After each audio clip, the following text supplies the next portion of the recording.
I'd like to then stay on the topic of League of Legends because there's been a lot going on in the G2 camp. Can't believe you guys lost to Lyon. He's enjoying it. I have no idea what you talk about. No, you didn't watch the game. I saw him the morning that they beat T1. He looked like it was Christmas Day. I was walking in the cloud. He was so excited. And then 48 hours later, because the thing that was amazing about the match was against T1, it was like back and forth, back and forth. Against Lion yesterday, I just want to say, Lion just kind of took it to them. I just say it. So, Genie. Yeah. You have to explain the world what happened. You guys got low-key Goomba stomped. No. Low-key. No. Competition is difficult. Mm-hmm. That's why at G2, I don't think we will any day claim that our team is about only competition. We try to find the balance between competition and entertainment. There's a bit of a non-verbal agreement with our fans that they come to us with a very serious world and sometimes a tense discussion. They will have fun with G2. Sometimes the fun is like surprising win. Sometimes the fun is like incredible blow and throw. That's fun. And a lot of banters because ourselves, we don't take ourselves too seriously. Yeah. And we'll be ready to take a good joke. Sentinels is right now very obsessed with it, so they love to banter G2. That's their way to take part in international events in the last 2 years. They're coming to Paris for League. We were at every international event last year. Hey. No, he was bringing up an interesting stat for G2 because between League of Legends, Counter-Strike, and Valorant, over the last 15 years, we've won 2 global events. They've won 1. We weren't even in League of Legends and Counter-Strike. You did your research. Now we are. Do you know about the thing called CS? Yes, you haven't won a major in CS. I know in the US, CS is not so good right now. I need a fact check on this. Is G2 ever won a major in Counter-Strike? Ever in Counter-Strike won a major? Now we wanted Nico to have a journey there. Sometimes we just need the EU hopium. Yeah. All right, that's fine. Yeah, there's always hope as long as there's delusion. Famous words by That was BB. like EU Hopium last year as Heretics got their one They did. trophy here but last year. You know what? Look, Neither for me, one it's of you important. is any of these trophies. It's not only about winning. It's about content. Is that what And you I just feel said? like Yeah. it's not only about winning. Just about winning. As an organization, I think stands one more. And if you just rely on winning, if it doesn't happen, it's a problem, as you know.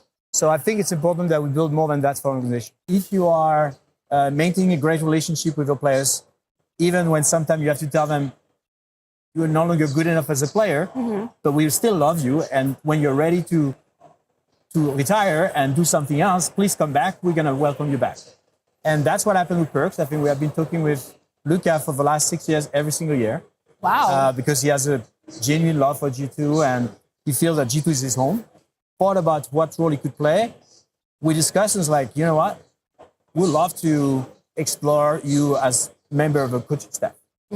And to be honest, he was not sure he's going to like it because when you're a player, a coach is a very different role. And we're not sure it's going to work. I think this is the best decision we ever made or potentially the worst we ever made. What about Dylan? Let's talk about it in 6 months. Okay. No answer. We'll see. I'm putting you on the spot here. But, I mean, Perks is replacing that coaching position. Look, first of all, Perks. I believe I come from traditional sports. I'm a converted gamer. I believe that successful sports organizations have this intrinsic model of legacy transmission from ancient players to the new one, because you transmit something else than just skill and craft. You transmit the legacy and the mental edge that they had when they won. And so we had our player becoming world champion in Rainbow Six 2 years ago called Fabian, and then become the coach. And as a coach, we won the championship again. Has there ever been maybe a piece of content where you're like, oh, this is too far even for us? I mean, my line is we try not to forget the human behind it. So basically, if you create a skit or a narrative or something, we talk to the team manager internally, because as much as we go after the other teams, we also go after ourselves often, you know? And so we make sure that what become kind of like a meme for G2 social is kind of understood by the people at G2, you know? And so same thing, I like when we go after Sentinels, but I don't think we need to go after Jonapi, you know? And so we try to bear in mind that they are people, you know? And then when we create the jokes, of course, if it's a jokes about ourselves, we can be hardcore because we control that. But if we go about external, let's make sure if it's a good joke, it should be about the org. Let's not go too hard on the people.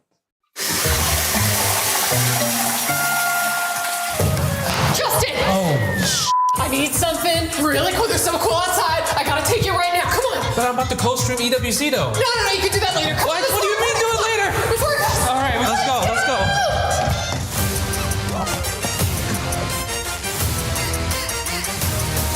are you doing? What are we doing? Get ready. Should I walk like you? Your moment has come.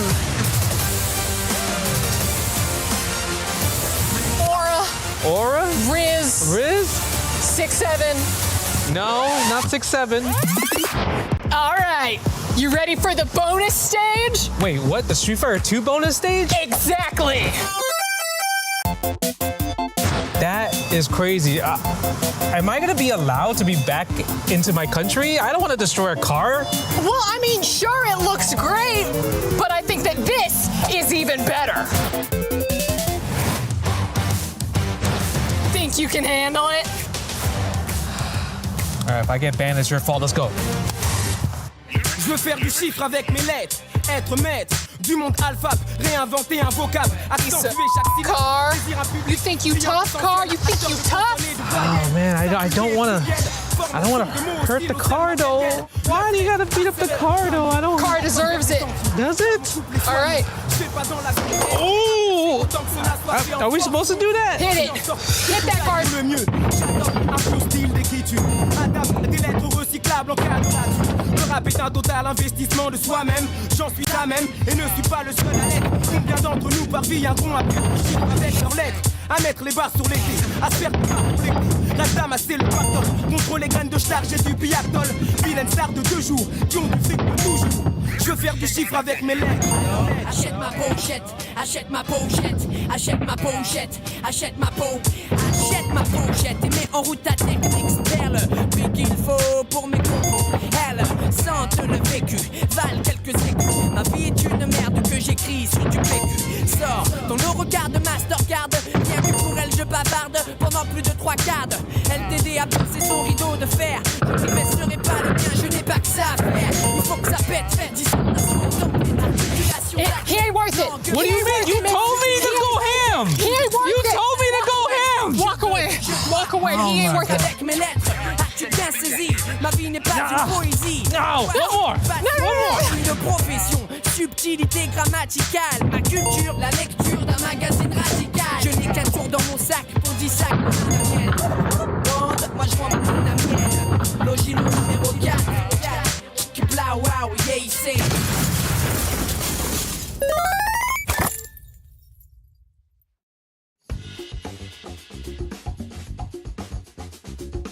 I've got 2 contestants by my side, Fudo and Gachikun. They're going to go head to head. They've got 5 chances to return a DI. But can they do it without looking at the screen, using only the power of their ears? We'll jump into it now. Oh, he didn't get that one. Miss it. All right, here we go again. He's got another chance. Random selection. And he missed it again.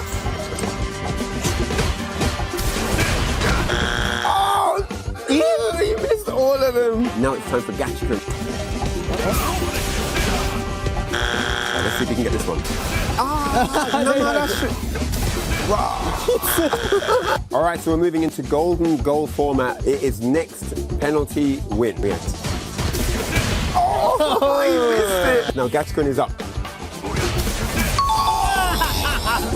And Gachikun is your winner. Thank you guys for watching. Hope you enjoyed it as much as we all did here. We'll see you later.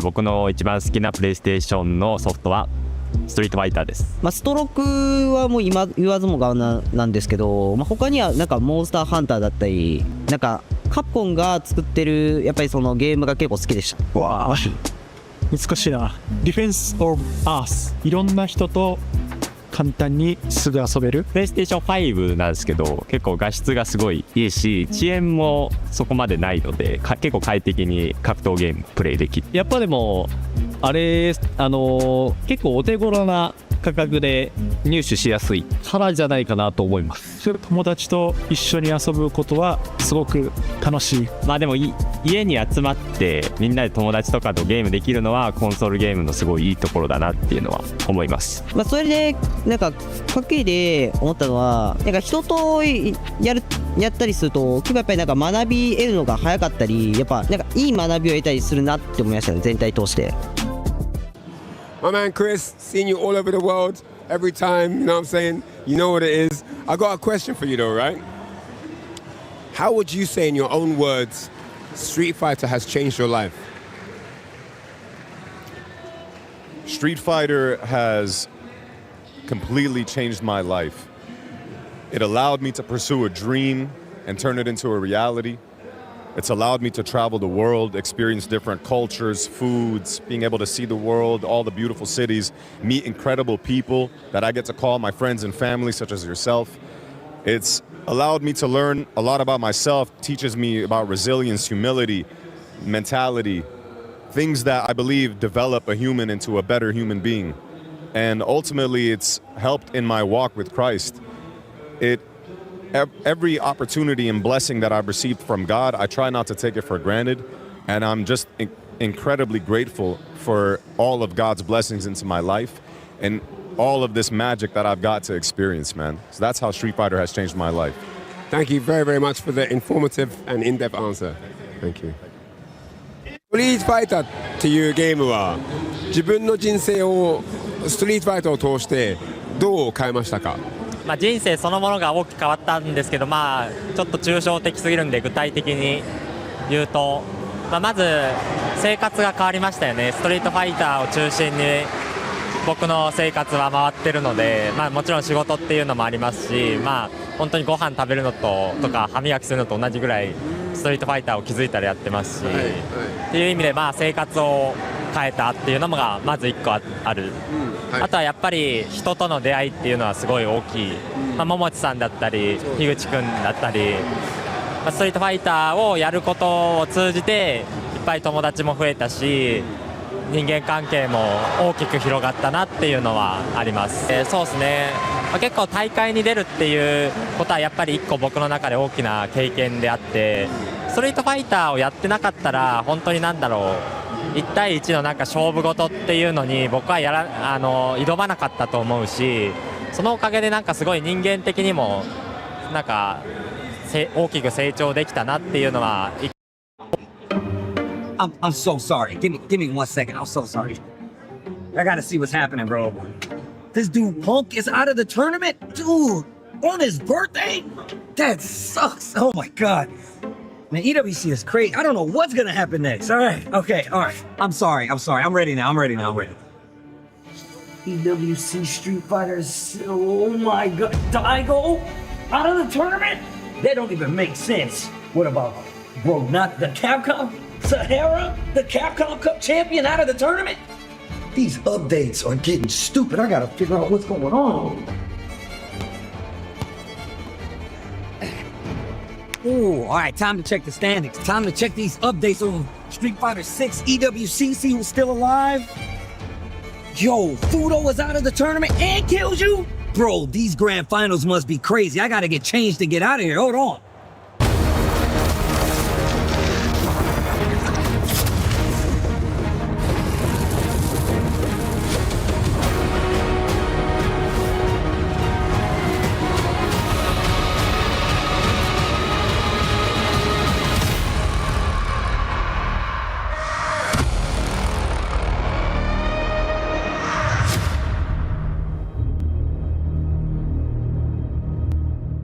Welcome back to the Esports World Cup here in Paris, France, and what a better way to show the finals day, which is so impactful, than in front of the beautiful Eiffel Tower. Welcome in, I'm Taylor Reflections Noble, Logan Sama, as well as Ringe. Good to see you, boys. Logan, Eiffel Tower behind us. It's time to get finals day started. I mean, it's an epic sight, but it's not going to be as epic as that Allianz Vault today, where we are going to crown our Esports World Cup 2026 champion. And I can't wait to see these 8 players fight it out. We've got some of the best in the world, some breakout players as well, looking to carve their names in history. It's going to be very, very exciting. That's it. Everybody wants to lift the trophy, but only one truly can. And Ringe, $1 million on the line, $250 for first place, plus the entry into the Capcom Cup. Absolutely, man. It's not only just life-changing money for the prize pool from EWC, right? But the opportunities that it opens going forward, right? Sponsors are going to have more faith in you to deliver on the big stages. Capcom Cup as well has a lot of money on the line, right? And so much pride and prestige goes into both of these world titles that this is the premier spot to win. If you're going to win a tournament in a year, you got to make it this one. That's right. Yesterday was incredibly exciting. We had so much ended up taking place. LCQ getting through, a legendary player in his own right, looking to lift the final trophy he needs in his repertoire. It gave us a little bit of everything. It did, and the exciting thing for me is this year we have a very, very new look to this top 8. Only one returning player from 2025's lineup, which is Lashar, who finished, I think it was 3rd last year. Yeah. Other than that, it's all new players looking to make their name. And as you mentioned, man, Mena RD, it's the one title missing from his trophy cabinet, and that is a stacked cabinet, but I'm sure he'll find room for that Esports World Cup trophy. The trophy, will he get it? That's the question. The money is great, but everybody wants to lift the trophy, and if you don't know what we're talking about, let's catch you up to speed. The Esports World Cup, the most elite competition in the world. Its trophy system is built to match. The Club Championship trophy, awarded to the one club that rose above the rest and reigned supreme across all EWC games. Every participant earns a key engraved with their name. That's their right to compete. Reigning champions hold a key unlike any other. The game trophy is the ultimate prize for every game's champion. Incomplete until a champion's key is inserted. The champion's key frame is locked into the totem, a stone marker of legacy, etched with every EWC champion. The losing keys are crushed. The champion claims 3, a personal reminder of who they defeated. The rest are preserved beneath the totem in resin. Every fallen contender captured forever. Will you be remembered or forgotten beneath the totem? At EWC, nothing is granted. Everything is earned. Everybody wants that trophy, but only one can get it. But unfortunately, we've been crushing keys for the past 3 days, and yesterday, we crushed 8 of them. Indeed, man. With a bracket this stacked, anybody could win. So there's no shame in getting your key crushed. But for my money, the heartbreaker that I saw the most, our LCQ champion, Dual Kevin, so close to getting top 8. Unfortunately, had to get his key crushed. But he was in good spirits still, obviously, coming here to win the LCQ, getting that close to the top 8. I'm proud of him myself. Yeah, and of course, Hibiki getting his revenge for that LCQ Grand Final. You look at the key crushes for me in that round as well. The team kills. You know, you had the likes of Falcons going head-to-head, Mickey and Crymate. It was Crymate that came out on top. We see Mickey crushing his key. Higuchi and Yamaguchi, teammates on Zeta Division. Yamaguchi coming out on top as well. That's got to add an extra degree of pain when you're responsible for crushing your own teammates. Yeah, it was brutal, right? Because Group A did, in fact, have those 2 Falcons members, 2 Zeta members. But the good news is one was guaranteed to move forward, even though they were eliminating their teammate. Silver linings. Silver linings where we can get them. Today's schedule, though, is absolutely stacked. We have the best of the best ready to throw down, starting with Lashar versus Hibiki, Kubayan taking on Hanao, Boosli versus Yamaguchi, and then Mena RD versus Crymate. Yeah, I have to give a shout out to Boost, man. He's got the best record so far in the tournament. I think he's only dropped 3 games. He's not gone into the lower bracket once. Him and Kobayan both cruising through in the upper bracket the whole way through the tournament. Real breakout performances from them, right? 100%, man. I'm very impressed with both of them. Boost is a player that I've been a super big fan of since he really started getting into the competitive Street Fighter 16. Kobayan, as always, making his presence known.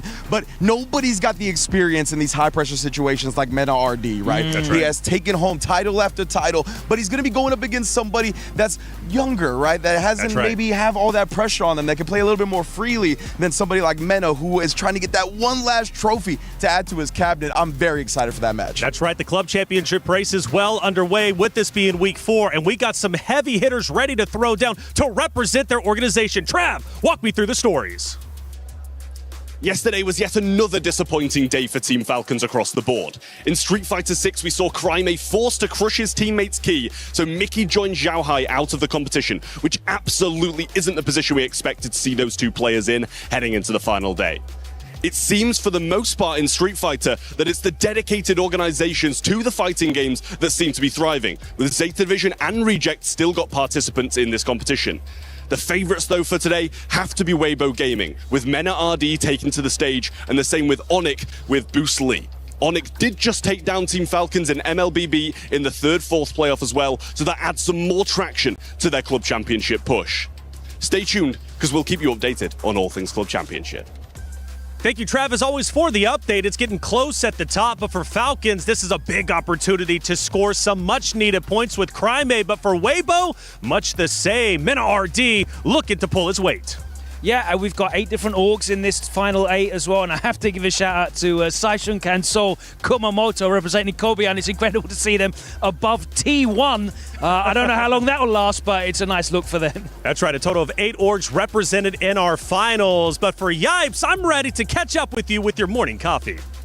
Well, look, I came suited and booted, and I'm going to run the show now. And I tell you what, these past 3 days have been insane. It's been a long, grueling, heck, crazy journey to find out where we are landing here today. But it's me, Jammers, and I'm here with the main man, Yipes. I mean, Yipes, I could be speechless, but talk to me, run it down. I mean, look, we've seen the repeat champion get taken out, of course. Some of our returning grand finalists didn't make it, like my guy Xiaohai and Blas, so that's very unfortunate. But we are cooking up a fresh batch of matches, classic historical battles with guys like Yamaguchi versus Bruce Lee, and of course, Hinao versus Kobayan. So we're going to name a new champion, and we're going to find out today. I mean, look, a lot of the names we thought would actually make it this far haven't. A lot of the guys that had actually good momentum from the LCQ have bowed out of the tournament as well.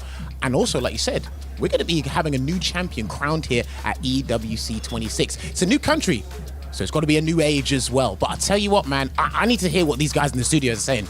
Well, listen, Taylor, hold it down. Let me know what we got.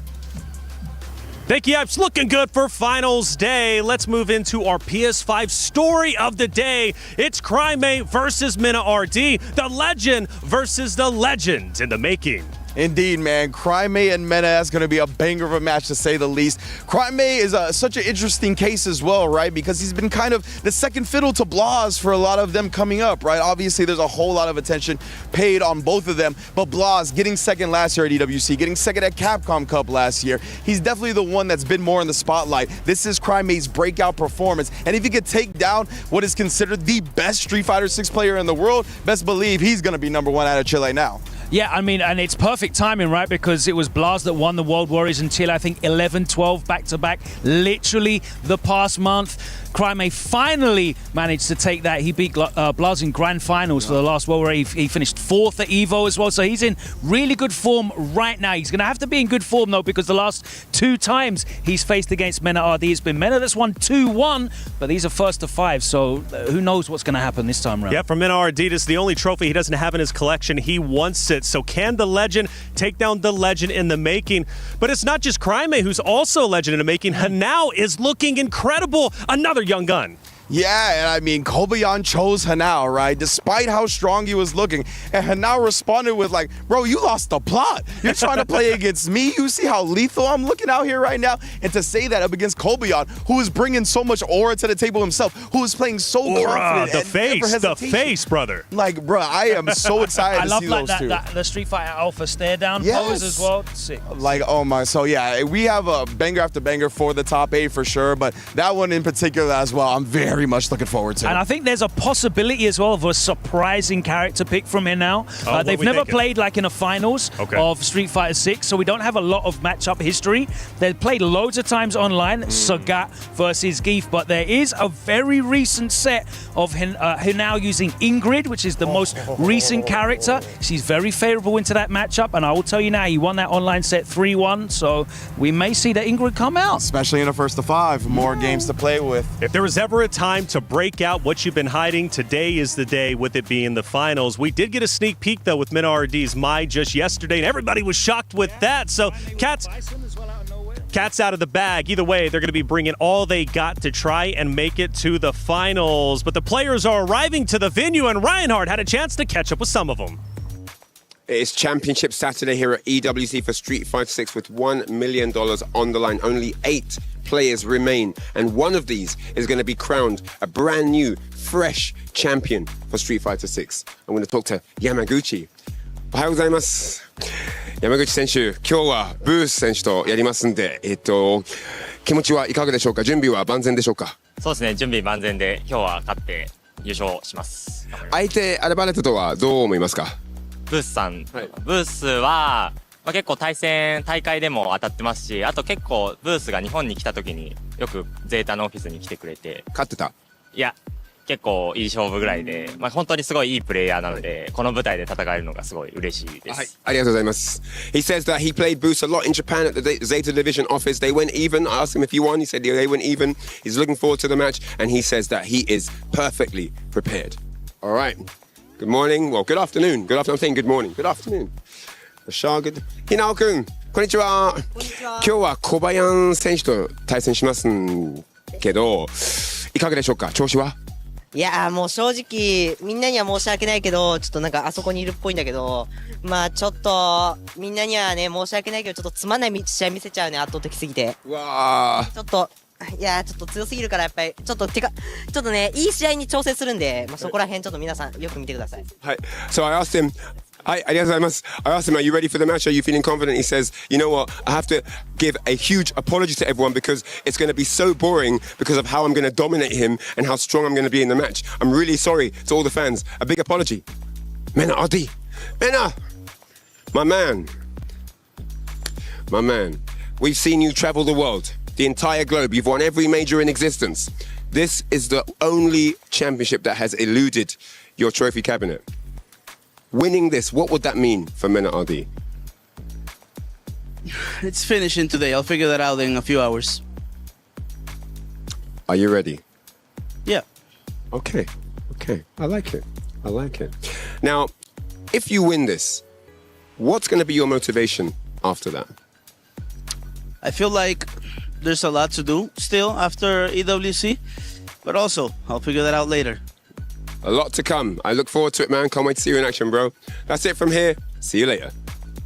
Thank you, Reinhardt, for catching up with the players. We're minutes away from taking the stage. The competitors are getting ready, and we got a couple of matches to still break down. First one, Boost Lee and Yamaguchi. Man, Boost, you saw him. He had the best record in the tournament, which means he got to pick his opponent. He picked it before everybody else, and he wanted Yamaguchi, right? The My players, a lot of players are going to dodge that matchup, but Boost is a cerebral player, man. He's always doing his homework. If anybody's going to be prepared to take down the villain, it's him. Yeah, they got a great track record against each other, so I know it's going to be very exciting. I think they met at Blink Respawn, and it was 2-1 to Boost, but Yamaguchi actually sent Boost into the lower bracket at EVO, beating him 2-1 there. Yamaguchi's a survivor, though. He's one of the only players in this top 8 who's gone into the lower bracket twice. He's played more games than anyone else. He's had to play 6 sets. Boost only having to play 4. He's cruised through in the upper bracket. That's true. Yamaguchi is a stamina monster, right? Winner of the largest Street Fighter tournament of all time. Straight up. But what about our first matchup? It's about to go down. It's Lashar versus Hibiki. Oh man, those are two players that, I mean, very much specialists when it comes to Street Fighter 6, right? And they're specialists in different ways, where Lashar has been able to pioneer a lot of the popular meta of the game, right? Taking strong characters and really showing their peak in performance in the competitive atmosphere. While Hibiki has always been loyal to the Lily, a character extremely underrepresented, probably the most underrepresented character in the game. And you can see, though, the longer you get into the game with a niche character like that, the more you strike fear into the opponent's hearts. Yeah, he's the oldest player in the bracket as well, which is crazy to say because he's only 30. He's also one of the least traveled players in the bracket as well. Most of his results coming from online events in Japan. He only travels to some of the majors. And if you compare the results of the likes of Lashar and Hibiki, you know, Lashar's got a scroll of first places, Evos, combo breakers. He was 3rd last year at the Esports World Cup as well. He's got a really, really strong track record. Hibiki looking to make a name for himself. He's done that already, making top 8 with Lily. It's definitely shocked the world. Can he go one step further and shock the world here in this top 8? That's the question. Everybody right now is top 8, but there can only be one who lifts the trophy, who claims $250,000 and also gets the spot at the next Capcom Cup. Who's it going to be? Let's head to the stage to find out. Ladies and gentlemen, it's time for another Grand Finals for the ages, and of course the best player in the world is sitting down for Grand Finals winner sides. The best player of all time, bar none. Multiple Capcom Cup championships. He's battered Punk the God already in this tournament. He's battered Mena RD 5-0. Dual Kevin, washed free. What was he even doing trying against him? Listen, I've been on to Street Fighter for over 26 years now, and I don't think I've ever seen a player remotely as good as Hollywood Rob TV. And you know what, Rob? The players are already ready. Let's take a look. It is time for another 5-0 in Grand Finals. Match starting, Rob. Okay, let's go ahead and get into it.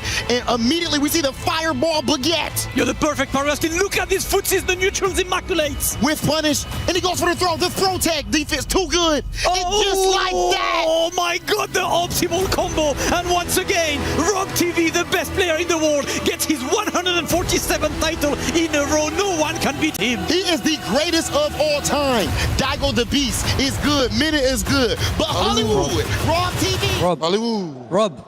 Rob. We're having that dumb dream again. It's finals day, bro. What? Yes. Okay, well, ladies and gentlemen, for some of us, winning the Esports World Cup is nothing but a dream. But for 8 players, that dream can become a reality right here at the Esports World Cup. If we told everyone that a 15-year-old, a teenager from Chile was going to be in the top 8 of EWC, they probably would have thought his name was Blas, but it is none other than Crime. Absolutely, so many goats, and aside from this, there is one player here who said this is the only title I have yet to claim. The guy who's consistently in the discussion for the greatest of all time is here to cement his legacy as the greatest. Mena RD chasing that EWC title. And that's only a couple of our amazing players that we have here at the Esports World Cup. Ladies and gentlemen, we have seen titans fall, and we have seen people rise up from the ashes in order to qualify for this finals day. This is a moment in history, and we are going to find out who is going to walk away as our champion. Absolutely. We had 32 players at the beginning of the week. Only 8 remain, and only one can lift this trophy. But of course, as we have a full house today, everybody, are you ready for Street Fighter 6 Top 8? Hold on, the masters. Ladies and gentlemen, it's finals day. I think we can do a little bit better. Are you ready?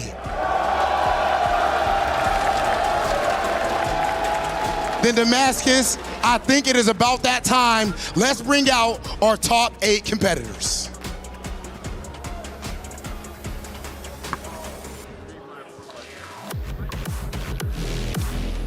The Golden Finger, the Genius, Lashar. The absolute hero, the hope of the nation, Hibiki. The Titan, Kobaya. The legend in the making, Hinao. The supercomputer, Boost. The winner of the Evo Japan, Yamaguchi. The best in the world, Mena RD. And last but not least, representing Falcons, Crime.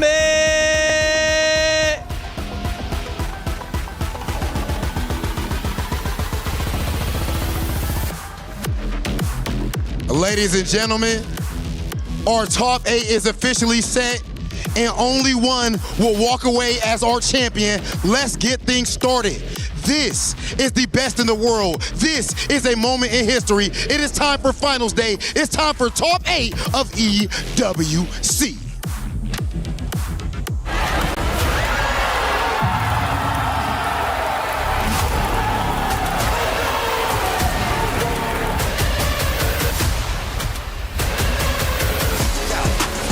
No, it's not gonna work out. Ain't no way that's gonna work out, Steve. Level 2. I mean, he gets right position and that Sonic Blade shoots across the screen. What clutch from Higuchi. Come here. We on the way, no doubt. Yeah, it's my time. Who I'm gonna be when I'm in the limelight? Shining in the dark like I was in that light. It's my time, yeah. I went from the back to front, last to one. Future looking like man to us. Haters just looking like mad to us. Yeah, they just mad to us. We on the way, no doubt. We on the way, no doubt.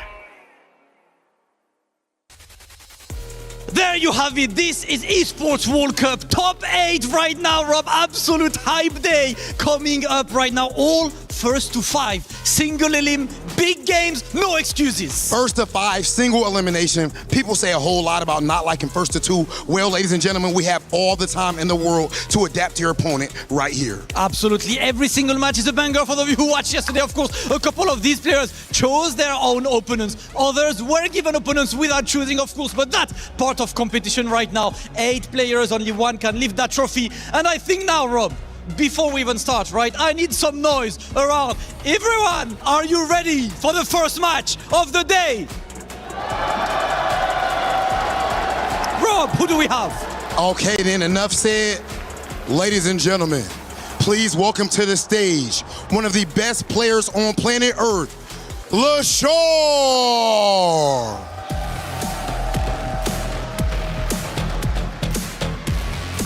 This is the Golden Finger. This is one of the most technically gifted players that we have ever seen in the world of fighting games. We've seen him start things out dominating in Korea, eventually even moving to Japan and dominating there as well. And here he tries to further cement his legacy as one of the greatest Street Fighter players of all time. Absolute GOAT, man. LaShar has had a ridiculous season, has been one of the favorites all along. But against LaShar is probably the biggest wild card of this week. He is a guy who plays a character you not choose to see, but we love to live that hype. Ladies and gentlemen, make some noise for Hibiki!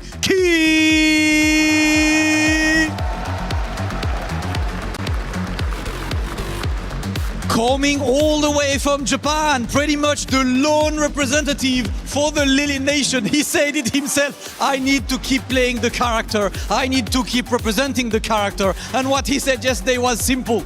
It is longer sets. I am even more confident in my ability to read the opponent. This guy has been incredibly hyped to watch all week long. And now he's setting foot on the biggest of stages. Once again, it is time for Hibiki!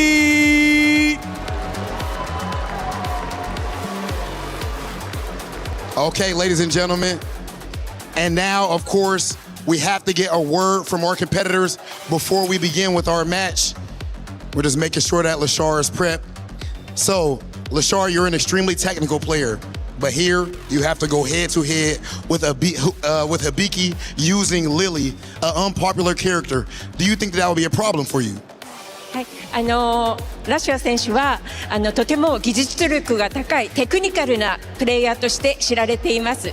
ですけれども本日は響さんを対戦相手として迎えます。で響選手はリリーというそれほど人気がないキャラクターを使われるんですけれども響選手がリリーというそういうキャラクターを使うことはラシアさんにとって問題になりますか？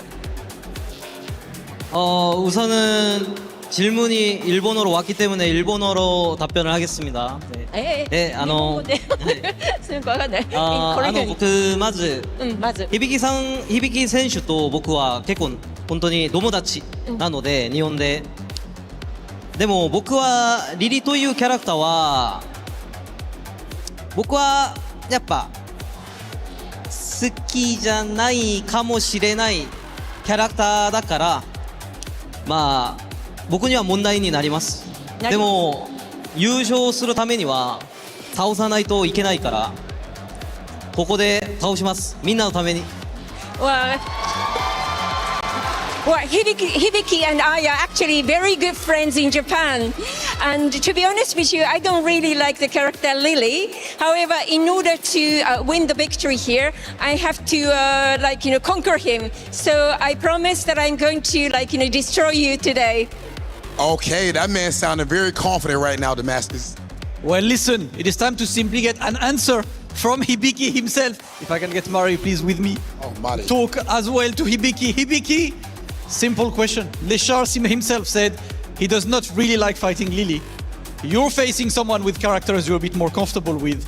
How do you feel about that matchup and the fact that he doesn't like that matchup specifically? Lily. はい、今リリーというキャラクターはラシア選手があまり好きじゃないというようなご意見ご感想がありましたけれども、そのことに関してどのように思われますか？そうですね、レシャーは確かに苦手だとは思うんですけど、それでも素晴らしいプレイヤーで最強の守りをディフェンス力があるプレイヤーなので、今日はそのディフェンス力駒投げで突破したいと思います。Well, Lasher is a very great player, and of course I have problem with him. However, and he has a great skill of defense.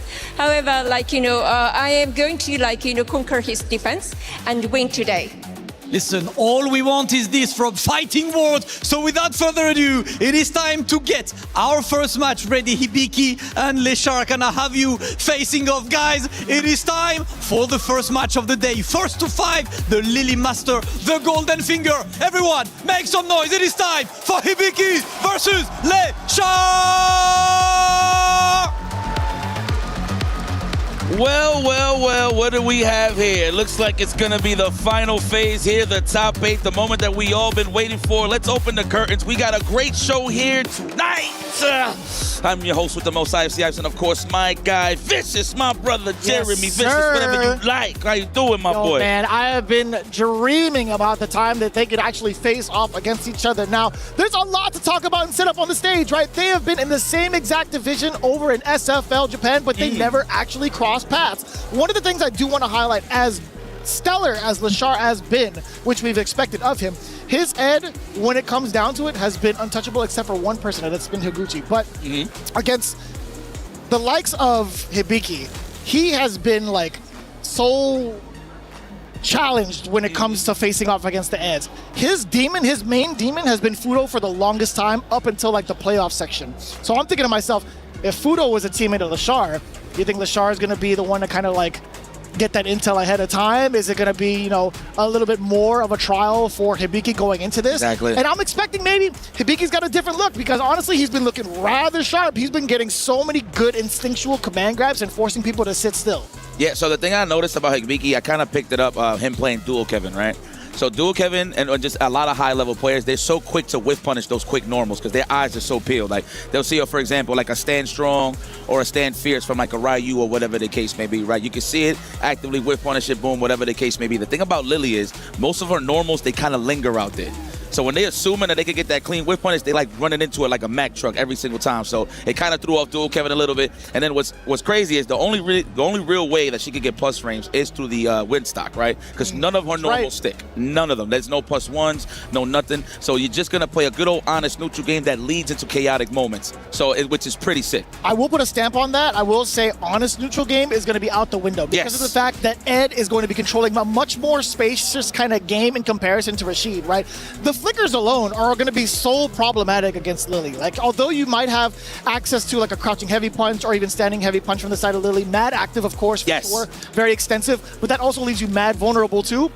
Flicker punish exactly. It's going to cause the stagger. He's going to drive rush on in, get some free damage, and then we're going to see Lily suffer once that knockdown does happen because her wake-up options are not going to be as potent as others, right? Now, and then just to piggyback on that too, just like you said about Ed, so that in terms of challenging these whiff punishes, Ed actually has that same kind of style where a lot of the stuff lingers, like a standing medium kick. So it'll meet halfway when it comes to whiff punishes. But this neutral is going to be, I would say, honest, because at the end of the day, Leshar cannot let Hibiki get these win stocks. That's why you're going to see this match at the mid-range at best most of the time. Obviously, there's going to be some scenarios where you'll see them in full screen, but I'm pretty sure they're going to have a nice little conversation right at that range from low forward every single time. So I hope so. Yeah, man, me too. And let me tell you another thing I want to highlight. This got nothing to do with the game. What you know about my man Vicious here was doing some translation. He was like, oh, she said this, she said that. I'm like, no way. And it actually was the truth. Yeah, okay, I see you've been outside. Nah, you've been outside. It, listen, if Leshar can do it, he's juggling multiple languages. Listen, man, we should all be able to try to do it too.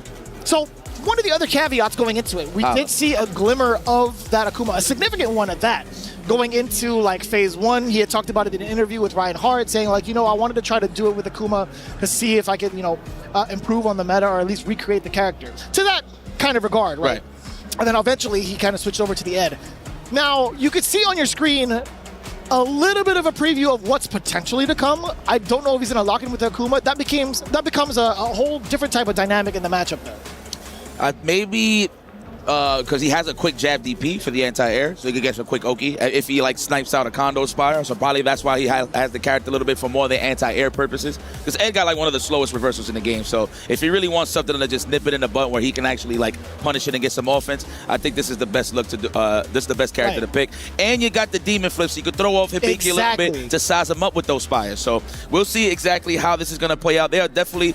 Well, they say they're good friends. I'm pretty sure they played a lot of times. But like you said, it's the first time they meet on a grand stage where it's an actual tournament setting. But what makes this even more interesting, guys, remember, 1st to 5 all the way through. This is a single elimination, guys. So there's no losers bracket. Whoever gets their ass kicked, go straight to the spectator seat and enjoy the show, right? But at the end of the day, it's top 8. They get some good payments here. But everybody really doesn't care about the money at this point right now because everybody's trying to win and win for their pride and enjoyment. You're damn right. These type of accolades go on forever. Yes, sir. When we talk about the greats, we highlight all of the events that go on through some of the players that they've actually got their accomplishments from, that they participated in. EWC is always in that conversation. Yeah, man. This is it. This is where you see some of the greatest players of all time play and meet in the grand stage. Well, listen, a lot of big tournaments out there, right? A lot of entrants, so you don't probably get a chance to see it due to the fact of how brackets play out. Yeah. But this is settled. You got to qualify for this spot. Last chance qualify on the side of Hibiki. Look at him. And on winning sides of things. 1st to 5 going up against LaShaw. LaShaw with the Akuma. We are locked in. This is going to be the opening game of time. I'm so happy, my chance. It's going to be fire. Oh, my God, it's going to be a good match. It's going to be a good match. Y'all don't understand. You do not understand what's about to happen. Top 8 here at EWC starts now. LaShaw versus Hibiki already off to the races. Sniping him out from above. Catching the fireball game. What a check on the fearsome fierce. He's using that a lot in the neutral side of things already with the big toe on the standing light kick. Hitting it with the kill bill. Wiggle your big toe. Wiggle your big toe. Oos. Oos. There it is. Speaking of toes, using that from that range too. Almost. Oh, that was so. Tell me that wasn't slick. Tell me that wasn't slick. What a way to get out of harm's way. Good stuff. Hell yeah, that was slick. Oos. I like the aggression. Anytime LaShaw has tried to start off his offense, he's been blown up significantly. Speaking of, go. Whoa. Well, that is the importance here of Akuma. He does have a lot of tools, but what he don't have is health insurance. No, definitely not. Oh my God, again, LaShaw introducing the fireball rather early and getting destroyed for it. Okay, yeah, had to do it. Option selected. Already trying to stuff out those big buttons already. My man kept it super simple. That's what, the 3rd time? Beep, beep. Get up in there. Oh, the overhead. That has been paying a lot of bills here for LaShaw throughout this whole tournament. Back roundhouse. The roundhouse. The house is round. Let's go for a scoop. Of course, condition on first. He got no reversals, probably respecting the level 1 wake up. Yeah, going for that jab. It makes a lot of sense, too. What a stop. That was almost point blank. He was scared of that command, though. I understand. I concur with that reversal. Kick back and relax. Don't be overzealous there. The overhead trying to space that out to block. About to walk up into the crouch and fierce from Hibiki. That was a great snipe out there. The wake up super. I respect that. Well, the block super, not wake up. Pardon me. Good stuff. We'll definitely take that. Whether it's pressure, whether it's command grab, you're taking a risk on either of those options, totally paid out. But man, the drive rush, every opening gambit from LaShaw has been blown up by Hibiki. Yeah, man, I'm telling you, those long-range active normals, you gotta love it. Just run into the Mack truck. The yield sign. That's a command, though. He's gonna do it, I swear, on everything that I love. Yes, and he's going to do it again. Maybe an overhead, possibly. He got it. He's in that range. Overhead. Look like he's trying to walk up and do it again. Son. The long mile. No. Payment? Please, you owe me. Oh, my God, what a smart choice there. Now it's all up to LaShaw to size him up for the drive impact, and there it is. Yes, with the rustiest of elbows. Oliveira needs it. Go upstairs and put us in lotion right now. Hits him with the double Ashy Larry. That's crazy. Should have just been taking out the trash. He was in the corner, man. There was a lot of room for him to work with. He had the life lead. He was pretty semi-healthy, I want to say, with the drive gauge.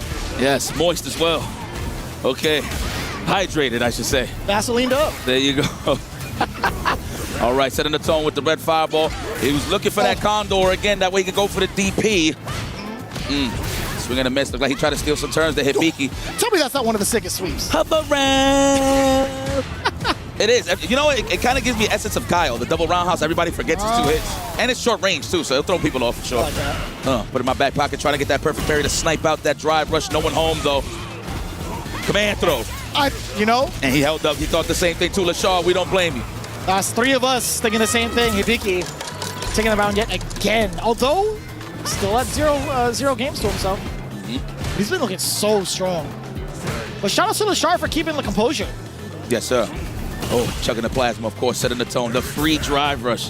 And it's like you really got to be so good at the perfect parries, right? To just dead that strategy. But I'm loving the spacing as Lashar's throwing the jab 5 ball for the drive rush. Oh, okay. Oh, try to get the perfection parry. That was 100% going to be a drive impact if he did score that. It's true. To get the rest of it, right? Yes. The rest of the activity.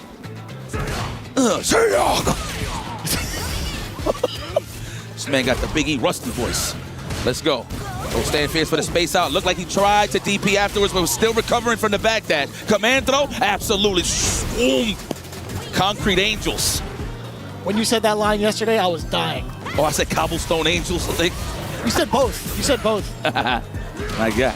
Real creative. I love that. Oh, Demon! No way! But he messed it up. The blocks them from the jab. Yeah. Did not input it properly during the drive rush. Unfortunate. Need some work. Kinda uncommon. Real. Again, he didn't do too poorly. Honestly, that would have got him. Had he not messed up the input, it would have got him. Yeah, he fully committed to the duck, right? So yeah. Damn. So he had to do it the old school way. It's not like you could buffer it like back in the days. You could do, what is it, like the 2 punches? Yeah. The 2 punches, then you could just point to the other ones, right? So the light kick into That's the exactly fear. it. But now you got to keep it. Oh, man. That man went straight to the Caucasian male. The good credit, 800. 800 credit score, yes. That is Ed. He can refinance if he currently has a house. Ed, never soft. Let's go. I love it. Into the uppercut. Let's go for a throw. No, the shimmy. Yo, I was waiting for this. Although I was going to say, this combo's going to kill the hell out of him. I was going to say, he didn't do too poorly with the Akuma, but there's just such a good standing record against Hibiki with Ed plays. Yes. Hell yeah. He said, man, listen. Blue Cross Blue Shield, my subscription is finished. I need to renew my health insurance that went to Ed. Great choice, though. Oh, He's got wow. one of the best deductibles ever. Seriously. I bet you he doesn't even have to pay out of pocket anymore.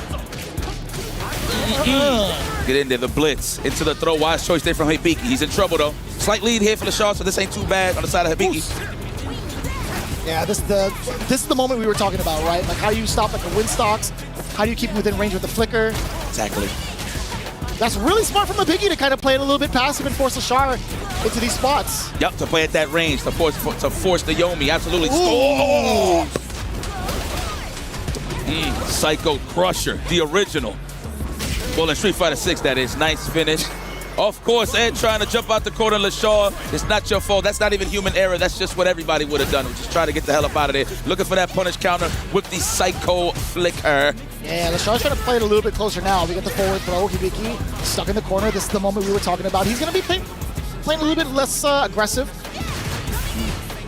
Command grab. You knew it. That's one. That's Hawan.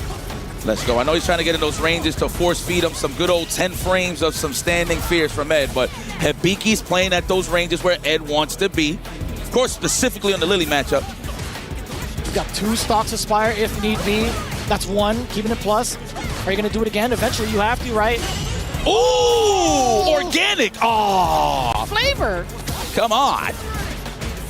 So get ready, of course. Oh, and there it is. Hakeem the Dream is out with Kenny Smith. Okay, hold on. Oh, let's go. Don't miss those uppercuts. Love it. Continue it. Cobra punch. More uppercuts. Into the safe jump. Let me get some more. Try to delay the low just to try to throw off the perfect parry. Nice stuff there from Lashar. We get the back throw. Oh, this is huge for Hibiki. Oh, that traded. What a drive reversal. Now you put him into burnout. And the delay on the dive. He knew it was coming. That was ridiculous. Wow, what a way to throw him off. Talk about calling your bluff. You thought it was safe, Lashar. Sheesh. He put the slow jam on. He hit him with the I'm about to dive in. Dive. That's blitz. Crazy that it worked. Oos. Yeah, she suffers no reversals, right? So she can't even really get a solid anti-air for real, especially when it's that meaty. There we go, just busts out with the OD spire. And we're going to bust out as well, and we got to lead. Why not? Willing to take the risk. You need to lead. Okay, we do get the big punish counter. That is so much potential damage coming in now, especially with the burnout. The jump away from the command grab, another one. And it's just about done. Ooh, she's dancing a little bit. Just about in that corner. Off the pipes, off the glass. Let's go one more time. That is a command throw and a half. He's going to have to think about it. He's going to bust out, I promise you. Next scenario, or the drive reversal. Smart choice there. He didn't let him get too comfortable. And mind you, got to do that early. If you do it late, you actually can get punished. You'll recover in time. So good stuff there to Leshar. Good adjustments there. A little scrappy. I like it. Scrappy. Let's go.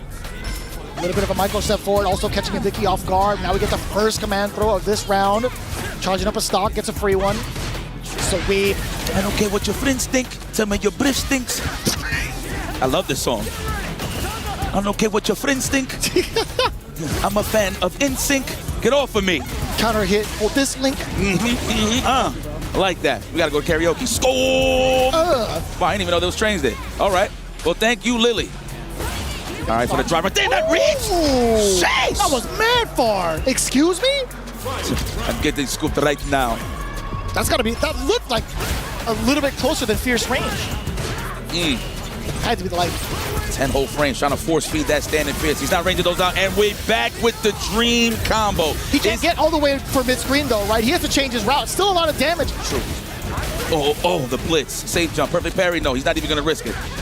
Hard read on Hibiki there, thinking it was gonna be an empty jump, and now we're going to our favorite cereal, the throw loops. Command throw, do it again. Yes, I like that about Hibiki. He never is scared about that. Now he's gonna be tapping the legs. Next interaction, he's gonna be going for the lows. He does have access to the level 3. Let's see if he can actually apply that and finish the job. High key, I expect him to do it again. Oh, he delayed it though, you're right. But at the cost of burnout now. Oh, he said, go, I dare you to jump in at me. Hit him with the good old-fashioned dirty noodle, but it didn't finish. Wow, just creeping up in his house. Imagine just full-fledged walk into command throw. I feel like that's what he was going for. All right, Shaw adds one to the board, now officially 2-1. Good choice to switch from Akuma. The dirty noodle? Just thinking about that? Disgusting. Sitting in the money broth? That's it. What type of broth you like? What's your favorite broth? That's a difficult question, actually. Huh? I like a standard miso, honestly. Okay, rocks with it. I don't mind that. Command throw. Yes, do it all day. Yes. He has to make you believe that you're gonna escape. Next interaction, gonna go for the toes once again. Let's go. We got one stock. There it is. Are we gonna go for a reset, the knockdown? We're gonna go for the toes. 100%. No, the delay, trying to catch the tech or the jump out. Makes sense with the crouching heavy punch. The inherent delay with a long startup of that limb. That's right, though. Good old Facebook poke. A standing medium punch. You gotta love it. Yeah, you're gonna ignore me? All right, bet. Oh, I like that. She said, coming in. That's right, we got a witch stop. I'm in there. You already know she's in there. How is Leshar gonna react? You already see Hibiki sizing up. Oh, and look at how active Leshar is, trying to get a bait out of the Windspire. Oh my God, and it's a sweep from that far away, and it was a counter hit. It's very solid timing. That sweep, it don't even look like a sweep. That's what makes it even more confusing. Yeah. Uh-oh, legs. Oh, he waited for the DP. I see what you're doing here, Hibiki. Conditioning with all the shampoo needed to lather up this matchup. Took a little bit of a gamble trying to get the stock right in front of Leshar. Trying to swing for it, really. Check out the plasma on the side of Leshar. There we go. Harass. Yes, don't let him get comfortable with buttons into the Condor Spire. There it is. Drive impact coming. Are you going to do it just to burn it out? Burn out the levels? Can we do it? Are you going to do it? Oh, drive impact right here. Not even for a combo. That was optimal. Oh, that's huge. Yeah, you get to save the rest of your bar too. I like that. I like that a lot from Leshar. It's a good stuff. That's right. No tears yet, ladies and gentlemen. I know that's what y'all looking for in the chat. Oh, organic. Against the Noodle. Oh, you're eating hella damage. Punish counter with the drive impact. I like this start. Command grab. No, he backed away for it just in case. There it is. That hurts. Yo, I am in. The inevitable. Seriously, dude. And that's the scare tactic, right? Leshar is probably thinking twice for himself, like, yo, is he really going to keep going for this command throw? Nah, let me watch my legs. Bang. Does another one. But I got a command throw of my own, and it's in the form of light punch, light kick. Yeah. It's called stagger pressure. Holding it. Oh, that was cool. That was kind of cheeky, too. Damn, that was active. See what I mean? He's trying to walk up to invite some normals. That way he can let it whiff and actually go for some offense of his own. But he just walks into the yield sign of the standing Fierce. Brother, if this were any other occasion, Hibiki would have gotten it over Leshar. But this is first of 5 territory. Facts. That's godlike. That's what amazing is. That's why everybody be so stressed because they want to make it to that phase. Everybody's comfortable in the long set, so it makes a lot of sense. It's a lot of sense. The delay again, dude. These inherent delays off of the heavy normals, off of Lily, is just such a threat to Leshar. So it feels like for him, right? Yo, their solar plexus is getting blessed with that stand fizz, bro. I don't know what we call these weapons still, but they look like 2 pieces of cocoa beads on each freaking stick. Yeah, dude. That's it. Still figuring it out. Damn, that reach. And when you duck, you make it worse. You make it worse. Expanded hurt pucks. Definitely making it worse. For getting that command grab. Oh my god, but still goes right after that with the crouching heavy. Oops, give me that. Punish counter. Damn, a Cobra strike? Like that. Now we in that conditioning, no shampoo state, of course, which is the corner. What are we waiting for? No wind stocks on the side of Hibiki, but that's what he's looking for that quick knockdown. Oh, there it is. No confirm, though. Oh, what an interruption. Yo, these guys are so good at recognizing when even though they're getting hit, but still no one is still challenged. See, sometimes naturally, if I get hit, I'm just going to block right afterwards, right? But no, these guys know exactly when to press the initiative. Very nice. Come here! No. Oh, I thought that was going to be enough time for a punish counter throw. But either way, Lashar still gets the big opener. Oh, no one home! What a backdash. How do you even read that? Damn, Hibiki, you saw that? He acknowledged, like, wow, on the command throw, you knew, safe jump. Like that, the delayed jump just to throw off the perfect parry. Yo, holla! Holla, well, this guy like, holla. Command throw, do it again, no. Can't you hear me? Bang! Command grab number 1 for this round. That was actually the first time he did a tick command though, so now he's putting out a little more layers to give Lashar a little bit more to think about. Yeah, the last time we saw it was against Akuma. Facts. For a hot minute. Yeah, more than enough damage. Just tying it up with a level 1. Yeah. A lot more composure. There was a lot more control from Lashar in that round, for sure. In that game, I should say. Like again, we said it literally at the beginning of the set, Lashar wants to stay in that mid-range. Don't let Hibiki get comfortable getting these win stocks. As you can see, we barely saw Spire that last round, right? So Lashar executed that into perfection. Oh, goes for the legs this time, all right? Oh, finds the opening on the way out, too. Lashar dashing on in there with a kill rush. The Spire jump. Okay! Didn't press a normal on the way down, baited the uppercut appropriately, and hella damage off the super. Man, what's up, T-Hawk? You give him heads? Oh!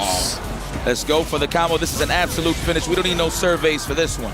Let's step there, Hibiki, all right, taking charge here in this set. It is 3 apiece. Who's definitely taking that little bit of a lead here is Hibiki. I cannot believe we've seen Lily at the highest stage right now. This is amazing. Top 8, by the way. Y'all gonna go crazy. Oos. I'm in. One in the chamber here on the side of Hibiki. When is he going to use it is the question. I think it's more so for punish. It's a knockdown. No, there it is. Psych, I'm skipping. Oh, my God. Scum. Do it again. You already have a win stock. Do it again. Do it again. Scum. That's 4. We got Hibiki at 4-3 against Lashar. And man, everything I just said prior about Lashar's control, out the window in that game. It's gone. It's gone. It has disappeared. Disappear. I love that, by the way. Charging up the Spire, catching the driver. Yes. So sick. Chuck that, That's right, establish some plasma, some fireball straight out of the fisticuffs. DP, no, absolutely not. You see the empty jumps here. That's what Hibiki is trying to condition Lashar to do, but Lashar bit one time. He ain't gonna bite the next. And it's so smart that Hibiki's tracking down anytime he goes for that spark. He'll try to go into the air if he has the space and time to do so. Because he has threat of the dive. Oh, lordy. See how he's just actively waiting for it to whiff before he actually attempts for a whiff punish.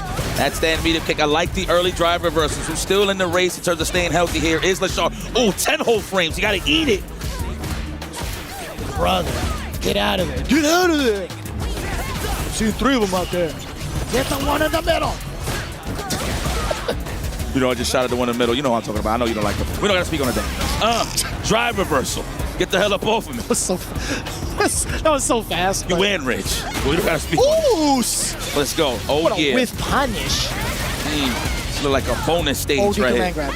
Okay, Lashar might have thought the same thing either way. The striker throw game is so potent with Hibiki. He's made so many of the right decisions. He's looking at set point. Did you hear how the crowd roared when they realized what he is about to do if he finishes the job? Hibiki, can you move forward, never backwards? Brother, I love the developing storyline right now. Hibiki finally conquering one of his character's demons throughout one of the most potent years of his career. Ooh, big starter. Wow, he didn't use the level 2 yet. I figured he would do it just to get a little bit of that drive gauge, right? But no, he's going to wait for the next hit. He wants it to be optimal. He want to hit him where it hurts. Wake up, Commando! Esa falta de respeto, coño. Exactly. I said it very disrespectful, damn it. Exactly. Exactly. Yeah, had to do it. 2 for 2, right? The exchange of the drive gauge. Okay. No way you confirmed that. No way you confirmed that. Ridiculous. Caught him moving forward. I mean, Hibiki has been showing those little signs where he would walk up or either stagger a butt and a stand fierce or the command throw. Loving the attitude of both of these guys. They're not scared. LaShaw ate about 1,000 command throws this set, and he is still poised. This guy's a freaking professional. I would have cracked like an egg a long time ago. Come on over here. Oh, witch stop. Dangerous now. We got 2 even more dangerous. Oh, he's chucking that plasma. Within closer range, yeah, just kind of goes for the spark to see what the bait is. Command grab. Hibiki. He is going to go for number 3 on the stock. Oh my God. It's a lot of pressure. No pressure, papi. And look at the drive gauge. No pressure, papi. Ooh, that target combo's gangster. We don't really get to see it. It's pretty useless, really, because that's not really the starter, but I like that for the knockdown purposes. Get off of me. Uh-oh, dangerous now. Oh my God. LaShaw putting himself in burnout. That literally... How does he know? How does he know, Yipes? Godlike. Oh, he thinks he's in range for the command throw. Look at that, spacing it out, the drive impact. You see him buffering. That's why you see Hibiki just conditioning. When is he going to let it back? The walk-up command throw. That's not it. He's about to touch green, so he's not going to get chipped out. But he goes for another one. Get scooped again. Double. I want double in the cup. Says Hibiki moving forward here in phase 3 on the top 8 portion. Wow, what an excellent performance from Hibiki, the Lily Master. This man stuck to his guns. Win stock equals command throw opportunities. Oh my God. Wow. Right after he finished being in that burnout state, you would think to yourselves, like, how is he gonna pressure me after this, right? I got all the resources to me. Nah, he skipped all of that. Oh my God, LaShaw, man, thank you so much for an excellent performance throughout that tournament. But I know Lily fans across the world, I know Peru must be going crazy. El Chacote, this is it, ladies and gentlemen. He is here to play, and obviously he's here to stay. And easily one of the biggest dark horses of the tournament. When you talk about Hibiki, most of the time, you only talk about Lily, but we don't get to see the events he's conquered. This one step forward, even further. Best believe he's going to be talked about for a long time. Let's hand it over to the stage with an interview standing by with Hibiki.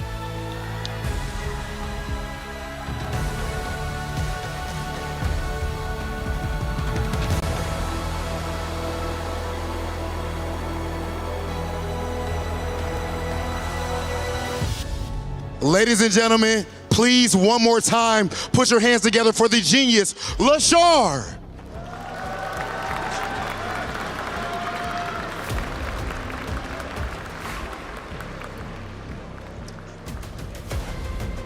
And if we could please get our translator, Madi. Simply put, Hibiki, what would it mean for you to win the Esports World Cup? はい、今回は、おめでとうございます。響選手にとってワールドカップで EWC で優勝を収めるというのはどういう意味を持つのでしょうか。まあ間違いなく響というプロプレイヤーの中の歴史に刻まれる大事な大会です。Well, without any doubts, it's a very important tournament that will encrypt the very important mark in my history of Hibiki. Hibiki, your run so far has been inspirational. Ladies and gentlemen, one more time for Hibiki. Please go to crush your opponent's key.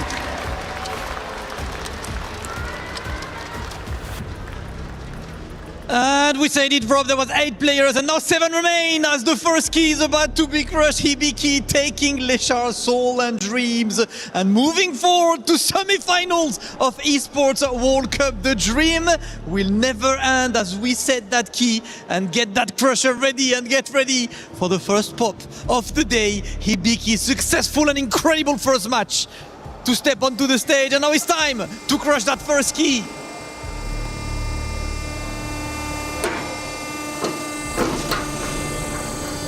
That was just as clean and smooth as his entire gameplay. Once again, gentlemen, Hibiki winning. He will be back for semi-finals. Please everyone, make some noise for Hibiki!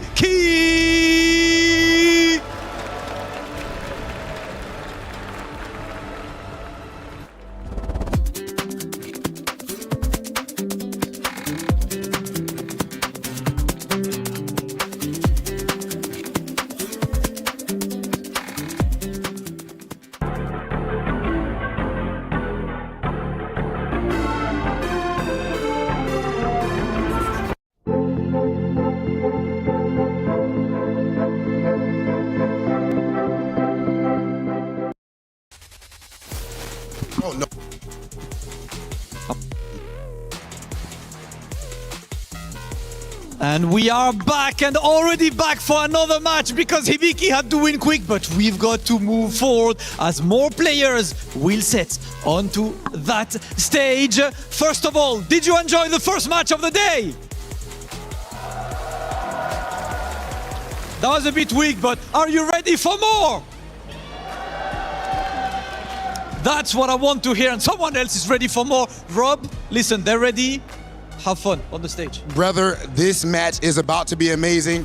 You actually said earlier on that you believe Hibiki had a great chance to win this tournament, and right now he is making you look like a genius. That said, ladies and gentlemen, it does not take a genius to know how amazing our next competitor is. Put your hands together for the Titan, Kobayan.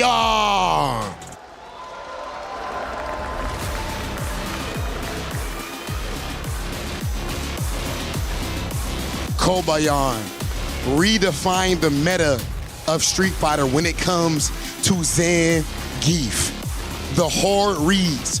We've seen his performances at events like Combo Breaker, at events like Evo France, and then here at the Esports World Cup, he is staying true to form. The Titan is unleashed. Titan is unleashed. Look at the width of his shoulders, brother. He's putting you to shame, isn't he? Man, he making me feel a little skinny. Man, all that muscle, brother. Ooh, that's what we want. But you know what? Against him is a Titan in the making and a player that Kobayan shows himself. And I know the Team Reject fans will be making a lot of noise. Please, let's welcome onto the stage, Hinao!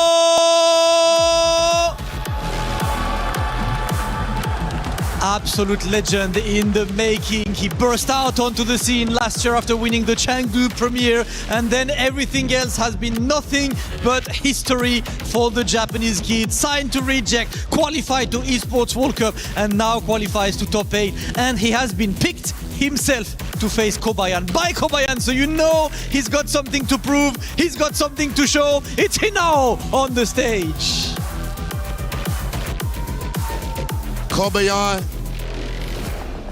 Zangief was not looked at as a strong character in this game. Why did you believe in him and believe that you could take it this far? お選びになっているキャラクターはそれほど最強というふうには一般では思われてないと思います。ですけれどもそのキャラクターをお選びになってここまで突き進んでこれられたのはどうしてそこまで自信というか信じてこれたのでしょうか。そうですね、なんかあんまり考えたことはないんですけど、やっぱ一目見た時からストロークリリースされてこのキャラクターなら俺勝てるかもなっていうのを最初からなんか分かってたような気がしたような気がするからですかね。Well, I have never really even thought about it. But like when it was released, launched, like there was some kind of inspiration that like I may be able to stick to this character, and then I will be able to win. Kobayan, one last thing. You're about to play one of the most important matches of your life. What does this moment mean to you? これからコバヤンの選手生命の中でも最も重要な戦い戦に出かけられるわけですけれどもそれはどのような意味がご自身にとってあるんですか。どのような意味がコバヤン選手にとってそれはどのような意味が持つのでしょうか。そうですね、自分もこのゲームはやるのではなく見るから始めたプレイヤーなので、こんな大きい舞台でなおさらトップ8の舞台でましてやひなおとねこういう舞台で戦えるっていうのはすごく嬉しくて32人のプレイヤーのうち本当に全員が強くて俺の知ってるプレイヤーであの人と戦えるんだっていうのをなんか思うような日々でそういった日々をなんか2日乗り越えてトップ8まで来れて本当に嬉しい気持ちとここで勝ったらもっと嬉しいんだろうなっていう気持ちといやなんかちょっと泣きそうなくらいちょっともう自分の中でも感動してるくらいなんですけどできすぎててまあ今日ちょっとでも勝てるように最善を尽くしたいと思います。頑張ります。I started getting involved in this game as an observer, as a watcher, not as a player. And now that I'm here and proceeded to best 8, which is really remarkable, like, you know, unbelievable. Like, and not more than that, like, I'm able to, like, you know, compete against, you know, which is really, really, like, special. I feel so emotional. I feel like crying. And I'm going to do my best today. Absolutely moving right there. This match is stuff of history, Samad. Stuff of history indeed, and let's have a quick chat, of course, with Hinao. Hinao, I have a simple one for you. You came out of nowhere last year on Street Fighter 6, started winning, it never stopped for you, all the way to today's top 8. So, how is your day going? How do you feel coming up to this stage and facing the guy who picked you yesterday? はい、もう昨年はまだ無名というかそれほど知られてなかったひなおさんがここまで無敵で無敗で進んでこられたわけですけれども今日の対戦相手には任されたこともあるかと思いますですけれども今日この場に立っていらっしゃるお気持ちをお聞かせください。なんかまあ長いというかなんか深いことを話せないけど優勝します。Well, I cannot say anything long or anything deep, but I am going to win.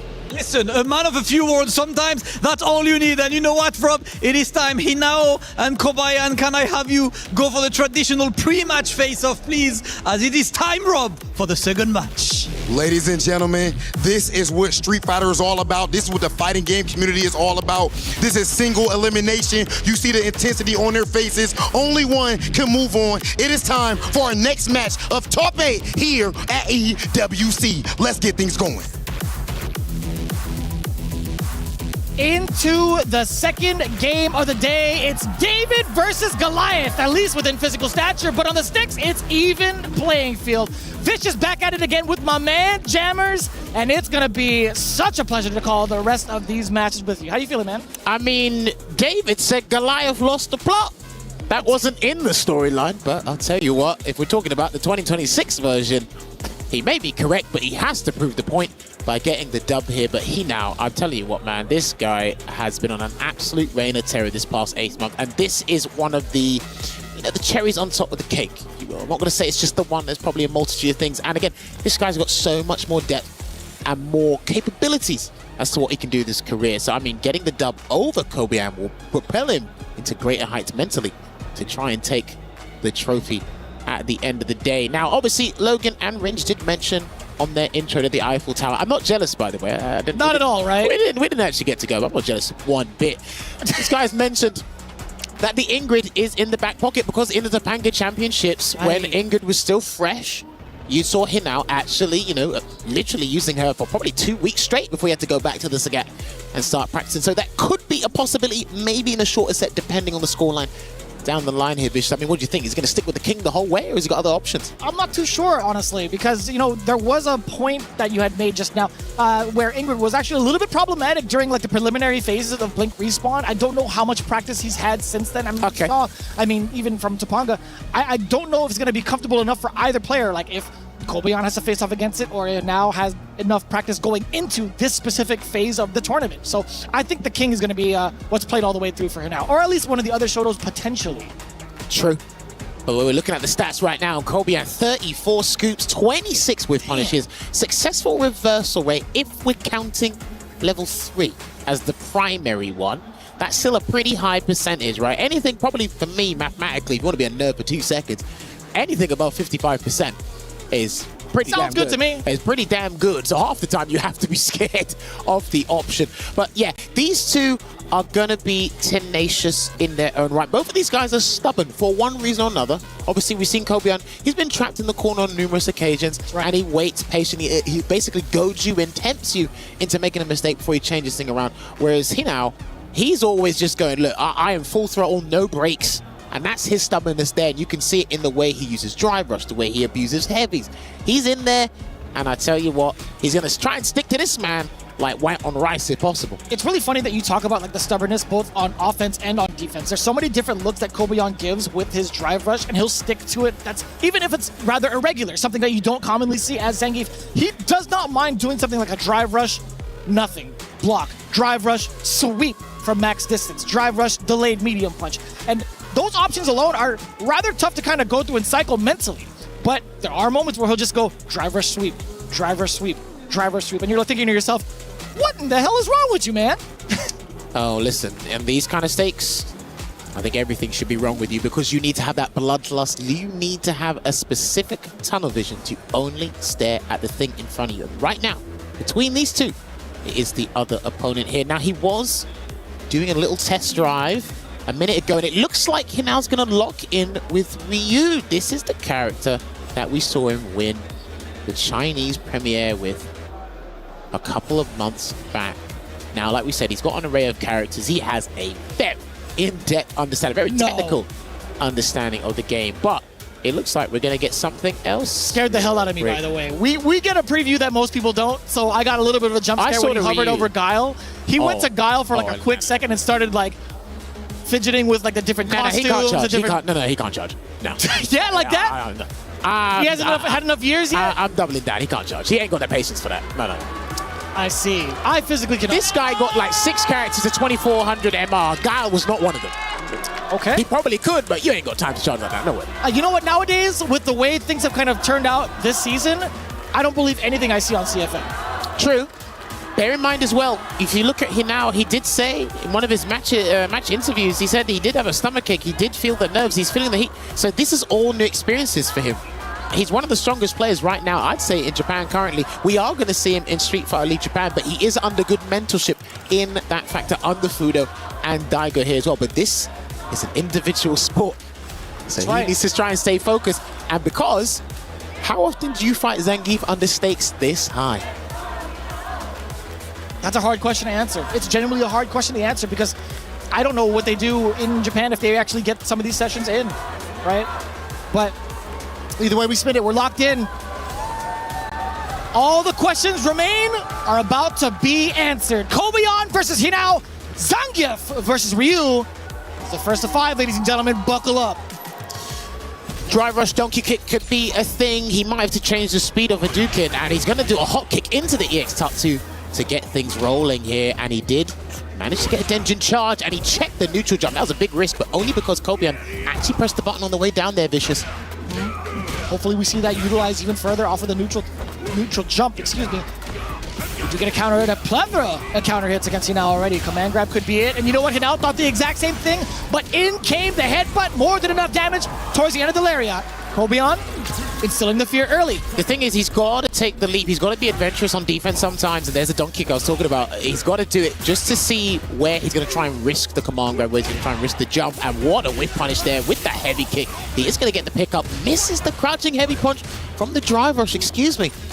Oh, not too bad of a situation now for Hinao. Gets back-to-back throws, catches another parry. Oh, just within range of the fierce. You know he wanted to punish that. Still taking it to the skies. I like that. This is going to be very tense. If it keeps going to the final round in every single game, these two, I need a heart rate monitor immediately. Good drive reversal here. A lot of the guys have been drive reversing throughout the past couple of days, I will say, because it is tense. And he goes for the sweep knockdown instead, and another Denjin charge in the back. There's a jump. He might have to go to level 3. He might have to do level 3, but he's not going to choose to do it yet. Instead, we're going to pepper in some of the damage. Level 2. Yeah, you saw the meaty crouch short. From the side of Hinao, drive rush on in, lights out, don't need to even call the rest of this match. A lot of confidence coming in from Hinao in control of the neutral. Game 1 will go to our 15-year-old combatant here, and you saw it. This is going to be one of the biggest things on defense for Kobeon, because we know, we've been talking about it all the time. When he has level 3, when he uses it, it turns the game around, and most of the time he actually wins the round from that. That time he chose to level 2. That's a very big decision to make, especially with how slow it is on startup. It would have hit. He would have increased his stats. Yeah, well, I mean, if it was a move that was more than 4 frames specifically, then yeah, I guess, but I think he would have caught him. Probably. Oh. Throw tech there again. Kobeon's throw techs have been nothing but exceptional, I've got to say, and he's still not biting at the bait here. EX Hadouken couldn't get the pickup because too far, and another SPD chance. He's going to be elusive He's going to be evasive. You have to keep that in mind. But also, when you try and figure that out, he could do a reckless DP in your face. And that will really frustrate you if he does that. So awkward, too, in terms of like what you're supposed to do after that. But a big opener yet again for me now. He's been in full control. Word! On wake up. That was a counter hit. A little bit of a delay on the normal. Yeah. Okay, OD. There you go. He's gonna break your momentum every single chance he can see it. Lariat. A delay, but instead it's Kobeon coming in with a crouching short. Gonna go for some Oki here, but it's gonna be Lariat right in his face. Headbutt. Yeah, there you go. He's not having it. He literally doesn't want to give you any breather room. Even if it puts him in the burnout, he's confiscated the drive system from himself. Oh, the jab. Right, so he's still got super here. One button to the super will do the trick, and he's literally throwing everything in the kitchen sink, and it's not going to be successful because Kobeon found the hit, and you can see it on the face, right? He's feeling the pressure. He's like, when can I find that clean hit? Because this guy is throwing everything at him. It's rather difficult. I mean, Hinao did a little bit of like a hesitant move. He actually went for like the movement a little bit later. So Kobeon, again, coming in with the drive rushes and those delayed lights, that's going to be adding more to the mental stack, right? Trying to get the parry there.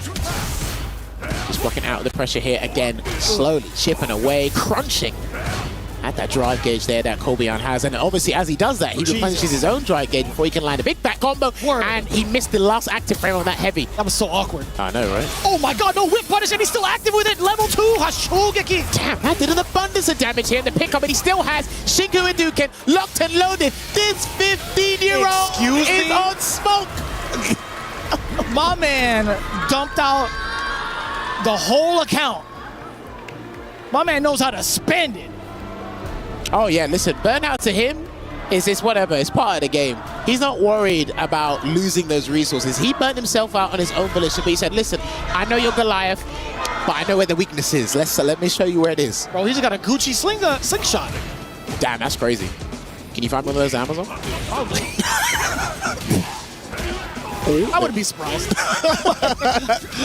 Oh, okay, the meat. Damn. That was extra saucy. Oh! He tried to get him to do the DP so he could go through it. That was a brazen choice there to make from Kobeon, but go again. Yeah, he's running away with this, dude. He's feeling rather confident with that walk up and just his overall demeanor when you see him on the player cam. Despite being nervous, it could be nervous with excitement. Some people forget that about themselves when they're in high-octane situations like this, Vicious. Perfect parry, brilliant. Parry. More people should be doing that, or at least attempting it against the headbutt. Holding up again. Potential throw loops incoming. That worked. It worked out. Whatever it was, it worked out. I don't even know if that was intentional, but I'll give him the benefit of the doubt. Oh, wow! If he had gone for the throw, it would have worked again, Jammers. Nah, you're weird. Why did you do that when you had no health? You're weird. I'm sorry. I love these players, but you had no health, and you thought to do downright parry. Maximum intellect. What are you talking about? I mean... What are you talking about? That worked. It did. If it missed, then you could say what you just said. I said what I said. What a beast. Honestly, he's done what no man thought about doing, and it worked out for him. But the thing is, Kobeon's getting knocked down too easily, and similar to what happened with Lashar, a lot of the time he's just guessing correctly because he thinks Hinao's going to be ferocious with physical attacks alone. He doesn't know he can just chip away at him via throws, so he needs to be careful. There's a Shoryuken again. Get that situation. You saw now Kobeon going into the opportunities to tech, but no, Hinao giving him the false flag. Okay, all right. He can't get a read of what he's going to do. That's just how it goes with tall fellas.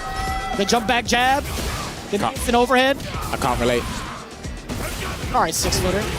Right? I'm 6'3". We're punishing. You didn't have to sprinkle in the extra 3, dude. You could have just said yes and we would have moved on. Anyways, you know, getting another giant whiff punish. He has got to stop flinging out these heavies, man. Hinao is extremely comfortable. And dude, it is going to be a Shinku Hadouken, which accelerates him to a 4-0 lead here on finals day. And he has no choice but to win 5 games on the bounce. Can the big man do it? I'm blaming Rob TV for getting Kobeon too emotional prior to the game. Probably. I'm breaking the focus. He now said he lost the plot. Did she say he lost the plot? Clearly he's proving it with the stats alone. Wake up buttons. Again, dude, you can't keep charging that button. That's literally been one of the banes of his existence. And he can just throw him a couple of times, but he's going to do a drive impact instead. And Vicious, I hate to say it, Somebody might be getting 5-0'd today. I thought you were going to hit me with a somebody's getting 5. I thought you were going to do it. You set me up, man. Nah. Yes, there we go. Now I mean, he's 4 games up. He can do whatever the hell he wants. He has a level 1 if he wants to as well. Man. There it is. And That's he's just what he gonna do wants. that. That's what he wants. That's what Kobayan wants. He wants to play from behind, right? He wants to play from behind. He wants to build the momentum and become a showman. His back's against the wall, and it's better than your back against nothing. He needs to really put that stand heavy punch away. He's got to play neutral a different way. Walk and parry a little bit more. Probably be a bit more audacious. Just not that button. Gonna get a punish counter SPD. Drive rush on in. Get a little bit of a hop. The perfect parry against the hell stab. A little bit of action being played from Kobayan. Good jump away. He couldn't risk an SPD. Not on his wake up there. Damn, he got slumped in his face again. That beard is getting a little bit shorter. Heavy parry. Oh my god, he's got to throw everything in the kitchen sink. He still has that level 3. Whip. He still has the level 3. There it is. He's going to do the Cyclone Lariat instead. He might have to close out with the aerial Russian slam as well. He's going to have to do the Russian slam. I don't know if Hinau's going to wake up with something though, Vicious. No. Yeah, I mean, he tried to wake up with a jump or movement. Either way, that movement's going to be blown up. An excellent read from Kobayan. He stays alive. Hanging on by a thread, but it's situations like that where you give the opponent a game to work with, and that's what builds the momentum. And it started from you. He didn't create it out of thin air. You gave it to him.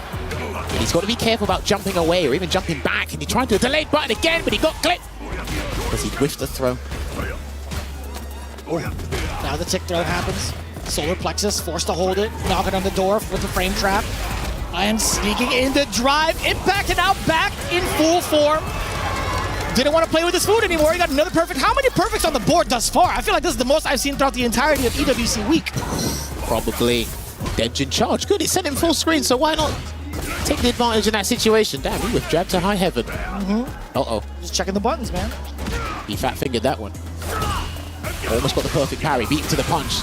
Because usually the second person wins in those interactions with drive rush. There's a headbutt. Sit him down! Sit him down. You might have to drive rush and block. Yeah, well, he done something. He baited something because I sensed this dude trying to do something to wake up, and he's getting antsy now. He's still got a massive buffer to work with, but he's sensing it. Every knockdown's going to count. Oh, wow. I love that from Kobayan. He's slowly applying the pressure, slowly putting all the pieces together to the puzzle. Can he reclaim? Dude, put that button away. It's a tie game. Lovely with punish there. Sure, you get to break things away. Cyclone Lariat still an option. Oof. That was massive. That was huge. Clean jumping. Didn't lead to too much, though. No! But that did! It's not going to kill him, though, but it's going to put him in such a conducive position. Kobayan has to make the most professional decision of his life. And I hope it isn't wake up level 3. He's coming. He's going to get chipped. He's done. He's done. Whoa! Wait a minute!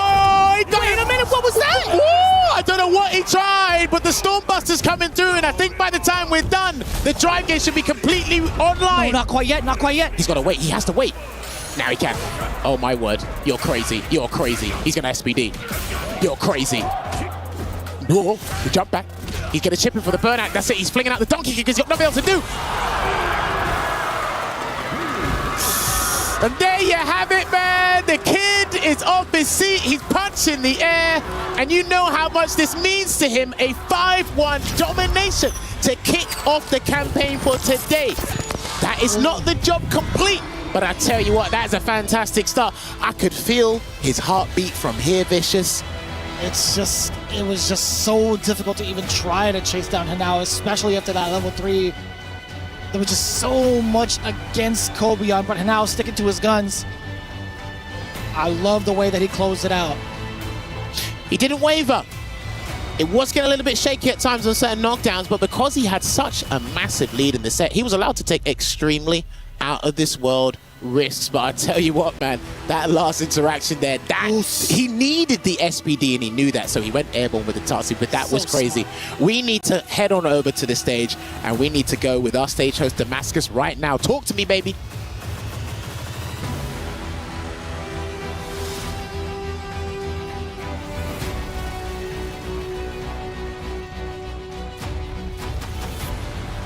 Once again, it is time to exchange the keys. Kobayan, unfortunately, has to give his key away to Hinao. Kobayan, I will let you, of course, leave your key to today's rightful winner. But of course, please everyone, please give it up for Kobayan!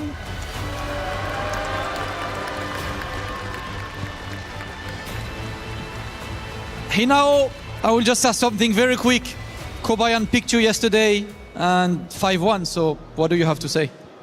昨日は小林に今日の対戦相手として選ばれたわけですけれども、今のお気持ちを聞かせてください。まあでも正直自分やっぱり内心選ばれて、まあでも小林いけるかなって不安だったんですけど、正直最初いい感じにリードできたんですけど、最後逆転されかけたんで、正直今でも敵ながらも本当に強かったです。Well, yes, he chose me yesterday, and I thought I was a little bit anxious that, if we can win against Kobayan, and I started off very well, but towards the end, he was bouncing back. So yes, I was not 100% sure that we can win, but I'm so glad I made it. Hey, never sure, but clutch this in the end. Listen, Hinao, I will let you go to the Crusher to crush your opponent's key as Rob TV is waiting for you. And what an emotional scene as we see Kobayan in tears being eliminated after a phenomenal performance. And now, congratulations as he goes to crush Kobayan's key. Hanao, it sounds a little bit like here now. He said, I'm here now. That's pretty much what he letting the people know, ladies and gentlemen, as he moves on even further in the bracket. Kobayan's last hoorah here at EWC as the young prodigy crushes the Titan right here in our top 8. Hanao moves on in the bracket, and we are just now getting started with finals day. We'll see just how far the young prodigy can take it.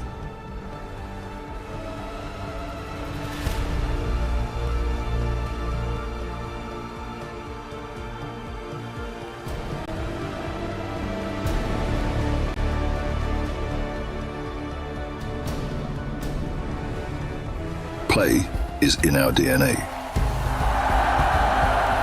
Whenever we let it out, it becomes our superpower. Now imagine an entire city being built to supercharge it. Kadir City, powered by Play. Well, finals is well underway, and already our first keys have been crushed, and our semifinals has 2 players, but we need 2 more. We're getting closer to the grand finals. It'll be underway in just several hours, but it's going to be a lot of fun. Who's going to hoist a trophy? Who's going to earn $250,000? Welcome back into the Allianz Vault. I'm Taylor Reflections Noble, Logan Sama, Tasty Steve. Boys, looking good, Steve. Hey now. Hey, you're fresh today, man. How you feeling? Feeling great, man. We're on finals day. These matches are already crazy. We keep saying there's nothing but bangers, but we are officially in banger season. There's nothing but. That's right. Bangers all around. First matchup, Lashar Hibiki. The Lily stays alive. Yeah, he managed to keep himself in it, and I think, if you're right that many times on the command grabs, it's very, very difficult for it to not be your day. But I think Lashar's going to look back on that and think, I let him get away with a lot of stuff. There was a lot of knowledge checks there that he failed. It was letting him get away with a lot of the raw spies in neutral, the stocks that can definitely be checked. Letting him mash in strings as well, the lights. There was a lot of stuff there that Lilies can't really get away with doing. And Lashar was definitely not clamping down on that.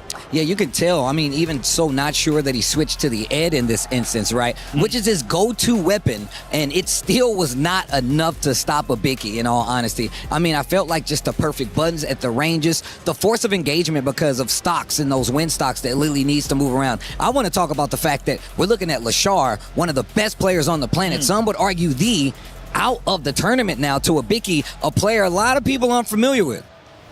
Yeah, the shocks just continue.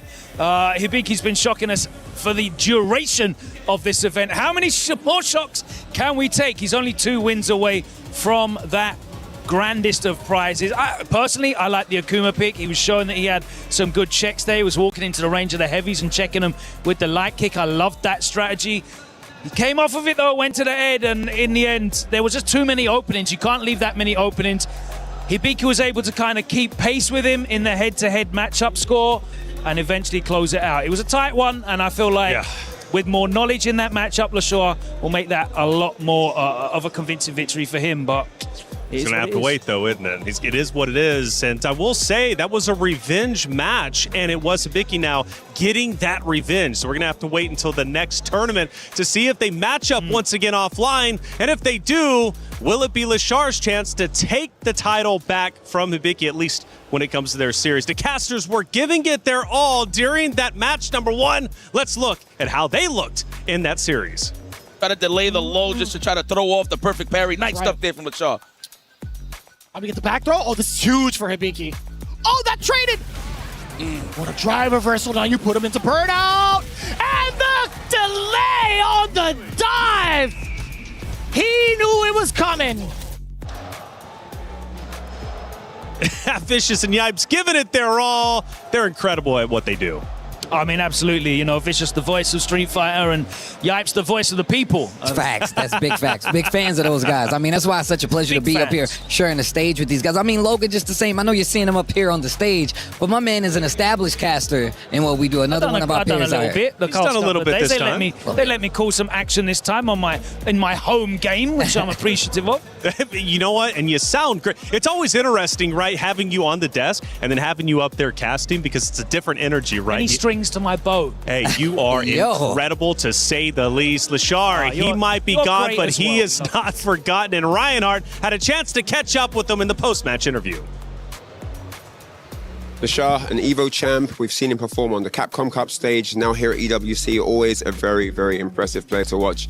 What does he feel is different about the challenge here at EWC when compared with the global events? 레샤 선수 일단은 좀 아쉽게 좀 탈락하게 됐는데 이번 EWC에서 좀 다른 이제 국제 대회들과 좀 달랐던 점은 무엇인지 일단은 먼저 여쭙고 싶습니다. 역시 뭔가 EWC는 항상 뭔가 대회라기보다는 하나의 선수들의 이제 뭔가 파티 같은 느낌이 들어요. 뭔가 정말 즐겁고 다른 대회들은 정말 게임만 집중하는데 이 EWC만큼은 뭔가 다 같이 통일돼서 뭔가 노는 느낌이 납니다. So unlike any competition, it doesn't really feel like competition. Actually, it feels more like a party. You know, it actually like unifies all the players together and just play, you know. It's just like we're not competing, we're just playing with each other. So in that sense, it was a very unique experience.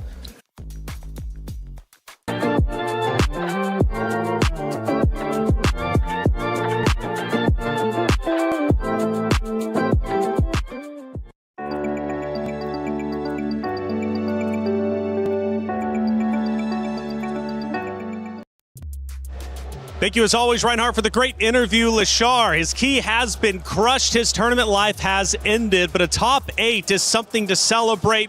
What a performance he had over the past several days of competition. But for Hibiki, his story will continue on next to play against Hanao. But we've been watching and listening to what the comments had to say. Sometimes it gets a bit wild, though. And Logan, I don't know what this first one. Why did he choose this killer? Love is life, and life is free. Is it free, though? Is that about Hibiki? It must be. It's one of the series. I guess so, yeah. I mean, it might actually be about Hanao, right? Because obviously he chose Hanao, and boy, what an absolute backfire that was. He was talking crazy over there. He's like, I'm going to beat you. And he said, you lost the plot. You done messed up. He did say that. He did say that. Hanao told him, he's like, bro, they here to see me, you know? He's speed running LOL. Now, this is definitely about the second series, man. 5-1, and now, let's be honest with you, it was a beatdown. Yeah, it was, man. And it shows you what the difference is in-game compared to real life, because you saw a 15-year-old kid who can't be more than 4'10", 90 pounds, dripping wet. He was oppressing Kobayan in that game. David and Goliath in real life, and then the roles were reversed in real game. Oh my God. He was patting down his pockets and everything in that game. What you got for me? Kobayan? Yo, dude, that's not too soon. He can hear this. That's not nice. That's actually not nice indeed. And the only reason why he's confident saying that, Steve, is because he's typing it out. He's not in the venue. That makes a lot of sense. We talk about the difference between being out here on the stage, going out and playing in tournaments, and then being at home. You don't get that pressure that you get on this stage, especially like you said. If you are in the stadium, though, let us know if that was you who said that, okay? Because I might want to point you out. We'll point you out. We'll point you out there. Kobayan's still here. Kobayan against Hanao, though, it was a beatdown. This young prodigy, 15 years old, is looking out of this world. That series was total control. And yes, Kobayan did pick the killer. He picked him out and said, I want to face you. You lost the plot, is what Hanao ended up saying. I gotta say, I'm surprised. I really am that this series was so one-sided. I mean, Kobayan is such an incredible competitor.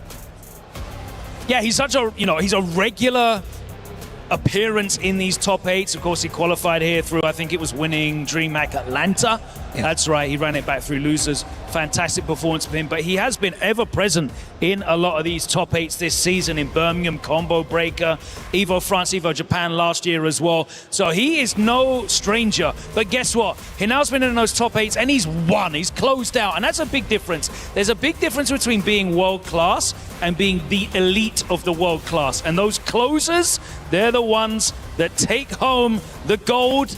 It might be Hinao's day, we'll find out. And even more so to your point, Reflections, is the fact that matchup, and it's one of the reasons that, Kobayan is such a big draw, is because he's playing a character that has a lot of hard draw matchups in this game, historically not known to do well in these situations. And that's something to get behind, something you want to root for. But he's done the work, he's done the legwork, he's been showing up, he's been getting those W's, so he's a player. We know this. And by the way, that was his first loss in the entire tournament this year. That was think about that. He was undefeated, and the time he gets defeated, it's a 5-1. Talk about a great performance. Kobayan, you will be remembered, a top 8 is stellar, but Hanao continues his race forward, and he might be in grand finals before you know it, but it depends on how the matchup against Hibiki ends up going. Now, Ryan Hart, we've had a lot of great moments throughout our 4 days of competition. What's your favorite standout moment for you? That is a very interesting and difficult question to answer, because we've had so many different amazing moments that are just going to be etched into our memories forever. Now, I wanted to start with a certain point here, right? We've seen these guys perform in tournaments all over the planet, but we've seen stellar performers, champions fall along the wayside, going 0-2. Some players didn't even get a single game. Absolutely insane stats here. I mean, Punk, Big Bird, Fudo, Xiaohai, not even winning a single set, and then kills you. Sahara, Angry Bird. Angry Bird's an Evo champion. Sahara's a Capcom Cup champion. Out 1-2, and these are the stats that just show how much pressure players are under at a tournament like this. But the thing is, you have players that qualify year after year for Capcom Cup. They're at every Evo. These guys are no stranger to the big pressure of the big stage with bucks on the line, right? But for some reason, even though other tournaments also offer $1 million for their prize pool, some reason EWC just gets under the player's skin and they just don't deliver. And I just wonder, just from a mental perspective, what is the elite pressure about this particular stage? And I really want to find out what players feel about why EWC just adds to that level of pressure that they need to deliver here. But it's super, super insane. Now, talking about today, oh my goodness me. I don't know if those kind of statistics are kept, but I would love to know how many command grabs Hibiki got on the shot, because he was getting gripped up. That was absolutely ridiculous. And then that second set that we just saw, Hinao versus Kobayan. Oh my goodness. I mean, I spoke to the young man coming off the bus this morning, and he announced, I mean, I had him there and I said, are you okay? You feeling confident? And he looked sad. Tears were about to fall, and I'm like, oh my gosh, he's about to break down. He seemed so confident yesterday, and he goes, I have to say I'm really sorry. And I'm like, why? I have to give an apology to all the fans because I'm about to decimate and destroy this guy's soul. I'm like, damn, you like that? And he announced the beatdown that we just witnessed. For a young man to be that confident and actually be able to deliver is really, really phenomenal stuff. Hinao exuding confidence right now. So yeah, I don't know what's going to happen in the games to come, but if anything, like now, it's going to be absolute fire. Man, let me know what you guys think. Ryan, thank you as always. By the way, looking incredible, loving the outfit, man. I swear your fashion senses, I got to learn from you. I really do. But, you know, taking a step back in the past, it is incredible to think just day one, we lost our champion, right? Who did not have an opportunity to go for the three-peat. That's how we started. How are we going to end? For the club championship race, though, it truly is an amazing race. And our fourth match pits Weibo against Falcons. Let's give you the update. Trav, what do you have? I'm over here in the Lenovo Legion Gauntlet with Chris. Both of our games are in the final days. Street Fighter and MLBB will be guaranteeing some points for the Club Championship today. So what's going on over here? I mean, we've got our grand finals. We've got Yangon Galacticos going up against Team Spirit. It should be a really good game and already has been. Team Spirit right now in control, but it is the best out of 7. They're 2-1 up. There's a long way to go yet. But the big story over here today was, of course, Falcons in their third, fourth place match up against Onic, and that was disappointing to say the very least. That was a 3-0. It was over in the blink of an eye. We have like a forced start time for our grand finals. We were filling for like an hour and a half. That's how quickly it happened. Really disappointing moment for Falcons. It was an opportunity to get an extra 200 points for the club championship in a game up against Onic, who were kind of in the same boat. Like, oh, third, fourth, you know, is still a nice thing to have. But it was a huge opportunity missed for Falcons again, and one that we thought they could have potentially taken, especially considering that Vitality had a really good opportunity to do something here, Liquid had a really good opportunity to do something here. They still added a gap onto, well, some of their opponents, if you like, but it could have been better. It really could have been better. Yeah, well, it's two fairly similar stories. Onic and Falcons possibly going to be facing each other on our stage as well, so we'll see if Falcons manage to make some points up later on.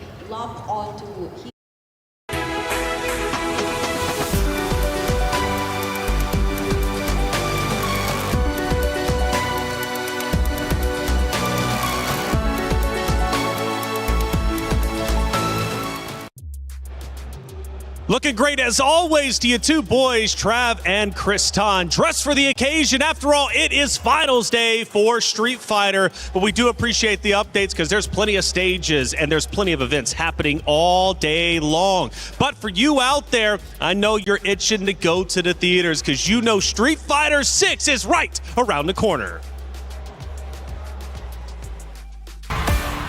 Gathered here are the world's best fighters. I won't deny I'm a street fighter. But only one of which will be crowned the world champion of Street Fighter. 3, 2, 1, fight. You win. Perfect.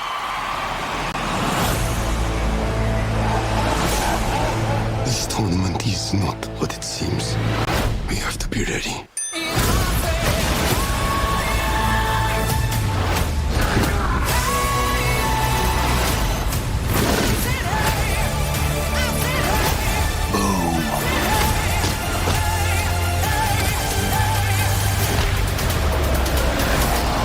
I'm positive that a fireball came out of Ryu.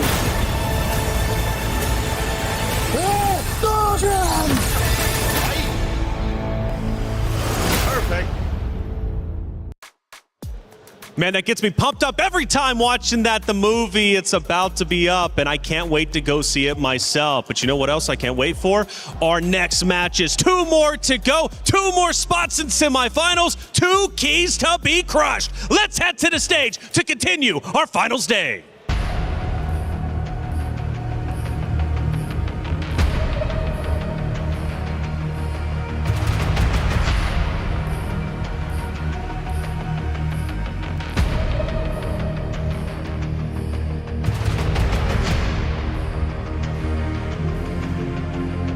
What we have seen thus far in this top 8 is what this right here is all about. Little Hinao, 15 years old, 5'1". He let it be known in an interview yesterday. What did he say, Damascus? You've lost the plot. You've lost the plot.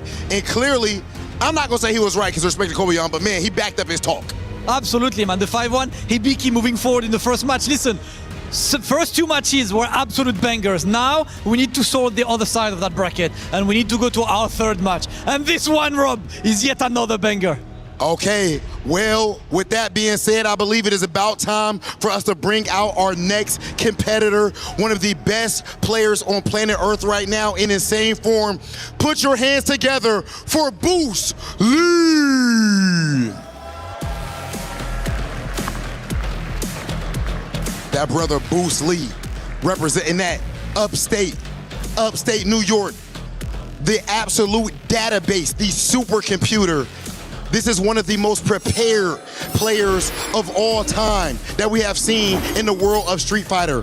Over on the East Coast, there were a couple people that you always thought of to dominate, and then Boost came along and let it be known that there is a new Titan in town.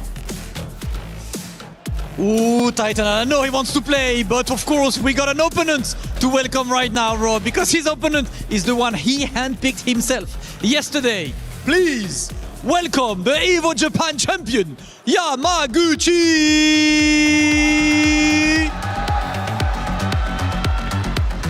Coming all the way from Japan, the man who won the biggest Street Fighter bracket in history at Evo Japan. That's how he qualified. He's there and made it all the way to top 8 by taking down his fellow Zeta Division teammate. So he is here carrying the hope of a country, of a nation, and of a club. Zeta, Gambare! It is time for Yamaguchi! Oh yeah, oh yeah, oh yeah, ladies and gentlemen. This is an absolute banger. Boost. I've got to ask, did you ever expect that you would take things this far in your Street Fighter career? Year one, no, but once I surrounded myself with the right people, absolutely. And do you have any people that you like to thank before going into one of the biggest matches in your life? Yes, I would like to thank Paladin, I'd like to thank Adrian Riven, and of course, Chris T, Menardi. Okay. Ladies and gentlemen, my man's Boost is ready. I love to see that smile on his face, but someone is trying to wipe it off. Absolutely, someone's trying to wrap it up. So Yamaguchi, you've had a day to prepare. As yesterday, we had Bruce Lee picking you for that fight, saying he's confident against Mai. How did that preparation go up for today's match?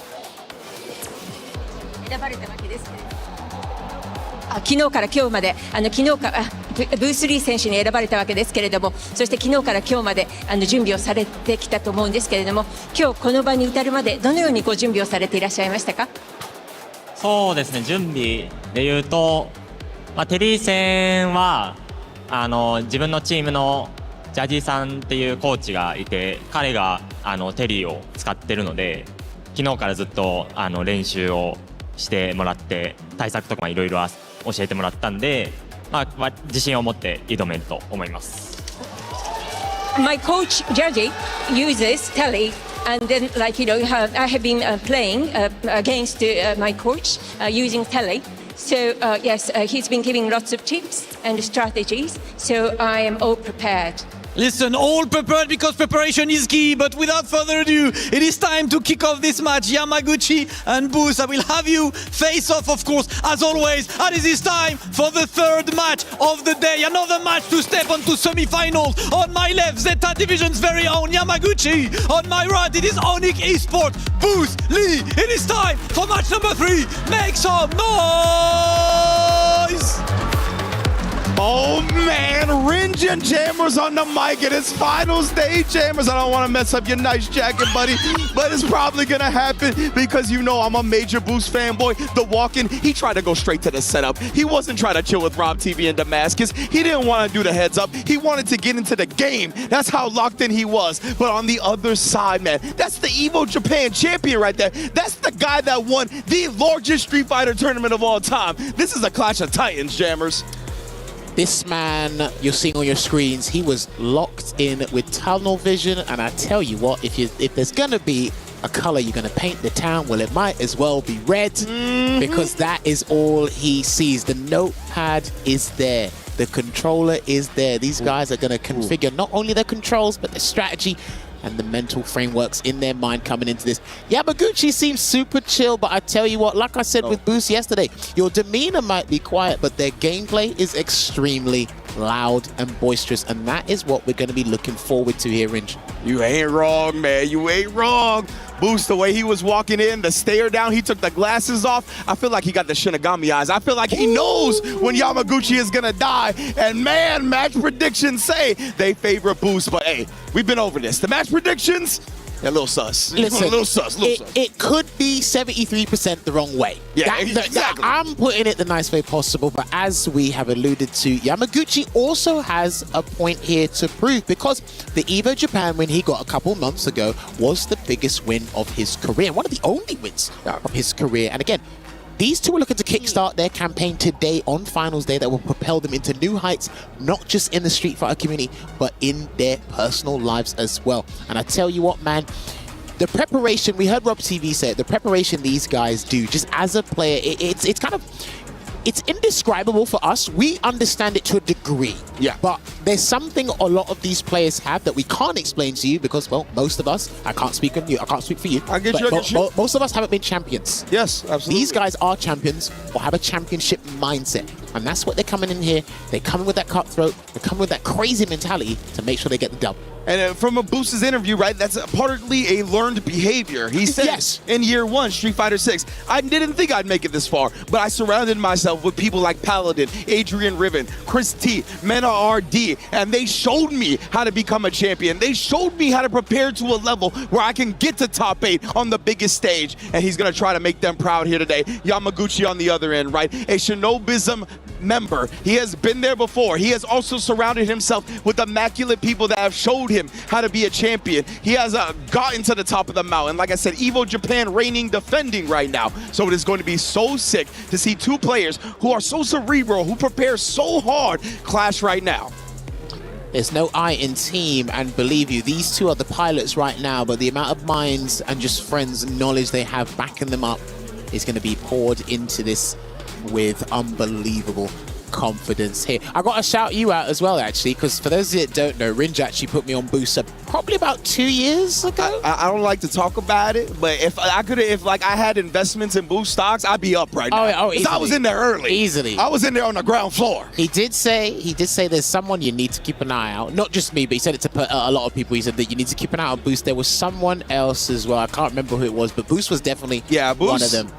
He legitimately, for a while, right, when he first burst onto the scene, he was showing me every single match I saw, something I had never seen before. Little nuances, pieces of tech that rarely anybody utilizes, even at the top level. And that's part of why he's gotten to where he is, right? He's been able to combine that with an overall solid game plan. You can tell he's been able to compose his emotions much more over the course of these years in Street Fighter 6 as well. And it's just so sick to see. Sorry, just looking at Yamaguchi's stats there real quick. Sorry to change the topic. No, you're good. Total perfect parry 0. Huh. To be a top 8, I would have never predicted that. I would have never predicted you made top 8 of EWC and didn't perfect parry one time. Yeah, because are we counting like fireballs? I assume they are.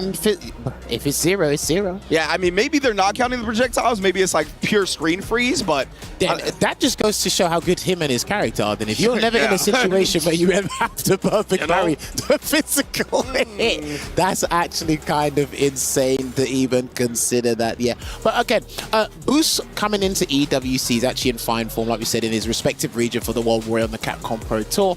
He actually won US Canada East number 2. Yes, indeed. And he came 3rd place on World Warrior number 1. So again, and he's an excellent teammate to have, from what I hear from all the other SFL guys that he's been working with. He's a great person to have. He had a very big responsibility back at the Street Fighter League Worlds as playing the last match against Lashar, which unfortunately he couldn't take. So I don't know his emotional, like what his emotional high or emotional low was at that time. But now he's got a responsibility to himself, because a big thing in life is you might, as you get older, you get more responsibilities. If there's one responsibility that stays consistent, it's responsibility to take care of yourself. Yep. Whether it's physically, mentally, in-game, and you can tell he's very meticulous and does his due diligence when it comes to this stuff, Rich. Absolutely, man. Just a touch on the point where you said, he did have that deciding matchup against Lashar at SFL. That's just a testament to the faith his opponents put into him, right? Okay, so we have got confirmation that they don't count the projectiles. So that was pure screen freeze. Good looking out on Lazarus and all the stats people backstage. But yeah, so that's just a clarification for everybody at home. But to touch on your point, right? The fact that his team, which consisted of people like Mena RD, right, that are willing to put him in the set deciding match, that's how much faith they have and how much work he's put in, and showed them that, yes, you can have this confidence in me. I will be prepared to the nines to make sure we bring it home, not only for the team, but now he's got to do it for himself. And I tell you what, right, because Logan Summer, shouts to Logan Summer on the desk with Tasty Steven Reflections, he did point out something when we were on the way back to the hotel yesterday. There is 50% of the players in this top 8, well, now it's been reduced to a little bit more, or a little bit less, sorry. A lot of them are still not qualified for Capcom Cup. And Yamaguchi has, Boost hasn't. So Boost has that extra incentive, that extra impetus to try and go for the dub. I wish they showed that clip yesterday where he walked up and just picked up the key. Like there was no nonsense. He knew what he wanted to do, and I'm just paraphrasing, but I believe the message is like, you shouldn't have beat me at the last Evo, and that's a statement. We don't have that often anymore. No, absolutely not, right? And you are making no bones about it. He picked it up and he said, I want my revenge. You know what I mean? And he is very prepared for the Mai, which is something, again, a matchup that I figure a lot of players, if they had the choice, they're dodging that matchup, right? They'd rather play against most of the other characters in the game than Mai. And he showed no hesitation. He doesn't care if this man's the Evo Japan champion. He doesn't care if he's playing one of the most villainous characters to Great Street Fighter 6. He said, you shouldn't have beat me last time. I'm prepared for you this time. Oh, she's like, nah, you're not in the tournament anymore. You don't get to talk. What a moment to catch from our cameraman, bro. She's got you. I don't even know how to phrase it nicely, to be honest with you. You can't talk now. You know, because you. The proper term for that is parental advisory. You know what I mean? So we can't go into that. You know, but most definitely right there. Big shout outs to Xiao Hai and Mrs. Xiao Hai, of course. Though, of course, the defending reigning 2-time EWC champion Xiao Hai, who unfortunately for him, he's not going to be able to take a third championship home this time. But he's got a Falcons teammate, Crime still alive, that's going to be facing Menard in a little while. So Falcons as well, trying to get that back-to-back club championship. They got a ways to go. They're currently in 5th place. Crime is going to be their main source to do so, and he's going to be going up against that man right there, Mena RD. GOAT status for Street Fighter 6 so far. EWC, the only world championship not in his trophy case, but man, oh man, can that change today? Oh, Star Trek? We got a Pharrell fan? Oh, words? Okay. I don't know if that was supposed to be that or what. Maybe. I mean, we might have to ask him afterwards. A quick interview. But yeah, listen, we're locked and loaded. We have got an insane crowd. I'm so glad they were able to come out and join us here. And I tell you what, we've been working with a lot of people over the last couple of days. And they're like, I haven't had time to come watch Street Fighter. I really want to come over there because you guys are making so much noise. I want to watch the game. I said, well, if you ever get time on your break for 5 minutes, come on over. You might see someone get scooped. Did that sign in the back say, Weibo, if you can't win at League, please win at Street Fighter? Is that what that said? Is that what it is? Is that what time it is now? That's pretty funny. Well, you know, Meta RD is going to be trying to pull it up for Weibo Gaming. That's going to be in our next match. It looks like our technical pause has come to an end, and we're going to get into this next one again. One of the quarterfinals matches. If you're just joining us, if you're unfamiliar with the format for Esports World Cup, in our finals bracket, it is all first to 5, single elimination. You can see right here from Boost, only 1 combo drop, only 1 missed DI reaction, and only 4 times in burnout. Bear in mind as well, there's been a particular setup. I had to note this down and I had to pull out the Steam Deck and do the lab work on it. There's a combo he's been doing in the corner which has EX crack shoot, EX power charge into the crack shoot. He whiffs the light DP. Oh yeah. I think at best it leaves him at +5 frame advantage. All intentional. The crouching medium punch is always connected counter hit because in everybody's mind, that's a great psychological tactic, by the way. In everybody's mind, it looks like he's dropped the combo because he ran out of juggle points. No, that's completely intentional. A couple of characters do have it, but there's a lot of recovery in this game across the board, given the context.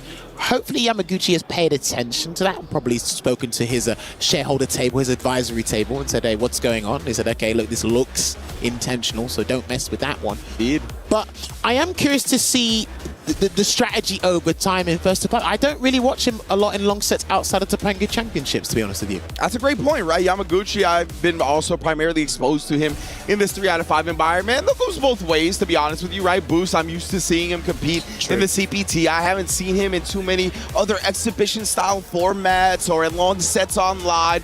So I'm very interested in this, like seeing how they both evolve over the course of a first to 5. Who has more tricks in their bag? Who even is going to need that, right? Maybe they catch on to each other in terms of conditioning. We saw how quickly Hanao could snowball a set, right? So we can get out of hand real quick if somebody gets to read on the opponent heavily. But this is going to be a great one, I'm sure of it. Remember, we're still in the round 1 set of matches here today, but we will be crowning a new champion here at Esports World Cup. Thank you very much for joining us. Hey, make sure you guys tweet out the stream. Make sure you tweet out the YouTube stream as well and let everybody know that we are live. And this is probably going to be one of the matches of the day. I have my own theories and predictions, but I'll keep that to myself because sometimes a broken clock works twice a day. This might be one of those times, right? We are going to find out very shortly. Our players' button checks are over. They're at the character select screen right now, about to get into the match. But it's going to be a fun one, right? Terry versus Maya as well. SNK battles coming at you live and in full effect. Should be a fun one in terms of the matchup as well, right? I think Terry's got some good juice up against Maya, honestly. Just being able to have the bird knuckle accessible to try to take up that space quickly, get some jump scares on the ground when she feels comfortable in that range where she wants to throw fan. But it looks like the button checks and the hand warmers are done. We are getting right back into the Esports World Cup round 1. First to 5. Who advances to the semifinals, Jammers? Will it be Bruce Lee or will it be Yamaguchi? Our SNK guests will be taking the stage here in immediate medium burn knuckle, as Ridge mentioned. And again, he's going for the gusto because he says, hey, I'm here to prove a point. I'm here to dominate neutral in my own way, shape, or form.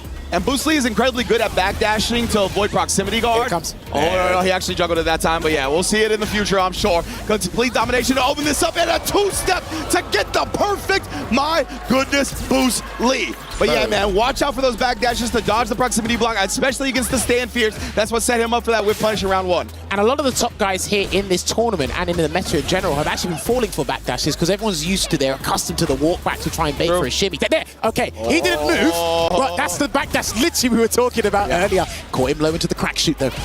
Indeed, and now we're stabilized a little bit, right? Yamaguchi managed to strike first blood, so he didn't get off to the races like we did in round 1. Oh, but the backdash, right? He was looking for it again. Yamaguchi, an immediate adjustment that chased it down with a drive rush. Amazing stuff already. He's not biting, he's not biting. He's waiting about a good 2-3 seconds before he does the late crouch and medium punch, so Yamaguchi might just need to go for a throw, take a DP if that is the case. Look at that drive gauge replenish, but again, it didn't connect. He was confident he was going to get a perfect parry on that stand fist. That's why he done the tap parry. But Yamaguchi literally saw that and honed in on that punish counter throw. Man, I'm so impressed with Yamaguchi. Oh! Using the driver's chase on the backdash in the last round, but we get an overhead and the install already in this one. OD ground wave, but get off me. Great stuff. Okay, he's delayed. Good interruption there. That's all my players are doing nowadays. Delayed crouch medium punch on defense. They're confident that they can break through. Your resilience there, no crosscut into the rising tackle, but it will be a conversion into the Kai Chosen. That gives Yamaguchi round 1 after that hell of a statement from Boos in that very first interaction. I love that jump forward from Yamaguchi in the corner as well, right, as a way to kind of combat Boos's primary defensive strategy of fuzzy delay buttons, as well as dodge something like if he did get freaky with a reversal off rib. So Yamaguchi really layering the way he's going to approach Boos. And Boos, man, yeah, he got hit in the mouth after that first round. Let's see how he bounces back. Well, you know what Mike Tyson said, everybody's got a plan, maybe even a notebook, until you get a fan in the face. I kind of made it a 2026 edition. That's not what I was saying. Perfect parry almost got the punish counter a little bit too far there because her box is not big enough on that power wave. Good rising tackle. Indeed, willing to risk the reversal right there. It shows you where Boos's mind is at. Dude, the way he uses heavy kick as well, I'm really impressed because he makes it hit at the tip and the latter active frames as well. So it's very difficult to take your turn back or heck, even challenge it in general. That's why you can see Yamaguchi starting to do the backdash out of the block strings as well, avoiding that button entirely, keeping him locked down with the Rienbu. I like this a lot. And again, just peppering him. That drive gauge is getting bullied. Damn, he was literally powdering those stand fierces on him right now. Almost, he still can't get the perfect parry on that Kai Chosen, but he does get a quick burn. No runaway there from Yamaguchi, though. Burnt out is Boos. No, it missed. He's done. Indeed he is. No meter necessary. Great routing from Boos, even in burnout. He bounces back here. It looked like that was the light version of Ryu Engine. Maybe the medium version might have caught him there, but that's neither here nor there. We move on into the Buster Wolf. Counter hit confirm off the stand medium kick. Terry classic right there. Oh, he backed away just in case because he's low on drive gauge here. In the danger zone is Yamaguchi. Heck, in the danger zone is both of them. Oh my god, that could have been a spacing trap. Definitely could have been, and man, again, the drive gauge now. Oh, I love that, punching the fan away, recognizing that it is not charged. And again, making sure Yamaguchi stays real low, and he tried to parry, but not blocking low. Round wave, he's out. No, he's out because it was a level 2. If that was a wake up level 1, that's what he was trying to cover. That would have worked, that round wave, but Amplified Shinobi Butchi got him out, and he's just going to pepper him away. He has got a super on deck. No need, because that's going to be a drive impact into the power geyser to make it 1-1 as the scores on the doors. Indeed. I don't think it was a parry, by the way. I think it might have interrupted like an OD move or something, but man, probably. Man. nonetheless right there, right? Boost was definitely prioritizing keeping that drive gauge down, making sure he never got into a healthy status again, and we're already a tied up set. Dude, the only person who flinched for throw techs was Yamaguchi round 1. Ever since then, they've been trying to bait throws, and neither of them has taken the bait. Yeah, you're gonna have to start establishing it. I'm gonna think he's gonna do it here. Yeah, exactly. I was gonna say Boost, one more. Oh, not even, and he caught Yamaguchi either jumping or backdashing. Even Yamaguchi knew. Good block last minute on the overhead there. Tried to interrupt again on defense with that crouching medium punch. There's a throw tech there from Boost, and that's a hard read on the throw he thought was coming. Dude, oh, a little awkward on the crack shoot point blank, but nonetheless. Both these players, man, managing their meter so well. Ooh, but Boost. Beautiful check there with the jab, by the way. Gets a throw. He's low. He can throw the EX fan if he wants to, but he's going to throw a regular fan just in case. Still did enough damage to actually burn him out right there. He's buffering level 1. Most definitely. Still waiting his boost. He might have to be a low forward into the level 1 just in case, but burnt out is Yamaguchi, so he's going to have to go for the juggler here, Ringe. Level 2. Oh, he ends up reaching. A little bit surprised because he was so disciplined beforehand, but I think that's why, right? He was like, you see me holding down back. I think he's going to go for the throw because of that. Yamaguchi stayed very disciplined, takes advantage of the whiff Rienbu. Kaguruna Mai activated again here. Power wave to get away from me here, and he just gets hit by the roundhouse, and he's going to replenish the stocks on another Kaguruna Mai here. And if he falls for a shimmy now, he's dead. I tell you what. Is that the different fall-up? No, it isn't. I haven't seen that one, but that's going to be guaranteed into a perfect round. And Yamaguchi takes the lead here. Bear in mind, the context to this match is Boost said you shouldn't have beat me in our previous exchange.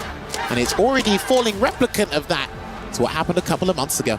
Indeed, right? Boost was the one that had the opportunity to choose the opponent. The first person. He's had the best record coming into top 8. That earned him the privilege to choose his opponent in round 1 of the finals bracket. And he immediately, without hesitation, went to Yamaguchi's key. And look at this. He's answering that request for a battle in kind. He's ruminating here, and we know how much of a deep thinker Boost can be. Listen, I've heard this guy's philosophy in Street Fighter 6. I'm thoroughly impressed, but obviously you have to put your money where your mouth is, and that's exactly why he's in this seat. I have seen him held tilt and be unimpressed by getting hit by regular jumps.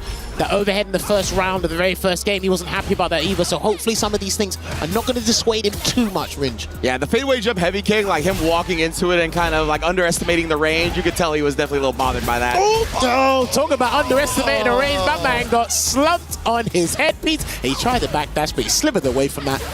Yeah, fortunate for Boost, didn't actually get punished at least, but man, now the roundhouse is coming in real hot. Recovered in time, and now the overhead as well. Yamaguchi, he can do no wrong right now. Level 1. Oh, that's with a speck of hell, but it was irrelevant because the overhead again takes it for Yamaguchi. And dude, he is slipping away. He's running away with that baton in this relay race. Yeah, it's getting a little scary, man. 3-1 is not a place you want to be if you're Boost, obviously. Ooh, I like that weighted because Yamaguchi has been very good at perfect parrying and then pressing a button. Here we go, gets the back throw there. He tried to do a reversal jab and it didn't work. That's why that was a standard frame trap there, just harassing him with that stand heavy kick into those standing or crouching medium punches. And another Kaguruna Mai is coming out. He can't reversal in this situation. And he blocks. Oh, yeah, and a good button press out. Back throw as well, take the real estate advantage, push Yamaguchi towards the corner. Hasn't really seen any burn knuckles since that first round either. Because he's amplified now, so the burn knuckles irrelevant at this point. He tried to actually go in and try and win the interaction, but he rewarded Yamaguchi with another game, and there's a 2-game buffer resulting in a 3-1 lead. He's running away with this one. Yeah, it's getting a little spooky right now. Yamaguchi is very much in control of this set. Boost, however, as a cerebral player, he's given more games in this first to 5 format, trying to figure out what's going wrong. He feels a little hesitant to me. Feels like he's letting Yamaguchi dictate the pace, control the tempo with the fans. I want to see him get in there, whether it's a risk on a jump, a burn knuckle. Got to get a bit more aggressive, in my opinion. Speaking of which, he gets a successful shimmy there into the rising tackle on the wake up. He did respect a reversal punish counter and lovely conversion there into another rising tackle. This is the momentum I want to see from Boost. I don't want things going from confidence into trepidation. That's what I really don't want to see from this man. Yeah, man. Great way to put it. Roundhouse again, right at the edge right there. Thought he was going to actually counter here with a light kick, but nonetheless catches Yamaguchi with a light strike. The little hezzy, but he couldn't get the punish after the whip. you know, I kind of like that timing because it goes back to your point you made at the start of the hour. He's watching out for that backdash to get it, and he had to be as brazen as can be. He needs to reenact that thing he done in the first round. He done the same thing there. Do it and let him know you have to make this guy uncomfortable. Yeah, even right there, right, the successful check on the 99-second, but a better perfect parry. The first one for Yamaguchi in the tournament. We got to count that one. Lazarus, if you're listening, you got to count that one. Yeah, that one counts. We got the screen freeze. Oh, man, there we go. Again, just harassing him. Damn, he wants your phone number, your Instagram, he wants all the socials, and he let him out anyway. Like I said, nice level 1. But yeah, stand fierce is definitely harassment, not flirting. I'll tell you that much. Oh, dear. Another burn knuckle. It's ambiguous these days anyway. All right, here we go. Still blocking it out. Gets the overhead, but last-minute block from Yamaguchi again. He might have to delay low next time. He's watching it.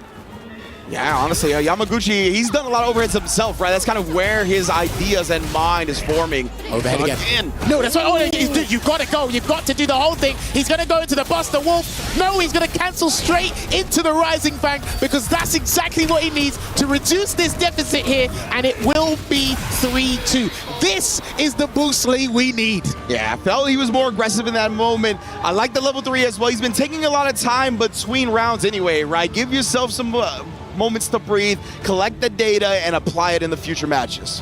And that's a scary thing as well, you know. As this set goes on, you're collecting the data, but every decision is massive. The interactions are just becoming ginormous risks you have to take, and you're going to be conscious on your mind if you do guess wrong. Indeed, and Boost finally finds a crouch medium kick. It feels like he hasn't found a lot of good call-outs using that defensively yet. Again, inching forward and getting the Riembu punishes because just micro walk blocks.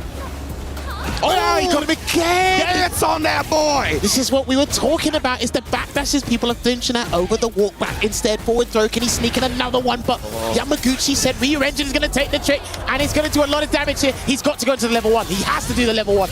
Yeah, immediately here. He's going to be able to get that space. He spin his meter just to get close again, and he gets the throw! What a gamble from Boost! The confidence is starting to exude. This is the thing people need to pay attention with Mai. When she activates level 1 and throws the fan, you're kind of inclined to do your EX move, but Power Wave is one of the moves you don't really want to do it against, and he's going to go to Kaguru no Mai once again here, Ringe. Indeed, right? And Boost only has 2 bars now, so it's not a good look to try to do the OD Power Wave again. This time, he's up below that threshold. It's very scary. Oh, another counter hit confirmed. That's nice damage. Now he can walk behind the Power Wave if he wants to, but he's only doing it to buy the time, so his dry gauge gets back into the safe zone here. Yeah, but I like him risking the bird knuckle. We saw that. And again, now the OD to clear it and approach. Those last 5 seconds from Boost were actually clinical, by the way, in terms of regenerating your drive gauge with the Power Wave stuff. Love that. It's a beautiful play. Man, again, another great overhead block of the drive rush. Boost might be considering these lows, as you mentioned before. He's looking for the counter hit confirm, I think. Power Wave in. He might have to wait for the medium kick again. Forward throw. Chase him down. It's been throws primarily after those OD Power Waves as well. He's looking for the counter hit. He wants the counter hit, and he's going to throw that out with malicious intent, that heavy kick, but now he has an opportunity to chip him out. He's looking to do it. He still has there it is. Rising Fang for the guaranteed chip, and Yamaguchi gives him the nod of approval, gives him the respect. He's like, all right, you played those last 10 seconds to as the clinical as you can be. Exceptional stuff there from Boost. From my recollection, every time he's been able to clear the fan with OD Power Wave, he has gone up and thrown him. So I'm really interested to see how that evolves. Is Yamaguchi going to try to backdash? Is he going to try to jump once that gets cleared? Will Boost be ready for it? Is he still going to be looking for the throw? So many layers in this last 2 out of 3 matches for the first of 5. Well, now that Boost is catching up in this marathon, all eyes are on Yamaguchi to see how far he can run away with this, because he does not want Boost winning 4 games on the bounce. Already on a 2-game win streak, by the way. Yeah. Nice little stand jab as well to prevent Yamaguchi from getting too close. Perfect parry right on the Power Wave up close. I haven't really seen a jump from Yamaguchi to read one of these things, but I guess it's not worth the risk there. Yeah, both of these players very grounded, right? I don't recall either of them jumping so far. Plus frames on the bird knuckle, very well spaced. See the backdash before the drive rush, but Yamaguchi snipes. Watch out for the reversal. And he's still, again, good blocking mid-screen, being completely disciplined and punching away the fan. He's not going to throw out a burn knuckle just yet. Chases him down, and a throw tech there, nevertheless, from Yamaguchi. Oh, my word. Oh, and now a perfect parry. Another one. Put it on the board, lads.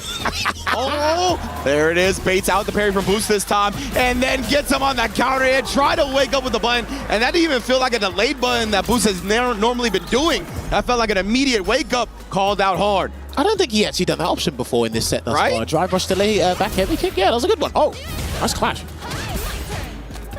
Forward throw again. Yeah. Ah, okay. He could have caught him with a drive rush throw in that situation. And again, Boost has not really been flinching with wake-up options on defense. In terms of panic, anyway. Yeah, he definitely likes his delayed buttons, whether it be for melee, whether it be for defense. He is definitely layered and has done the math in regards to that stuff right there as well, right? Respecting the fact that you can kind of bait out ODOSDP. But again, because he's still low on drive gauge, just look for a counter hit confirm. That's why he's throwing out the kick buttons again with heavy bloodlust here. Yeah, it's such a good way to shave your opponent's drive meter down as well. Great button in general. Look at that, man, a half a bar. And then, beautifully set up with the OD power wave into the burn knuckle. Now we're bullying him to the corner. He's got to do a level 1 or something. He can't lose like this again because he might be looking for, sneaking around wave. He's not going to sneak in the stun, but great interruption with that crouching jab there from Yamaguchi. Incredible composure. Not worrying about being in burnout, even in the corner, just picking his spots perfectly. Man, we only have 29 seconds on the clock and more than half the health bars to go through. Dude, the way these two have handled each other's EX projectiles has actually been stupendous. And he just needed that to hit at the tip, but he didn't get it. Building the momentum here is Yamaguchi. Block on the overhead last minute. Had to interrupt, but it wasn't a counter hit. That's why it didn't combo. But he is going to make amends with another Rising Fang here. He's going to change the tides in the drive gauge here. And there's an executive decision needs to be made on Yamaguchi's end. Does he give up this round? There's only 14 seconds left on the clock. Like, this is going to be scary from both sides. Sneaky, the burn knuckle. Sneaky. Oh my word. And Boost trying to dash forward here, check any approach. He can just down back now. He even teched the throw. That was a little dangerous, but it is okay. Boost wins it with a timeout, and the war of attrition goes his way. The interesting thing as well is, remember, the supers freeze the time. That's what I'm saying. So, yeah, if he got hit by that combo from the shimmy, then it would have frozen the time. He would have lost anyway. So. Yeah, that's why I thought that tech throw was brave. Tech again. He's recognized how he's setting up tick throws from a drive rush cancel. A straight combo and then just walking out of throw range. Good little shimmy. Throw tech. Damn, you are still being stubborn. You player. Oh my word. And Yamaguchi sniping again with the crouch medium kick right as Boost was trying to walk out of range of it. He was dancing in and out. But again, the throw after the OD power wave. He got him. Challenges because, of course, that Fierce is so plus off drive rush. But he's got no meter. He's only got stocks and critical health to work with. Maybe even a dream if he gets this right. Boost, he's got the 1 bar. Too far. Boost, I believe stand medium kick counter hit into level 1 will kill. He tried the rising tackle. Huge bet. We've seen Boost willing to gamble before. This time does not work out. Yamaguchi 1 game away.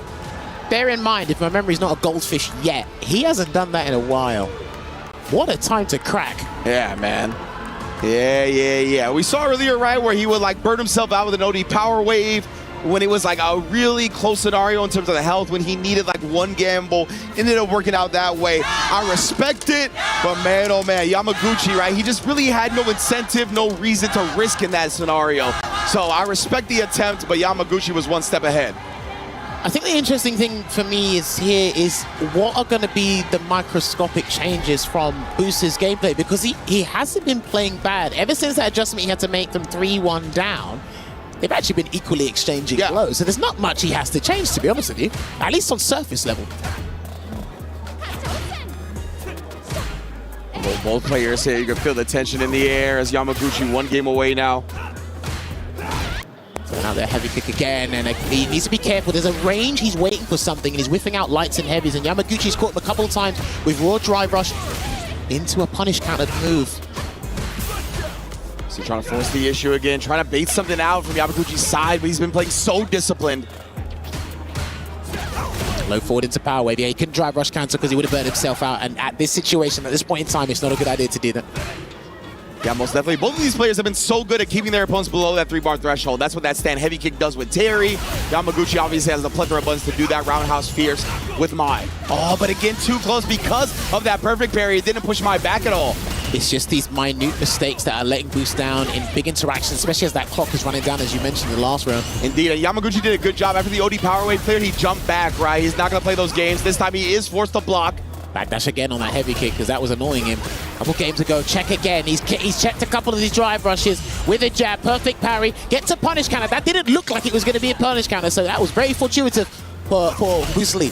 Yeah, absolutely. I thought that was safe jump timing and spacing. Right here, perfect angle on that to continue it. Goes with a safe jump and gets the throw, takes the life lead. Oh, 5 in a late tech? Watch out. Yeah, perfect parry because the DP didn't work before. Someone's going to have to do something audacious. 10 seconds on the clock. Who's hungry for that round? Oh my god, bro. CA on Power deck. wave, go away. Yeah, you got power wave again. No, he can't. Good blocks there from Boost. Oh my goodness. Takes it back. Oh, another time over and Boost squeaks the victory. Oh. There's a couple of timeouts that worked in the favor despite the clock being neutral, as can be anyway.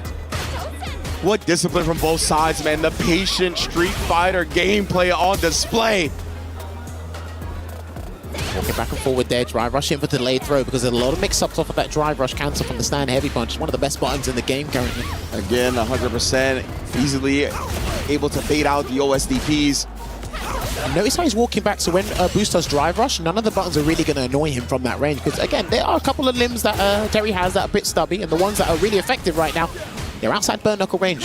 Absolutely, that's why Boost, recognizing that's where Yamaguchi was looking to play at. No! That was not what he wanted.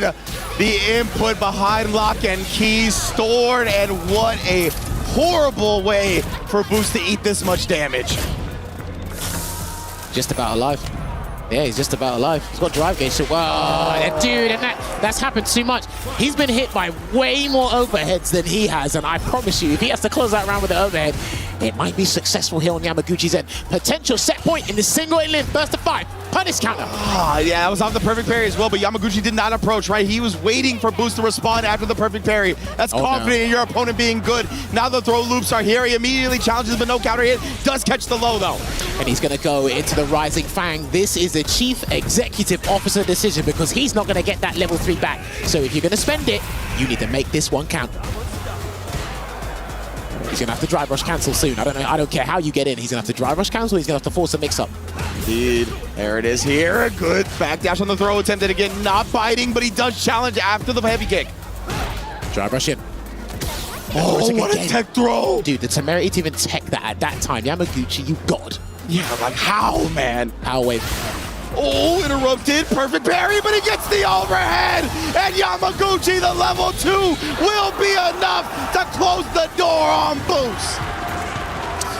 That was a beautiful rally of adaptation. The back and forth. We thought Yamaguchi pulled up the ladder until Boost was making that comeback, but Yamaguchi kicked him down and said, stay down there because this is a single in-limb burst to 5, and the Evo champion is getting closer to having another massive trophy in his cabinet. And we mentioned it, with the amount of overheads he's been hit by, I wouldn't be surprised if that was the way he was going to close out. 100%. That was the main point you highlighted, right? You're like, bro, these overheads, you got to put it at the forefront of your mind, especially when it's such a powerful round-closing tool, right? Granting some of the most damage in the game off the drive rush, especially off a clash like that. What a way to go about it. But let's take it to the stage and our host, Rob TV in Damascus.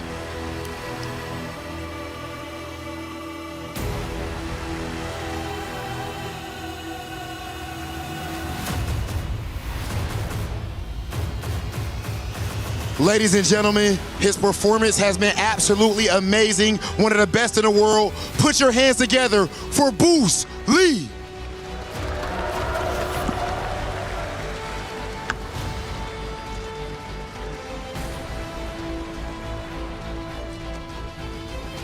Okay, and now a word. You can be here, Marty.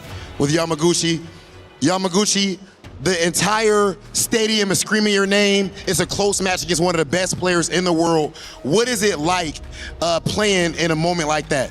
はい、このような大舞台でたくさんの観客の方たちが山口選手のお名前を呼んで声援されていたわけですけれども、その中で大変接戦の中、もう世界最強の選手と言われる選手を相手に戦い抜いたわけですけれども、今のお気持ちをお聞かせください。そうですね。なんだろうな。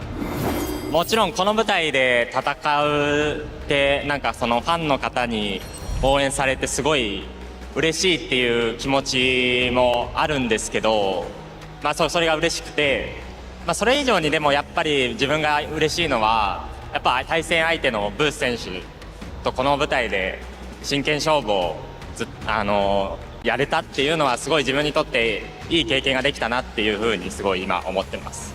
Of course, I'm so grateful and delighted that, for all the fans here to be supporting me in such a big stage like this. But moreover, I am so grateful and delighted that I was able to compete against Bruce Lee. And it was such a great experience for me. Ladies and gentlemen, Yamaguchi, Evo Japan champion, and here at EWC trying to add to his trophy cabinet. Yamaguchi, please go ahead and crush your opponent's key.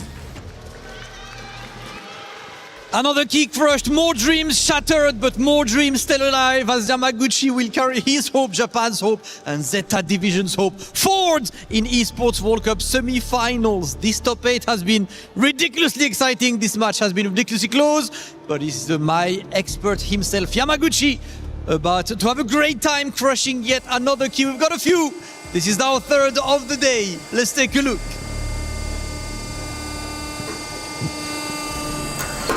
Ooh. This is a clean one. This is a great one. Yamaguchi, once again, congratulations. Yamaguchi moves forward to semi-finals. Please, everyone, make some noise for Yamaguchi!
Another exciting match down, and now it's time to kick off our final match of round 1. 3 players have punched their tickets to semi-finals, and only one remains, and this match is an absolute banger once again. This match is unbelievable on paper.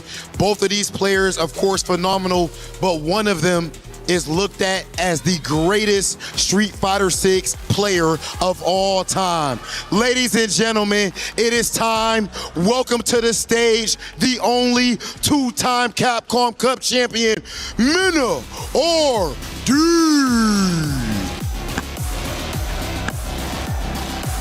This is, simply put, the best in the world today. The trophy cabinet is absolutely unrivaled from top to bottom. Back-to-back Evo Japan championships, back-to-back Evo Las Vegas championships, Red Bull Kumite, Street Fighter League US, Street Fighter League World Champion. And this trophy right here is the only one that he does not have in his trophy case. And today he is trying to change that. Absolutely, there is a lot to play for, but his opponent has a lot to play for as well, as he is trying to make a mark on the world competition. Coming all the way from Chile, Falcon's very own, Kraime!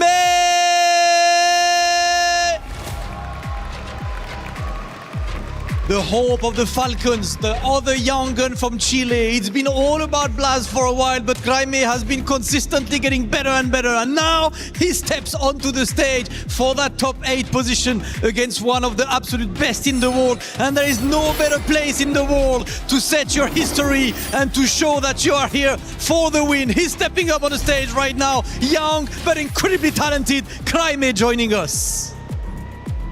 And now, of course, a word with the best on planet Earth. You've done it all. But here's a young upstart trying to make his mark. Do these moments in front of these fans make you feel alive? This is what I live for. Simply put, Mina RD absolutely locked in. Last thing, that trophy right there. I said you've done it all. You have not done this quite yet. How important is it to you to lift the EWC trophy for the first time? You said I haven't done this quite yet, right? Until today. Until today. It's already written in stone. I love the confidence from the champion, but of course, I've got the challenger with me. Crimey, coming onto this match, Mena Erdi is seen as one of the favorites, one of the absolute best as well, and that's a huge challenge for you. How do you take on that challenge against Mena Erdi? Mena es uno de los favoritos en este torneo. ¿Cómo te sientes a jugar en contra de él y cómo es este desafío para ti en jugar en contra de él? Me siento bien y preparado y bueno, a ganar al favorito. I'm feeling good, I'm feeling prepared, and it's time to win against the favorite. It is time to win against the favorite. Listen, guys, we're not gonna waste any more time. Crimey and Mena Erdi, you guys can go for the face-off. And Rob, I am hyped for this one, bro. Ladies and gentlemen, this right here is what it's all about. Of course, we have a young prodigy on his way up. And then on the other side, we have the best player in the world, Mena Erdi. In the end, there can only be one. Mena Erdi, Crimey, who's it gonna be? Let's send things over to our commentator.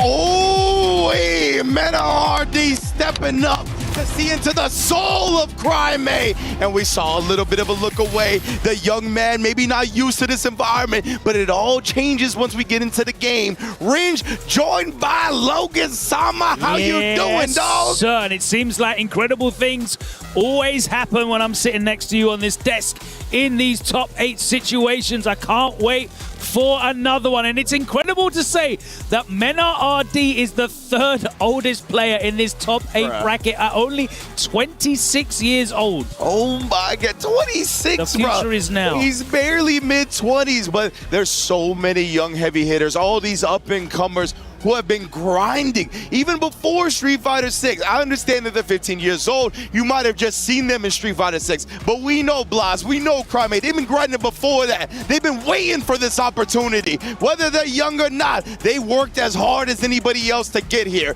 Now Crimey has a huge opportunity to not only get himself into the semifinals, but make a name, make sure he is unforgettable throughout the scene by denying Mena Erdi the one title that he does not have. It's incredible energy. And of course, the club championships on the line as well. The last remaining Falcon. And of course, Mena Erdi representing for Weibo Gaming. Crimey looking to go one further. Look, he's had an incredible couple of months. He got 4th place at EVO, which is a huge breakout result for him. So impressive. Then he managed for the first time to secure the World Warrior in Chile. And that might not sound like anything to a lot of our viewers out there, but listen, Blas, who was in last year's grand final, only 17 years old, has had that region in a chokehold. He's won 11 back-to-back World Warriors. Finally, Crimey managed to win one, beating Blas in grand finals. Is that a sign that this is his breakout? He's in incredible form. He comes here by way of a great run, an incredible run through our brackets so far as well. Unbelievable stuff from him. And yeah, as you mentioned, Crimey has the back-to-back, the only club champions on his back right now. Team Falcons in 5th place. This is not where they usually are when it comes to this close to the end of EWC. They're usually in that 1st, 2nd place spot, trying to secure that one more dub. Crimey right now has a big chance to gain a lot of points for them and put them back into that position they're used to being in. Of course, Mena Erdi not only doing this for himself, but for Weibo Gaming as well. But oh man, bro. Just the intensity, the aura both of these players exude. It looks like our button checks are over. Now, they have faced each other twice already this season. It was this matchup, the Blanca versus Ryu. They faced off a combo breaker. And also at EVO, it was 2-1 to Mena both times, with Crimey taking the lead in the first game. What I want to see is his approach here. I watched back the 2 games. The game at EVO looked a lot more profitable for Crimey. He was using the fireballs a lot more. And I think the fireballs are so important in this matchup. You want to force Blanca to come into that range. Of course, that doesn't mean that it's going to be successful when he does, but it's so much more difficult for Blanca. That crouch fear is a big button in this matchup as well. You do have to be unorthodox with your fireball delivery as well against Mena Erdi, right? He's got the best slides in the business in terms of reactions to the projectiles. So let's keep an eye out for that as well. Crimey, of course. Oh, but the Fierce is the great equalizer. Everybody gets opened up, especially with the 20 frame overhead. How are you reacting to that at the grand old age of 26? Oh, looking like a little Another old thing man. that Mena's fantastic at doing, by the way, of course, is the parry to the fireball at those close-up ranges. Talking about parries, we've got parries here on deck from Crimey. Again, the down back one as well. Straight up calling out the fact that he's going to be looking for a low there. Oh, and speaking of which, Crime dancing in out of range. This pace and this tempo, I'm loving it. Yeah, calling out Mena for walking back behind that standing medium punch on whiff, and he finds himself in the corner now. You'll see Mena whiff a lot of buttons just preemptively. It'll be that back medium kick. That stand roundhouse will use a lot as well. But there we go, the activation on block of the OD. Tap parry because there was no ball that came. Indeed here, I love that from Mena. Oh, another tap parry, he's gonna get burnt out now. Crime looking for him to pursue. That's why we see the back jump and the neutral jump. Forward this time to get out of the corner. That's a huge escape. Wow. Oh my God. Great block, because I had no idea where that was going. Yeah, legitimately. Even visually after the fact, I didn't know what side that hit on. Oh, and Crime again challenging all the way through to the Super 1-0. I want to call that out as well, because that's a really important mix-up in this matchup. The drive rush on block from Blanca. He's got that back hop, right? So it means you can't always OS the ODDP. Sometimes you're going to see Crime challenge. Sometimes you're going to see him go for the throw. It is a big mix, but it's not always in Ryu's favor, as it would be in other matches where you cannot steal the frames and that option select is guaranteed. Beautiful delay on that drive rush from Crime as well, not only to let Mena RD land, but then counter hit the button. You can see Mr. and Mrs. Xiaohai cheering on the Team Falcons member as well in the front row. Shout outs.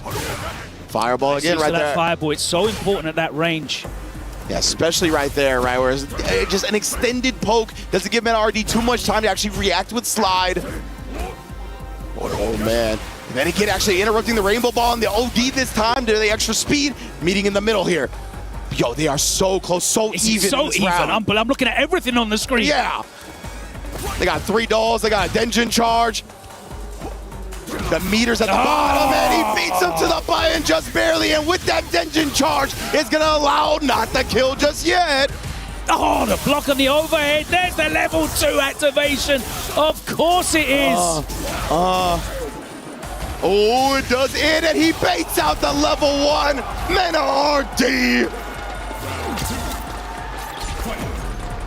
That was a deep breath from Mena, though. Oh, yeah. Oh, yeah. He knows how close that was to slipping through his fingers. And that would have been a costly mistake, right? Or not a mistake, but it would have been costly because he just spun the 2 bars. Nice punish on the down forward. Fierce there. Poorly spaced from Mena. Gets his ankles clipped, and he's going to find himself pushed back to the corner. Looking for the perfect parry, but he was standing up, and it was a low. LDP. Yes, indeed, he tried to blow him up right there. A little bit delay on the drive rush cancel pressure to see if Mena was using throw. Nice OD reversal. Not going quietly. Let's get it again here. Lightning Beast has been built. What extension are we going to get? Oh my goodness, what is this juggle? Coward crouch. Oh my!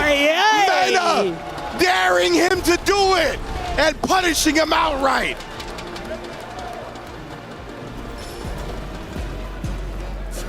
Going to the bag of tricks. Both of these guys. Little delay on that low forward, but they catches him with the string. Looking for the perfect parry on the overhead. The crouch fierce gets with punish, puts him back into the corner. Meaty stuff. Beautiful. That's what happens if you do meaty. The bait, though. I love that, right? The fact that Mena did not commit to anything after the hop, really catching on to how Crime is frequently. Stay in that corner. Yes, indeed, locking him down here. Did so much damage to his drive meter, but Crime holding on to that last piece for dear life, and that anti-air gonna let him breathe a bit easier. Finds it off the scramble on the trades. Crime. Crimey does have a problem with spending a lot of bar. You'll find himself burnt out a lot in this matchup, and that's bad if it's round 2 or 3 when that level 2's online. But that time, of course, the perfect spend because it was for the kill, but definitely has to watch his drive gauge. Indeed, Crime is one of those guys, right? He's willing to go into burnout. He's confident in his gameplay while he's in the gray. We'll see if that comes back to bite him. This time, another low into the beast. You know what comes next. The corner carry. We got the little boo-boo. Oh, and the parry attempt to try to avoid the mix-up, but that's a big 20% on every throw punish counter. Yeah, faked him out with the not real +11. That was just a raw drive rush rather than a dash forwards after the forward throw.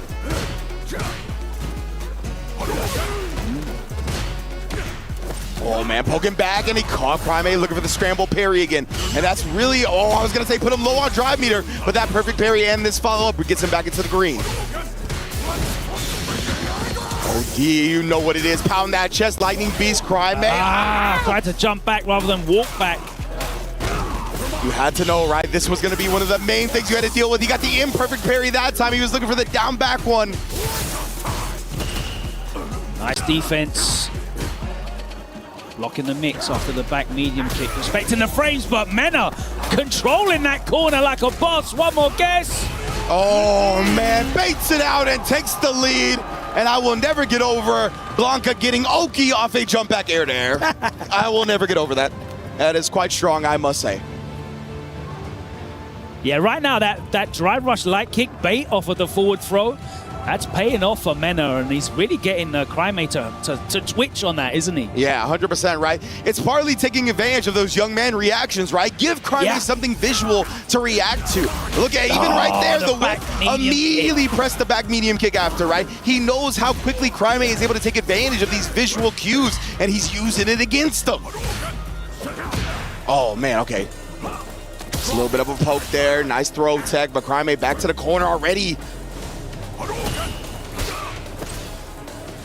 Oh man, looking for the parry again here, but beats him to the button. You see the counter hit. That crouch strong is potent. Oh, the blue stuff. This is the wrong neighborhood, bro. You got the red shorts on. Oh, here we go. And then again, a perfect. The pokes left and right, staying medium, crouch medium. They're all connected for And Mena. if you notice, Crime's basically put the fireballs away. They're just not coming out to control this neutral space. And that's allowing Mena to have this dance, right? He can use any of his buttons to stand medium. The crouch medium, of course, is so strong. Finds himself in the corner now, though. Plus frames, not respected. Oh, just eats the safe jump. Indeed. Thought he probably was going to fake it out, go something low. Showing the very edge of that forward fierce. Beautifully spaced by Mena. Takes advantage of the neutral jump. Goes to the other side here into the CA. That's going to burn Crime out, and it's going to be a real scary scenario. Oh my God. Okay. Chip is an imminent factor now. Oh! Wasn't buffering the super. It's going to be scary for Mena. That's why he tried to move. He knew he could have got chipped out by the CA. Didn't want that to happen either way. Crime comes out on top and keeps the meter. Nice checks the drive rush. Yeah, what a fantastic situation that turned out to be for me. Didn't have to spend the level 3 because Mena knew he had to do something. Yes, indeed. Ended up being a free kill, right? 100%. You already see the buffer right there with a donkey kick. Oh, the walk back makes the air ball whiff, and there's the 3 bars. He's also going to get back into the green. A fantastic situation for Crime, looking to level this up 2-2. And he's going to be on the verge of doing so. The media again. We've seen Mena, right? He is definitely challenging on Wake Up a lot. We saw him eat the safe jump. Yep. Lots and lots of counter hits, right? Crime is staying meaty with the pressure. Nice space on the double knee. Establishing the throw early here. Again, Crime finds himself down on the drive, which kind of incentivizes him to bet on the parries. That's why you see him doing so much. There it is again. Checking the dash. Yeah, just a normal dash. Yeah. Love that from Mena, though, sneaking those in. It's a lost start in this game. Yeah, especially if you know he's looking for the visual cues, right? Yep. Oh, preemptive slide just catches the drive rush. Yep, got him low right there, but nothing else doing. Dangerous range to be throwing fireballs. Okay. Oh, man, Crime is so active. That's why Mena busting out, seeing how active Crime is. Mena burns himself out. He's got great advantage in terms of stage positioning. Most definitely. Oh. Again, I love this, establishing the fireballs right now. Thinking about it and then going low as Mena tried to walk away. You're not going to do that for free. No. Can't put him away here. Trying to hold on to the meter because of that, right? I love that. Projectile to cover the level 1, and then he had the chip from there from the plus frames. Beautiful from Crime. That is such efficient use of your meter and understanding of the situation. And now again, putting out the doll. Just using the threat of it right now. Tried to bait Crime into something. He eventually got the parry out. Oh, man, the meaty heavy kick. Isn't it being a plus frame setup? Either that or he just tried to steal frames after it. Yeah, could have been. Could have definitely just been the usual frames and a steal. Oh, a turn steal. And then dancing back and forth. Oh, boy. We're going to a round 3 to see who takes the lead in the set. 3 bars. Oh, doesn't get a whiff punish. Scared to try and whiff punish the forward medium kick there. You can get caught by that so often, right? Yeah, the screen didn't shake, so you know what? I think you're right. I think he did just take his turn back. Like, steal the turn in that last bit. Whoa. Oh, my goodness. Immediately pressing back after the poke. Nice. You highlighted that earlier, right? The OSDP bait. Yeah, Crimea knows that he can't just do that without thinking. There we go, level 2 activation. Don't leave your legs out. Oh, no, a rare drop from Mena, but he's still plus here. Very uncharacteristic. Yeah, he's gonna have to spend most of this just to keep the pressure up. Crimea in burnout now. Throw will do it. I'm so surprised Crimea didn't make the bet. Wow, the discipline and fight the CA after all that. What a performance from Crimea to hold on in that corner. And that made Mena shuffle around in his seat there. I'm looking at the camera in the top corner. No conversion off the stand fist, but it ends up in a reset. He eats it again. He got him. He's pressing every time, and Crimea goes into the lead. Mena so active on defense. It's not paying off for him here. Yeah, in that instance, I think Mena knew he was going to get bullied to the corner. He had no meter to save himself from the DI, so it was inevitable. He had to bet on Crimea messing up the pressure. He actually tried to drive rush out from that, ended up paying for it. Already in the corner, no anti-air, but he does check waited, the hop. yep. Mena will take that though, escapes the corner. Trying to build a comeback here, he's got no bar. Yeah, Crimea shaking his head right there. Execution error, that can't be what he wanted. The jump rising button from full screen like that.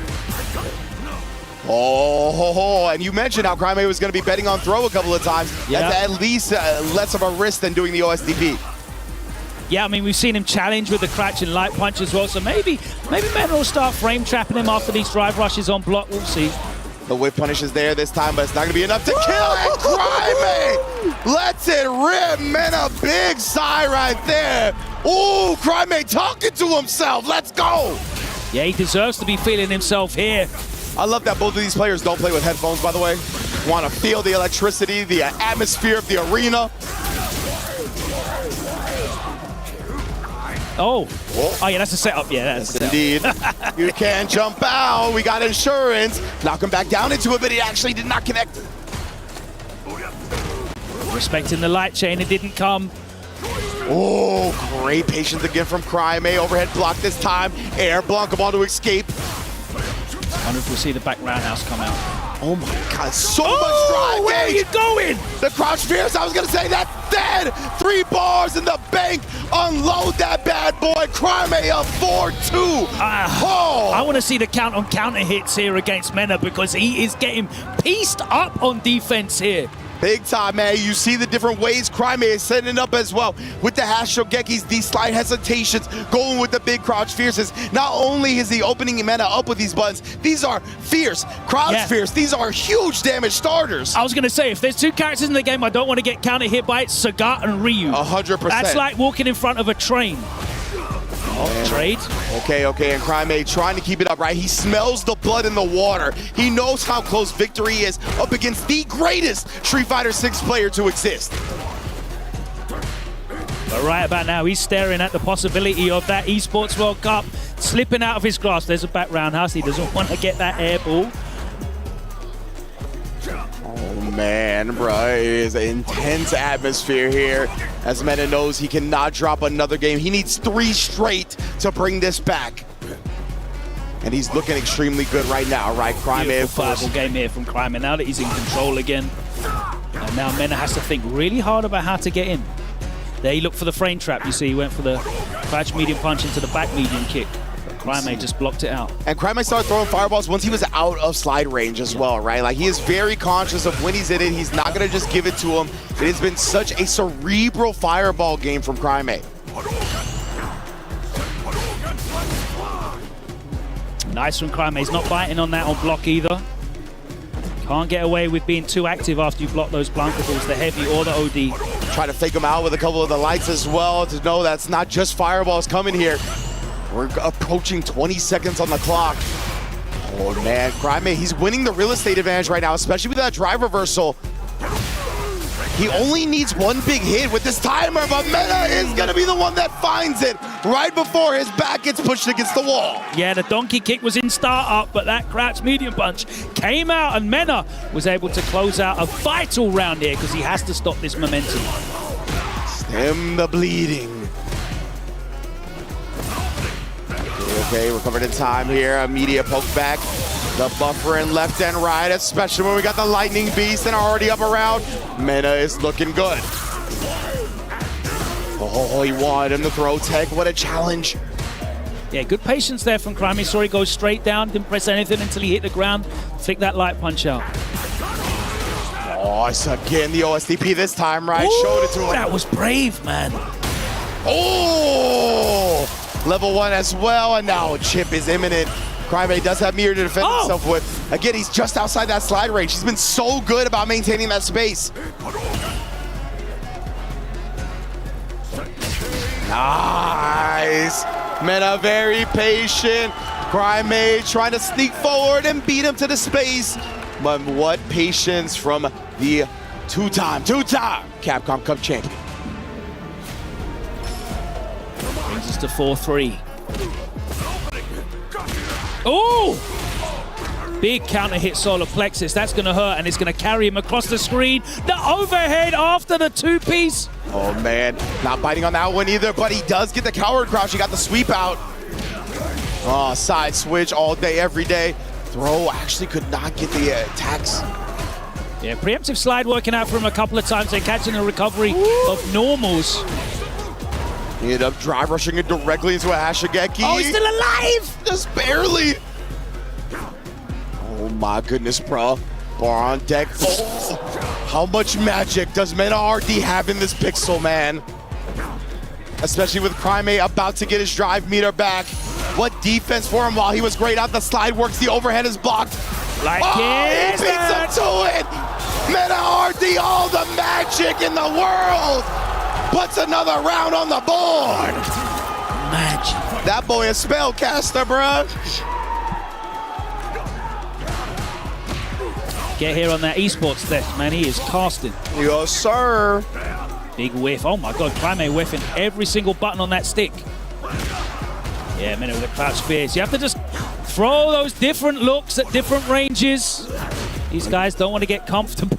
Wow, that forward fierce. Again, expertly spaced by Mena. Prime here doing such a good job with the fireball patterns. I'm loving the fact that he's not doing it too early. What a check. What a dash crouch medium punch from Prime. Get off me. Yeah. Stealing a few frames after that OD up ball. Delays the fireball after blocking the OD Blanca ball as well. Prime got great knowledge in this matchup. Oh my God, they both burnt out off that string. Man, of course, the Lightning Beast is on deck again, but Level 3's on deck as well. Yeah, exactly. You got to get close for that level 2. You get close in the wrong way, you are eating that level 3 100%. Yeah, and there it is! Mena went for the light kick. It was definitely going to get cancelled into something for the level 2, but it traded. And Crime was able to take advantage of that situation and spend all 3 bars, no messing around, because that puts him at set point. Crime threw up the one more. Immediate Lightning Beast from Mena. No games being played right now. Oh! Gigantic risk. Crime gonna take the corner. Gary gets a meaty crouch fierce, but he tried to throw reset. Mena now, the Lightning Beast is still there a little bit, but he hasn't been able to make anything happen off of it. Yeah, that fireball's just come in and he's not ready for it, but walks behind the withstand medium kick. He's in now. No, he's not. Takes the throw, and that's the end of the level 2. Indeed, he's still got a chance. He's still got the real estate advantage. That's why he does the drive reversal. Wants him knocked down in the corner. You got to apply this pressure. Jumps out again. No nice patience again there. He just presses the light after the hop side switch. Oh man, caught him flinching right there. Again, looking for that big meaty, keeping the plus frames on, shaving off that drive meter. I bait something out with drive rush light. Oh my God, Mena actually committed to the drive rush cancel right there. That puts him in burnout. He's a pixel away from 2 bars though. Oh my God, he's gonna get the Lightning Beast. Oh! Not before he gets drive impacted. Crime 5-3.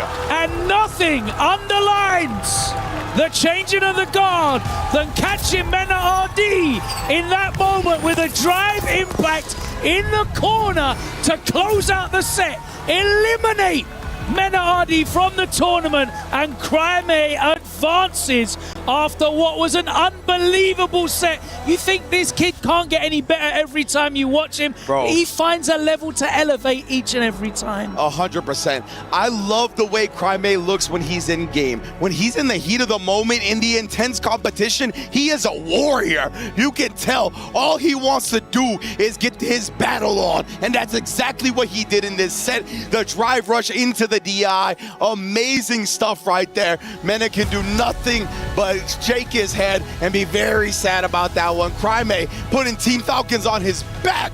Let's get to the stage with Damascus.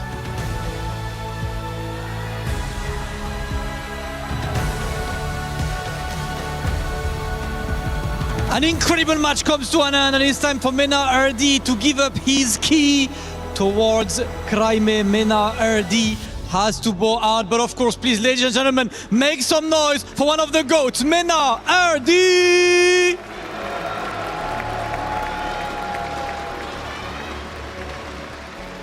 And Crimea, man of the moment. Listen, it is hard to figure out the emotion, so just today is your day, right? Hoy es tu día, ¿no? Estamos intentándolo para que sea mi día. Pero todavía falta. I was trying really hard for today to be my day, but it isn't over yet. Hey, it's not over yet, but I know you're ready for this one. I'm not going to bother you any longer, Crimea. You can go towards the crusher to crush Mena RD's key. Make some noise! My goodness. Boy, that's a bad man right there. A young man at most, going up against the GOAT of Street Fighter 6 in a lot of people's eyes, and he didn't care about none of that. He let it be known that today is a new day. Crimea is trying to usher in a new era of Street Fighter 6. At only 15 years old, he crushes the key of Mena RD.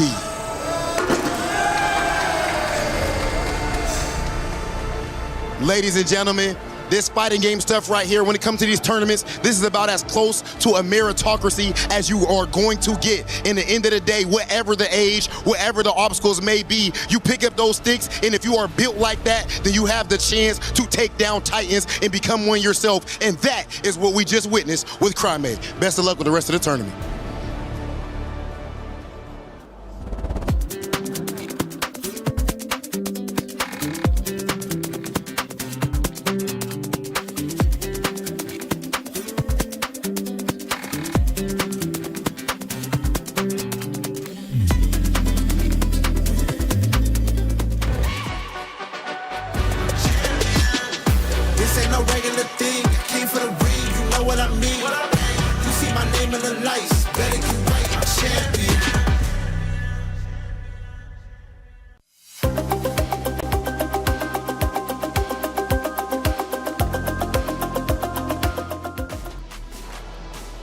Man, I hope you guys are as entertained as we are. I cannot believe what we just witnessed. The Young Guns playing so very well today. And now, for the 4 remaining players, they are one series away from entering the grand finals, where prestige is on the line, not only the trophy, but $250,000, an entry directly into the Capcom Cup. So much at stake, so much still to do. And we're going to talk about it here in the Allianz VOD. Welcome back in. I'm Taylor Reflections Noble, Elias Snake, and Jammers. What in the world did we just witness? History in the making. Actually, it's just that simple. I was calling the action, from the French cast, and I said, we had one legend trying to achieve the last title he still remains to get, and then we had the incoming little guy who's just writing his own legend here on the biggest stage ever. That was absolutely epic. Honestly, just insanity. The fact that he's only 15 and composes himself as well as he does is just sensational. But let's go back a little bit further. Boosly Yamaguchi. The Boost is no longer loose. No, he isn't. Listen, he came with a plan, and bear in mind, everyone, Boost picked his opponent. That's right. That's He right. did, actually, yeah. Came prepared, but Yamaguchi was just 2 steps ahead. He was solidified that much more, and he came with an idea because, again, me and Ringe said it on the desk. Those two actually had so much admiration and respect with each other in-game, but there was a couple of hiccups, couple of execution errors that let Boost down that ultimately led to Yamaguchi's win. And let's talk a little bit more about that because I think you were casting that matchup, if I'm not mistaken. So I was hearing in the green room and Tasty Steve was losing his mind.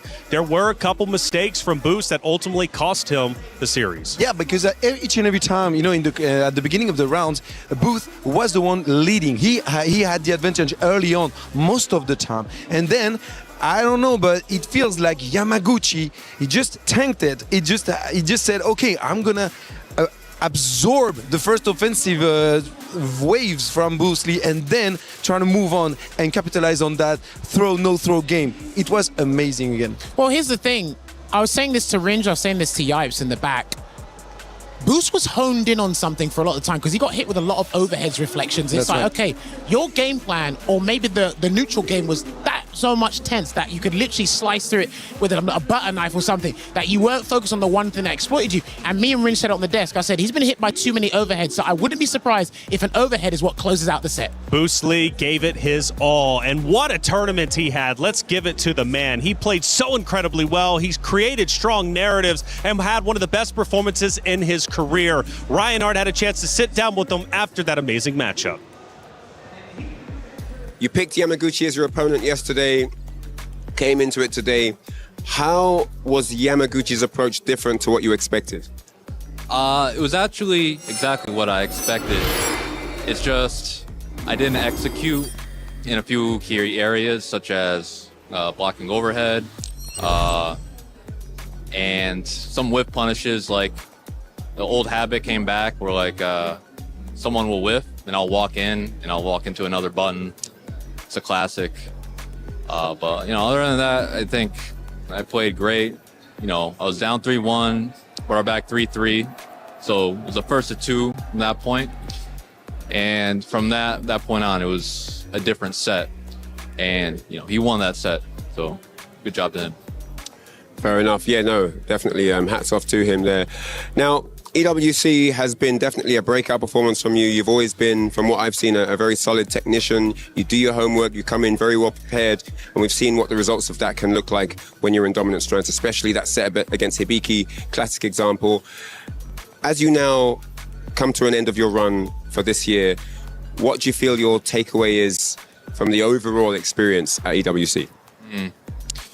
I feel like, just having faith in the preparation first and foremost, because I feel most that don't put in the preparation to go the extra mile, it's because they're afraid it won't make the difference. So having belief that it will is what you need in order to put in that work. What will you be doing different this time next year? Well, hopefully I'm here. I know it's going to be a tough road back, but I think next year I'm going to prepare a few weeks in advance instead of on site like I did this year. Appreciate your answers, man. Wish you the best. Thank you. Play is in our DNA. Whenever we let it out, it becomes our superpower. Now imagine an entire city being built to supercharge it. Kadir City, powered by play.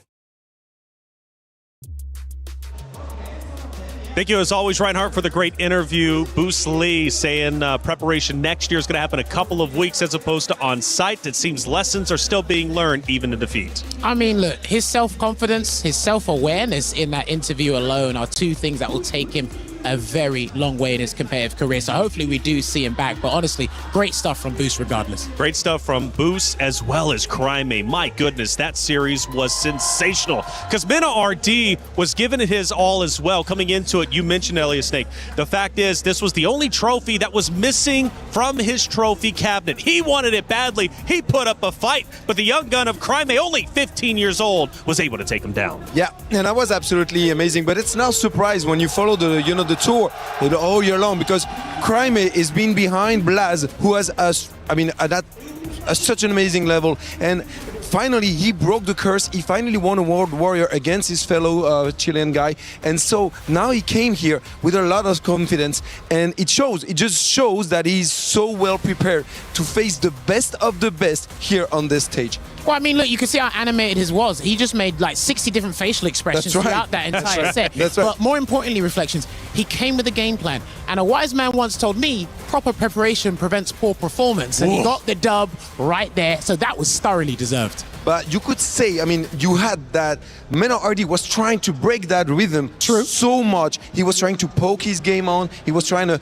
keep, you know, Crimea away as far as possible and trying to just poke him and break his rhythm. And it did not succeed. Crimea was able to just sneak in, deal massive damage, and eventually take the win. Absolutely. And for Crimea getting that win, that is big news for Team Falcons. They are now officially top 4. But can Crimea go even further? As far as the other stages go, Trav and Glitter Explosion are ready to give you the Club Championship update.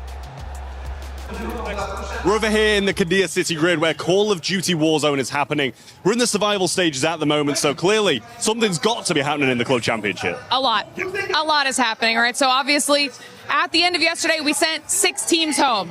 Now we're in the survival stage. We're about to send 10 more home at the end of this, and we're halfway through our matches on the day. The big storylines that we're paying attention to, because obviously only the top 6 make their way through to finals, it's the fact that Falcons are in the survival stage, Vitality are in the survival stage, and both of them are currently safe in the top 6 in 2nd and 3rd place, which means for now, everything's okay, but still 5 more matches to go. So we'll have to see if they're able to maintain that position, because once they make their way through to finals, if they do, they're facing off against defending champs, Twisted Minds, AGAL, VP. I mean, there's going to be big CC heavy hitters in our finals lobby tomorrow. Yeah, well, for the moment, these Club Championship teams are safe, but anything can happen. So much can change, so we'll keep you updated as the day goes on. We were there. For every click, every clutch, every respawn. We were there for the years of grind, and we're here. Now, the proud founding partner of EWC, powering the biggest event in gaming, shoulder to shoulder with the world's best, making history. Greatness deserves a stage. Lenovo Legion, reach your impossible.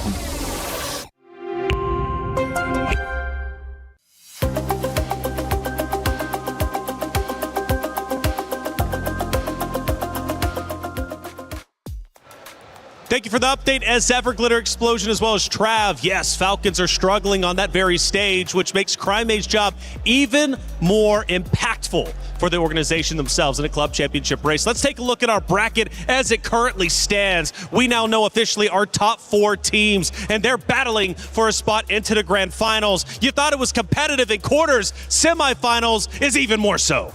I'm just amazed, you know, and seeing those semifinals with 2 young guns, 15 years old, in our Crimea here on the biggest spot ever, it just says a lot, you know, about how well prepared they are. You mentioned that earlier, and it's just amazing to see. Since I'm a dad, you know, I got a son who's 15 too. Well, it's, you know, it gets emotional. I get projections.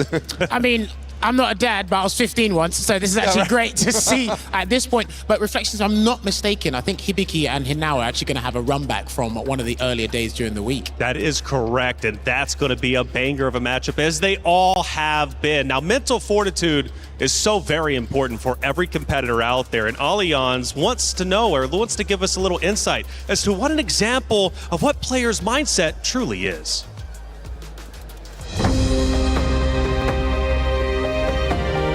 大きな舞台なんで結構緊張してると思うんですよ。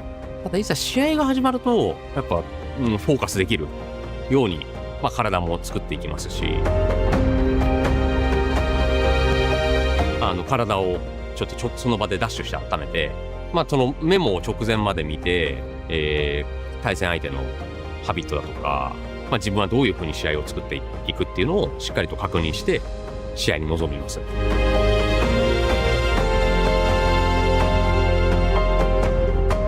変にその試合前だからといってずっとゲームをやるっていうのではなくて、仲間と一緒に話したりだとか一緒にご飯を食べたりする時間もしっかりとって、今年またここに戻ってそういう皆さんの前でプレーできるっていうのは本当に幸せなことだな。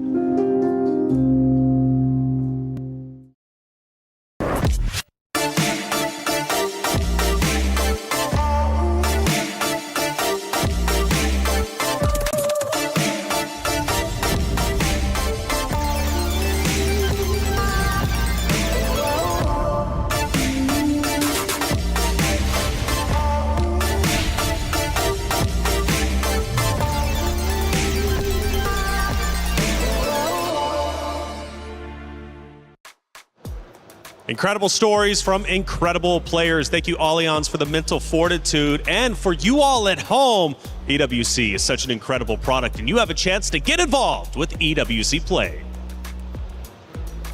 He can come in here and play my game. He knows nothing. Let's go! Tyler 1, you're done. Raw energy. Half from blow the house down.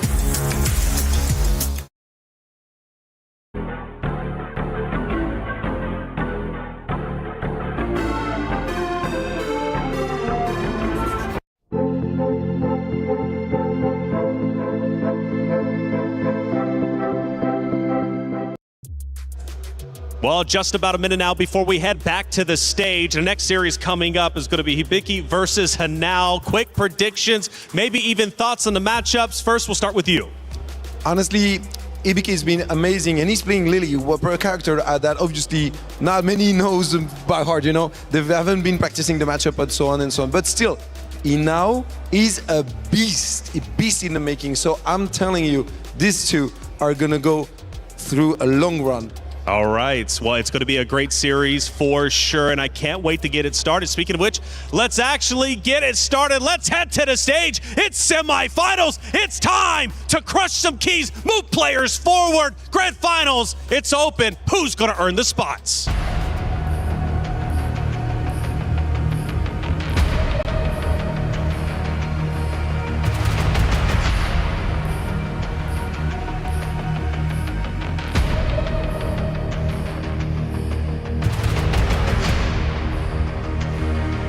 Oh, this is what we do. That Crime versus Minute match has me absolutely fired up right now. That was a what? Certified banger, Damascus. Certified banger. I can't lie, Rob. I'm doing my best to save my voice, right? Be professional, use my voice on stage, but these matches are too much. Yeah, I'm not gonna lie to you, brother. We only have 4 players left in this event. I feel like just yesterday we had everybody. Seems like we had all 32. Now we are down to 4, and only one, of course, will be able to lift this trophy and etch their names in history. It is about time for our semifinals match. Ladies and gentlemen, are you ready?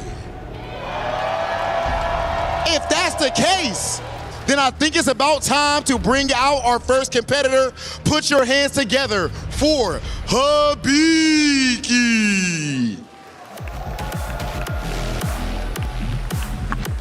This is a Cinderella story. Hibiki qualifying from the last chance qualifier in 2nd place and using an entirely underrepresented character in Lily. Do you believe is the question that he asked to everyone in the world, but not to himself, because he knew the answer already. And now that self-belief has led him to this moment as he inches one step closer to lifting his trophy and etching his name in EWC and FGC history. Hibiki, a force to be reckoned with. Absolute titan of the stage, man. For the entire week, he's been so incredibly good. He's been so incredibly correct. But there is another young man in form for this match, of course, for this semi-final. This is a full Japanese semi-finals, of course. So without further ado, let us welcome his absolute titan of an opponent. Make some noise for Reject's very own Hinao!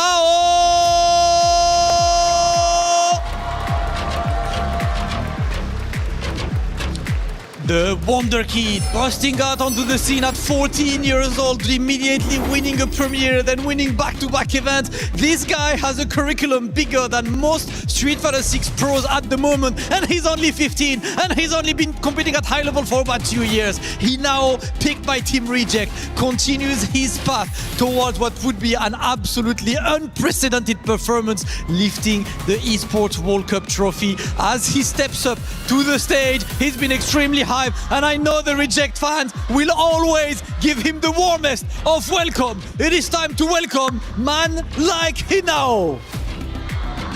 Oh yeah, they got the chance going for Hinao and everything. I ain't gonna lie, I'm a fan too. Big Hollywood might join in, but that's a little bit unprofessional. That said, be careful now, Damascus. All right, let's move over a little bit. Hibiki, you're going up against Hinao, who has been amazing up to this point. How confident are you that you can stop him?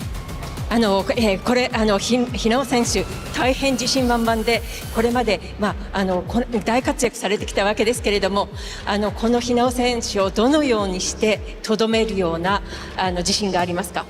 フェーズ2では自分が勝利したんですけど、彼はそんな甘くない選手だと思うんで全力で叩き潰します。In phase 2, I won. However, I know that he's not the easy opponent to conquer. So I give everything that I have to conquer him. Okay, last time it was enough for Hibiki, but will he be able to do it again? Listen, that's what we want to know. Hinao, you got welcomed to the stage today by Zangief, and now we have Lily, another command grab character. How do you enjoy these matchups? 今リリというまた大変楽しいと言いますか素晴らしいキャラクターを使われているわけですけれども今のお気持ちをお聞かせください。やっぱり最初にね当たった時は負けちゃって正直悔しいんですけど逆にここで当たれたということはリベンジできる機会を得たんで全力で挑みます。Well, I lost against Hibiki for the first round, which was so disappointing. But I was given another chance to compete against him. It was giving a chance to pay him back, so I give everything to conquer him again.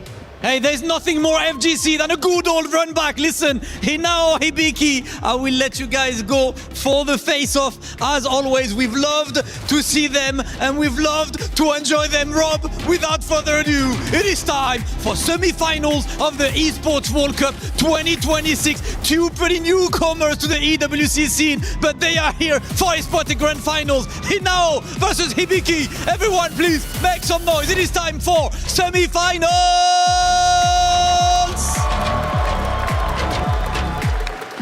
A run back indeed, Mr. Damascus, and I'm running it back with my brother from another. You already know what it is, the bald eagle of commentary. Vicious. How goes it, Brody? Dog, the way that things have been progressing throughout the entirety of Top 8, it feels like I'm watching Street Fighter 6 for the first time. These guys have pulled non-stop punches all the way through in so many different looks, it's out of control. I'm glad you said that, man. Non-stop, no punches pulled. That's exactly what we're getting. EWC brings the best out of these players, and you can tell because if it was not the case, we'd still have Mena RD in the tournament. We'd still have a Lashar in the tournament. We'd still have these big names here, but this brings out a different player no matter who it is. And even if it is their first Street Fighter game, they are definitely in the range to be a big money winner here at EWC. And both of these cats so young, so much potential. They've already cemented themselves in the history of Street Fighter 6. The way that they've been performing, everybody's going to be talking about them for a very, very long time. However, who steps up to the plate to continue on in their journey for EWC? They are so, so close to getting into that grand final spot. Who wants it more at this stage of the game? Yeah, man, and also, we just got to talk about the fact super underrepresented character with the Lily. Hibiki definitely, I feel like, gives him an edge over a lot of his competition, considering that, look, we've been talking about it all weekend. I mean, all week. It's been one of the main stories here, these underdeveloped characters when it comes to the high-level meta here. Speaking of, let's look at some of his stats, man. Lots of whiff punishes on his side, 29 to be exact. And on top of that, successful anti-airs at 87%, reversals at 70%, and the scoops, we've lost count, and that's how you know it's a lot. Imagine going to the ice cream parlor. It's like, how many scoops? How many scoops is that? Too many. Too many. That is a wild more stat. is not enough. It's not enough. and it's too much. What does that mean? I don't know. You're welcome. They just charge you for it? That's what it is. Charge it to the game. Oh, Charge it to the man. game. But all things aside, taking a look at their current record against each other, right? We could talk about the stats as individuals all day, but Hinao had actually mentioned it in the pregame interview. He is currently on a losing record. He's looking for revenge against Hinao. And that's not even just to say in the first round during the preliminaries at EWC. Even in World Warrior Japan, they had faced off against each other, and Hibiki ended up getting the better half of it. That's a nice little stat to have, man. And I'm glad Damascus brought up the run back, man. We have a very unique take on tournaments because these guys, especially when you get to the top 16, top 32s, you get to see a lot of repeat matchups, and definitely not in the same tournament, but throughout the year, these guys run into each other. So getting an opportunity to kind of steal that victory from them when, there's thousands on the line, you know what I'm saying? That really can set a fire. And on top of it, you already said they're in the books, but this is something they're never going to forget. In fighting games, we don't forget who beat us, and you definitely always keep that on your mind just in case you get the opportunity to run it back. And when there's so much on the line, why not make it here at EWC? In with the super bad. People don't forget, and that's a fact. That's just how it goes, man, especially with matchups like these. The way that things have just been exploding on the screen is going to be something that lives with you for a lifetime. So obviously, we're going to be getting the Lily on the side of Hibiki. Hanao has a couple of different options that he likes to go to sometimes. Who do you think we're going to go? Never mind. We're already. I think we're locking in already. Hanao looking real solid, locked in, and not even a suggestion. It's going to be the Sagat. Hibiki, Hanao, Lily, Sagat. Let's go. This is semifinals. EWC First Blood Hibiki. Already checking the gauges, already checking the ranges, I should say, from that crouching heavy punch. But now, does catch a tap parry with a back throw. A lot of damage on the board. Now looking to expose Hibiki's defense, but not quite yet, though. Lots of clashes, and you can see a lot of quick reactions to the jumps, the back dashes, working out. But Hibiki, once again, one of the things I've really picked up on, he likes to do, he will check you with these lights up close. He knows that you like to look for the command throw, and the strike throw game is just a little bit stronger when you have a character with a command throw. Wild range, by the way, just disrespecting the bald fella. Bald fella. Hey, looking like Michael Jordan. Back to the Tiger Nexus. Oh, man, we're getting closer and closer to this corner. And now, man, getting this big knockdown. Neutral jump didn't work out. Yeah, I like that call on the patience. And even more patience to sense danger from Hinao's ODDP. Gonna get punished severely. There's the burnout. 2 bars on the side of Hinao, though. In terms of the super, he could find out a reversal, but no. Hibiki still tracking him down in the delay.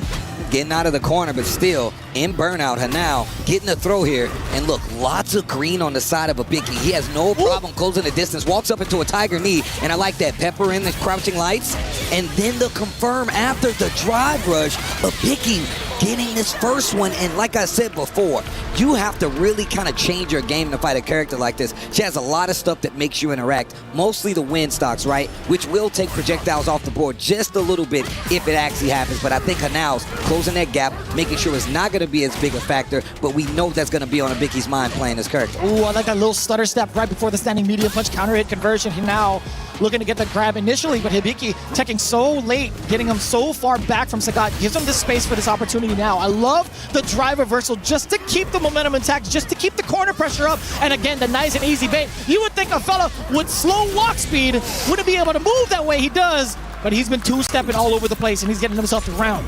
But the thing is about Sagat, man, he's got those long-reaching normals. Apparently not that long because he gets counter-hit for his troubles that could kind of control that neutral. And once again, that's a benefit that Lily has over some of these other characters. Yeah, she's not as tall, but she definitely has the range. Nexus goes for the overhead option, drive rush to keep the pressure going. That throw really doing some work. And now you got the corner, catches a tap parry again, and now you're in burnout. Clean DI, didn't even give you a chance to guess into the level 3. That is gonna be the game. Hanao answering back and instantly. 2 rounds straight, full aggression, throwing out the DI despite being at half health. I like the way he kind of gauge the risk meter on that one. Say if he did get countered with a DI or even anything else with like a super, he was willing to take that damage. Yeah. I mean, look, it's still in that situation where you're in burnout. You're still going to be in the corner in a lot of instances, so. The containment unit, right? Crouching medium kick, standing light kick, the Sagat staples. Look at the damage. Knockdown in the corner. Her now working on a perfect.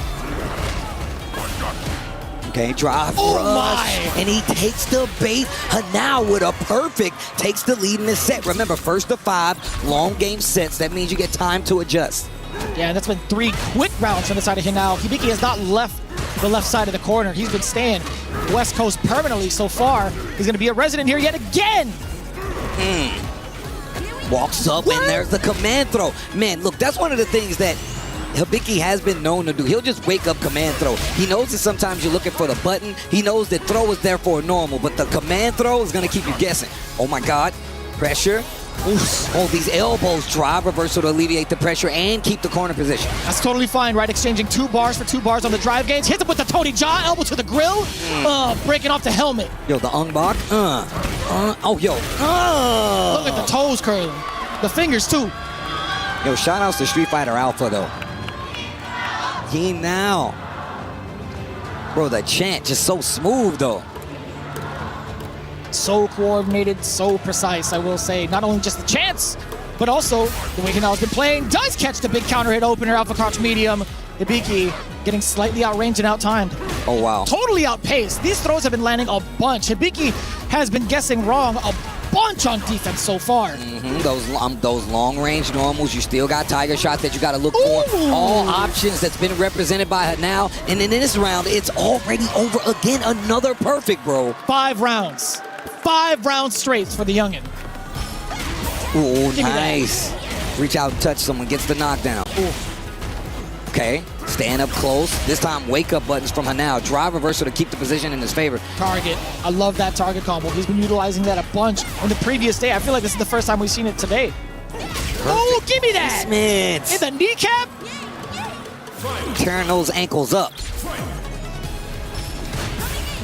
I like him swinging first, Steve. I like him getting within range to threaten with heavy punch. Damn, son. That's a good call out here now. Making the right reads against the command grab. From west to east, what's the pressure like now? Okay, drive reversal, fighting back, gets the sweep. Man, just a great, oh my God, catches out to level 3 early in this 3rd round. Knows what's on the line, is gonna force movement from Hanao. He does have 3 bars himself, but he's close to burnout. Brother. Taking the win stocks. First time we're sitting to put this on the table, make it a threat.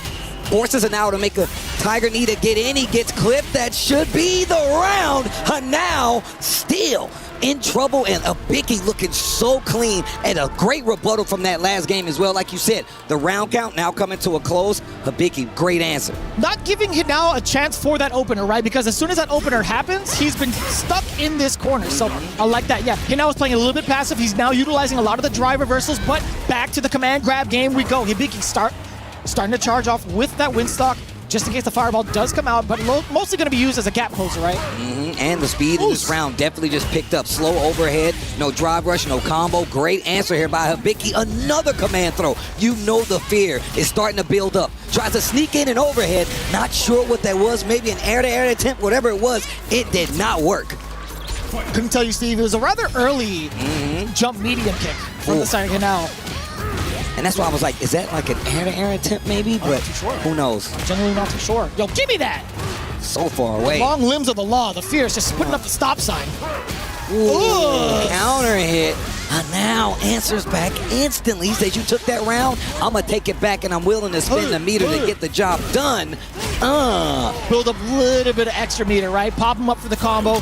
So optimal towards the end, Hinao. Tied up in the rounds. 5th game. Oof, the trades. We'll take that as Hibiki. We'll also take that punish counter just outside of the range of the Tiger knee. Jump again! Call out against the command grab. Here now, give me that forward step kick. I love that we're seeing clear call outs to these command throws. Neutral jump, back jump, and still getting these big cash outs. Hibiki has definitely made his run super strong thus far because he's been able to like employ it so much. But now, back in this corner. A command throw again, punish counter on top of it. He's got 2 win stocks, Steve. He went for the heavy punch, thinking Hinao was going to move forward, but it was airborne instead. Wasn't ready. Caught the recovery. Yeah, he's out of there. That big fella could jump. Bow! Okay, Hanao 3-2 against Hibiki right now. Bro, he's totally air resilient, man. He just gets to cut through the wind as he jumps. That's why he gets so much hang time. Just hanging up there? Yeah, man. You know how Michael Phelps is like underwater? Sagat's the same with airborne. Dang, just defying gravity. Yeah, man. There's no wind resistance up there. The command throw again. constantly keeping it on the table. Tries to go in with the step kick, big damage cash out. You're in critical range. The fake out with the charge. Command throw for the closeout. Hibiki, the back and forth is actually crazy. Love when we're playing ping pong on the streets. With a giant lion in the background. Yeah, what an audience. Drive reversal. Checks the toes. Doesn't want to get too close though. It's kind of dangerous too, right? Oh, yo, he was anticipating some of the heavies, right? There's that blatant DI just to check Hibiki's movements. Okay, counter hit against them. And you can see Hibiki starting to move more into this range to bait something out. OD uppercut.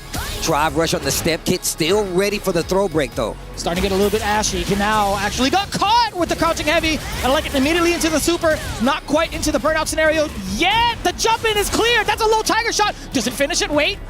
Still a chance to live. Chip is imminent though. Oh, and that's gonna do it. Great pressure by Hibiki. Spacing out the normals as well in the corner. Not gonna give him a time to rebuttal. No drive. That means you don't have to worry about the uppercut. Great play by Hibiki. Brother, these guys are playing at 88 miles an hour. These guys are going so fast. Ooh-wee. And I'm sure only one enough them old to drive. Huh. Gonna see some serious stuff. Oh, damn, the way he's been moving, where he's going, he don't need roads. All he needs is air. Give me that. Back throw to the corner. I like that. Check the ground approach first. Goes for the high extension off of Nexus. Hibiki's been so good at taking his turn back and finding a way in. There's the round. Bro, we're at game 7 right now, and the back and forth has not stopped just yet. We saw a little round run for quite a bit, but now you can see these back and forths. They're starting to adjust. Those 5 games really starting to come into play. Nice target combo knockdown. Oh, I thought he was gonna let go of the win stock, excuse me. Oh my God, tried to put a gap in there. There's the super. A lot of space created. Gonna charge for another one, by the way. It really alleviates the option. Another one! Oh my gosh. Charge up, you know it. He's got 3 on him. Oh my Damn, God. he hit him with the Happy Gilmore. Drive rush, back throw, and now in drive danger. What Tried a block. to sneak in the overhead and an instant answer from Hibiki. He should be able to close it out. 4-3 is the count right now. Remember, it is first of 5. One more game. One more game, Hibiki. This run at EWC is definitely historic. But of course, Hanao has the crowd on his side. He's going to need a lot more than that if he's going to stop Hibiki. Showing off that parry at the very last second. I don't know if that data is going to be enough for Hinao. I don't think it's going to deter him from going for these overheads, but waiting for his time to do it, right? In the current moment, Hibiki has his back towards the wall. The low step kick does get blocked. Chasing the neutral jump. Right back at you with the OD. I like that. Keeping the corner position, fishing with the fierce. Backdash caught by the Tiger Shot, but gets the knockdown and 2 stocks. So that means fireballs might not be there, but finds a whip punish to get the knockdown. Wake up, super! Wait a minute. Okay, Hanao still in there. Hold that, you gotta respect it. He drove right into that bad boy, and now the punish counter. It's the command grab. It's been so difficult to call defensively what to do, and guess what? That puts Hibiki at set point. Oh, step kick, big counter hit, but didn't get a combo. Instant drive reversal from Hibiki. Big target combo to get the knockdown. Command throw. Look at the drive. Hanao in trouble. Dashes up. Neutral jump is going to recover a lot faster. Another command throw. So checking the micro step. What a time to throw out that command grab. We got the Muay Thai on. We got the target combo. Delayed break. Pushing him back. Uh-oh.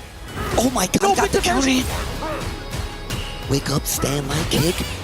Oh my God. That's so scary. That could have been another command grab, Steve. Overhead does connect this time. He was biding his time to find that opener. Bang! The back and forth once again. Hanao not out of it yet. Not out of it yet. It's not my bedtime yet. I'm trying to stay up and watch cartoons. We in a different time zone now, baby. I'm staying up. Checking the low on the way over. Just got the connection off of the OD Tiger shot.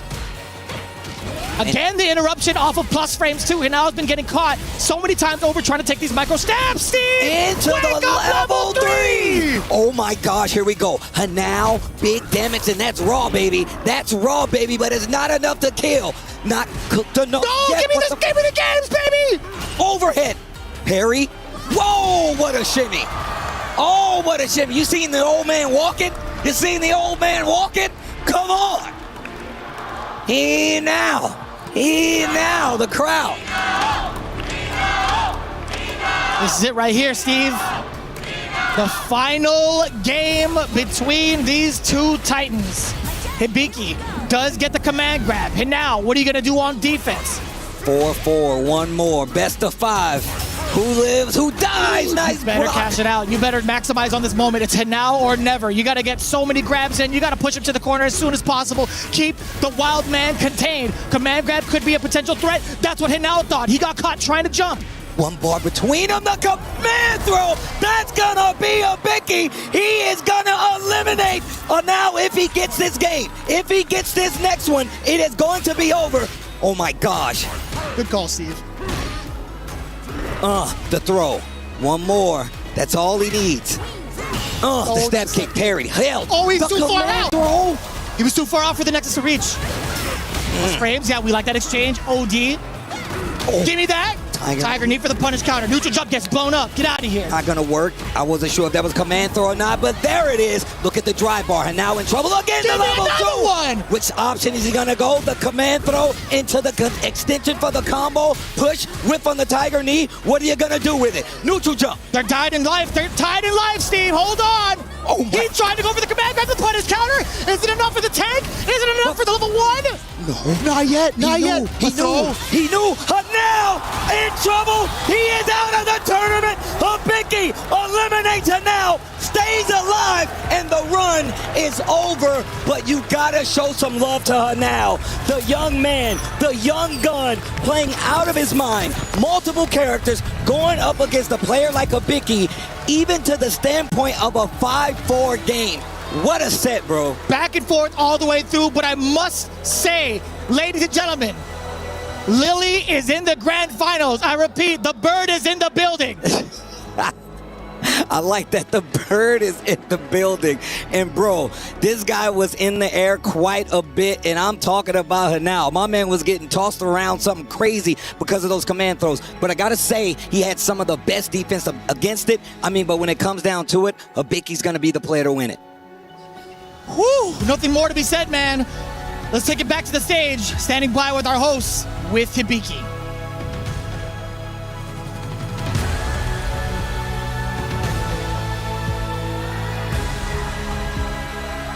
Ladies and gentlemen, his run has been inspirational. He has entertained us all in game and out. Please make some noise for Hinao!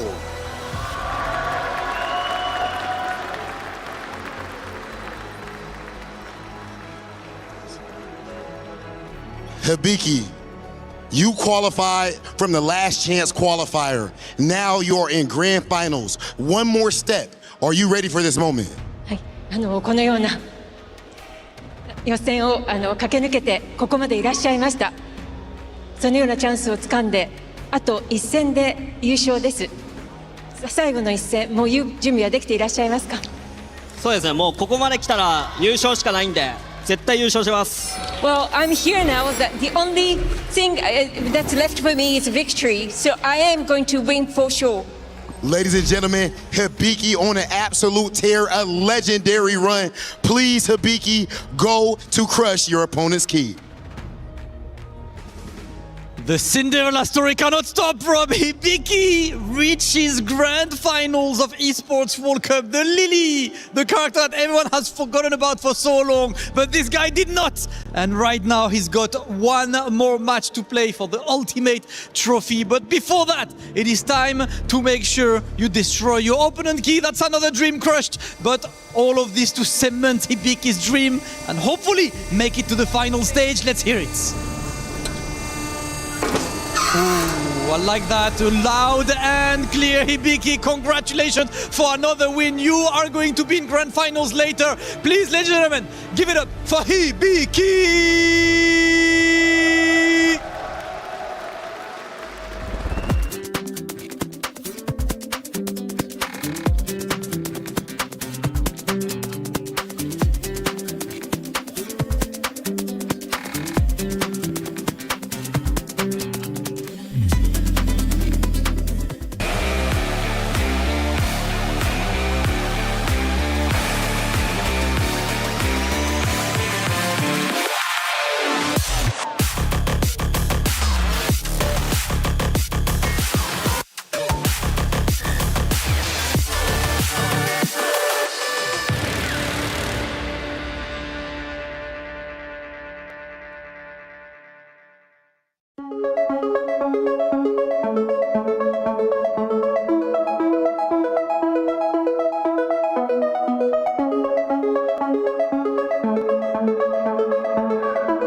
Welcome back. The atmosphere is electric right here in Paris after an incredible first semi-finals. Lily in grand finals, Rob. Bro, Lily in grand finals is absolute insanity. I mean, not just Lily in grand finals. This is the Esports World Cup. We've seen amazing players going 0-2, 1-2 at this event. And Hibiki qualified from the last chance qualifier. Loses to Dual Kevin, beats him at this event. This is literally a Cinderella story. This is literally a Cinderella story, as you said. It looks like it's his weekend, it's his day. He's been so good, he's been so consistent. But now it is time to figure out who will face the Master Lily in grand finals. Okay, let's get this other half of grand finals figured out, ladies and gentlemen. One more semifinals match. Please welcome to the stage, Yamaguchi.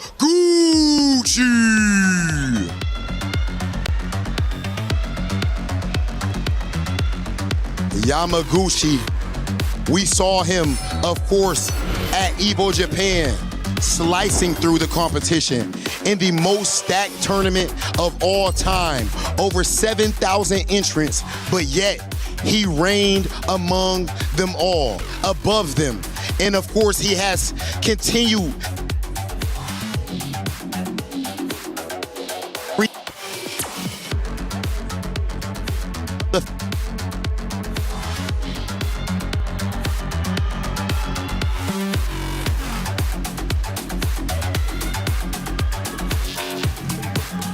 And Yamaguchi coming up, the beast, coming up next to Rob TV. He was seen as one of the favorites and now he's looking ridiculous. But against him, it is another incredible story. The man who has lived in Blanchard for so long, but today it is his day for him, for his club. Please make some noise for Craime!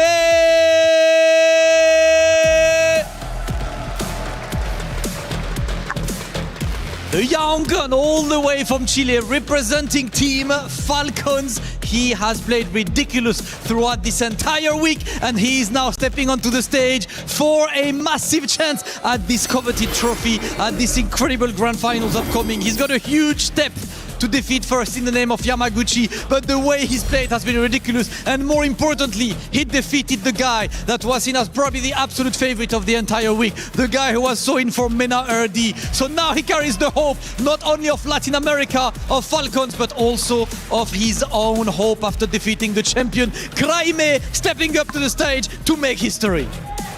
Yo, Craime be looking intense. I like that. He's locked in, but he has a whole lot in front of him. Yamaguchi, you won EVO Japan, and now you're one step away from grand finals and another world title. Does this run feel similar to your EVO Japan run? もうすでに山口選手はEVOジャパンで優勝を収めていらっしゃいます。そしてもう世界制覇、別の世界制覇まであと一歩です。その世界制覇、もう準備はできていらっしゃいますか？まあそうですね。準備はまあ70% ぐらいかなって感じなんですけど、まあとりあえず目の前のクライマー君との試合をちょっと頑張りたいなという感じです。Well, I'm probably 70% ready, but I would like to give everything to compete against Crane, who is in front of me. Okay, and definitely he will need everything against Craime, but so far Yamaguchi has shown that he's more than capable. Absolutely. Craime, you're jumping on the stage, you defeated the EVO Vegas champion, and now you're taking on the EVO Japan champion. Are we going through all of the EVOs today? Le acabas de ganar al campeón de EVO Las Vegas y ahora vas a ganarle o vas a jugar contra EVO Japón. ¿Estás ahora yendo por todos los EVOs? Sí, estamos tratando de ir por las tres cabezas de EVO, así que a intentarlo, vamos. I'm going for the 3 heads of EVO, so I'm going for it. Hey, that's exactly what we want. Listen, Craime and Yamaguchi, I will invite you to go for the face-off. Rob, it is time. It is about that time, ladies and gentlemen. The trophy right here in between them, and only one is going to make it to the grand final stage. It is time. Craime versus Yamaguchi. Let's get started with the semi-final. And we have it. Our next semi-final showdown is going to be Yamaguchi versus Craime. We've already talked about it. You see him on the stage. Yamaguchi saying he's going to put his best foot forward. But of course, joining me is my brother from another mother, one of the best to ever do it, and one of the mans on the sticks, IFC. EWC. Yipes, what it do, my brother? You've been calling it all weekend. How these games been, bro? Listen, man, a lot of heartbreakers, you know what I'm saying? A lot of historical battles that's been on the stage, but nonetheless, it's whoever's the strongest is going to be moving forward, and that right there is Kraime Yamaguchi. Man, what an excellent match he had with Mena RD. He had me on the edge of my seat. I'm pretty sure you peeked over to the left, and I was salty as hell. Bro, I want y'all to know, I walked up here, my man was sitting on the dock of the bay just looking off into the crowd. I was like, oh, my man hurt right now. Yeah, but you know what? That's what comes with the territory, man. If you're the best, everybody's going to be gunning for you, and Kraime got his revenge, so I really appreciate that. That's what earned him his right here to go up against another EVO champion, this time EVO Japan. Funny enough, man, that's an EVO Japan champion again. But we're talking about recent, not the past. So this is going to be interesting, man. Yamaguchi, of course, coming off of that 5-3 victory from Bruce Lee. That was pretty tough. That man's Poodle Schnagel was getting exposed, and that's what got him here. That's one of the matches that really hurt me, the Bruce match, because in my head, I'm like, bro, my man's Bruce has got to get this right now. Yes. Played amazing versus Yamaguchi. Yamaguchi increased his defense, as you would like to say, and actually made him play even harder. Bruce goes down, Yamaguchi goes up, and that's what got him here. Semifinals match is what we're about to watch. It is 1st to 5, so they get more games to adjust. Kraime with the Ryu, Yamaguchi traditionally with the Mai, one of the best weapons in the game. Do you think Kraime has what it takes, though? Is my question to you. I mean, you see his attitude, the way he carries himself. Obviously, it's all fun and games before he sits down, but I think it's more fun and games even before and after. Actually, this guy, you can see it, like obviously we watching it here in the crowd. Like you see how like his facial reactions. Like, he's always into it. He's so in tune with the game. He's so aggressive. I've loved those little space traps where he'll do like a, let's say for example, stand fierce from a max distance, wait, and then randomly drive a shot right after. And that's to see how to really test your reactions and how you feeling on the offensive. Well, excuse me, on the defensive in order for him to stop him. In terms of momentum right now, I definitely feel like it's on Kraime's side. Okay, that's what I like to hear. Full breakdown right there. Yamaguchi, like I said, got one of the best weapons in the game with Mai. Yes. You definitely have to beat this character, and you got to fight against him if you want an opportunity. But Kraime looks like he's locking in on the M. Bison, if I'm not mistaken. If this goes through, all the way through. They're doing button checks right now still, so thank you guys all for tuning in. Yes, sir. EWC, we're almost to a close. We almost have our champion crowned,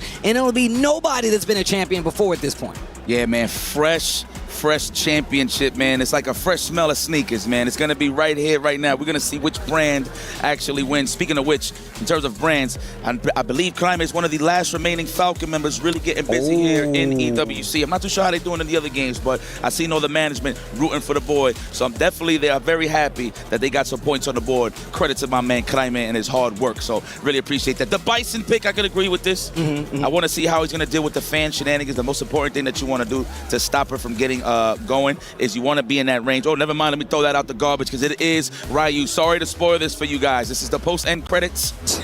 We got Ryu. We got, Ryu. Let me not disrespect the coach out here. Well, actually, that is coach if you say Ryu, but that's for another story. But here we go. Yamaguchi versus Kraime.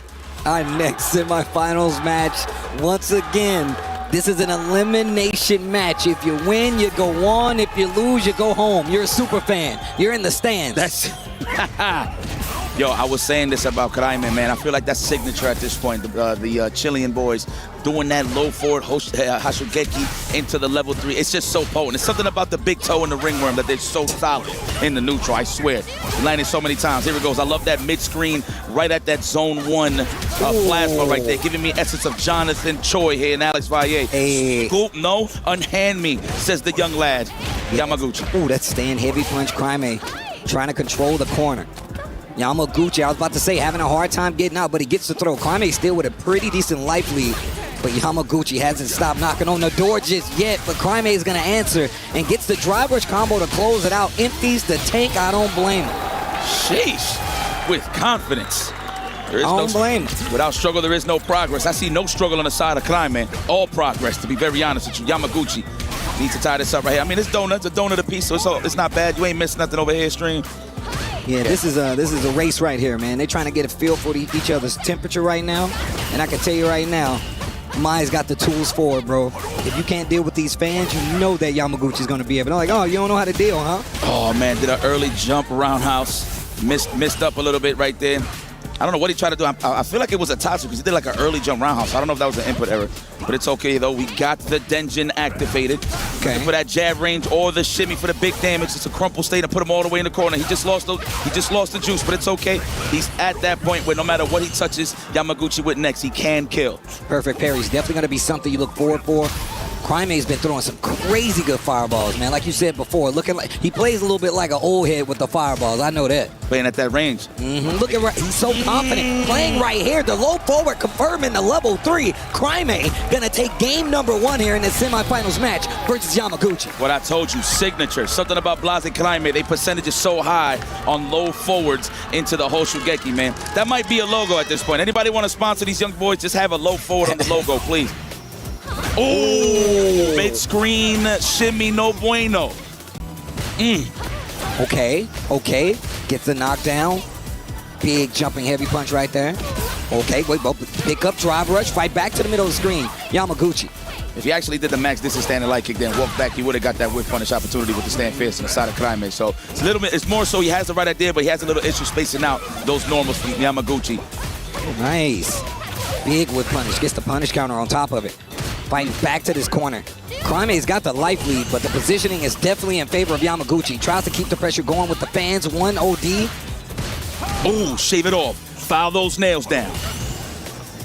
Kick back and relax. So you got to wait. Look, both of these guys are going to have to play and respect their space due to the fact that they're not touching grass on this drive gates. Nice, perfect parry there from Yamaguchi to get right into that zone to start the offense. What a delay, the crouching strong. Both in critical right now. But burnt out on the side of Crime, back to the wall. I wouldn't test that young man's reactions. I know that, though. Plays back, use the powered up fans. Oh, waited for the block stun. Crime got to hang in there. He's almost touching grass. However, Yamaguchi, and he puts himself in the corner. Chip out state. I like that. Crime retreats just a little bit, just to touch grass. And here it is, no DP. But next sequence. Nice, that's a snipe. That's a chip out, though. Oh, not a chip out, but catches you trying to recover. That was so good. Definitely tried to jump again, but got clipped on the back end. The fireball game from Crime, so good. Drive rush forward, gets the throw on this second round, game number 2. That's the rail gun.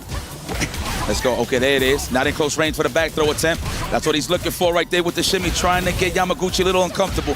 Oh. Okay, knockdown. Oh, wow. Solar plexus. Looked like he tried to walk up and do a crouch short, I believe. Not a crouch short, crouch strong, I should say. He's really been doing that quite a bit, too. Big damage level 3 fights are on the table. That's game number 2 already. Watch the flex. Shinshore you can. All right, the logo. Look at that, the Falcon fans are here. Oh, yeah. I love it. Full biasness. That's what I like to see on the stage. That's what I like to see in the crowd, man. Shout out to all the super fans chilling. I believe that was Shao Hai's wife. No, that was Shao Hai's wife for sure. Shout outs to Miss Hai.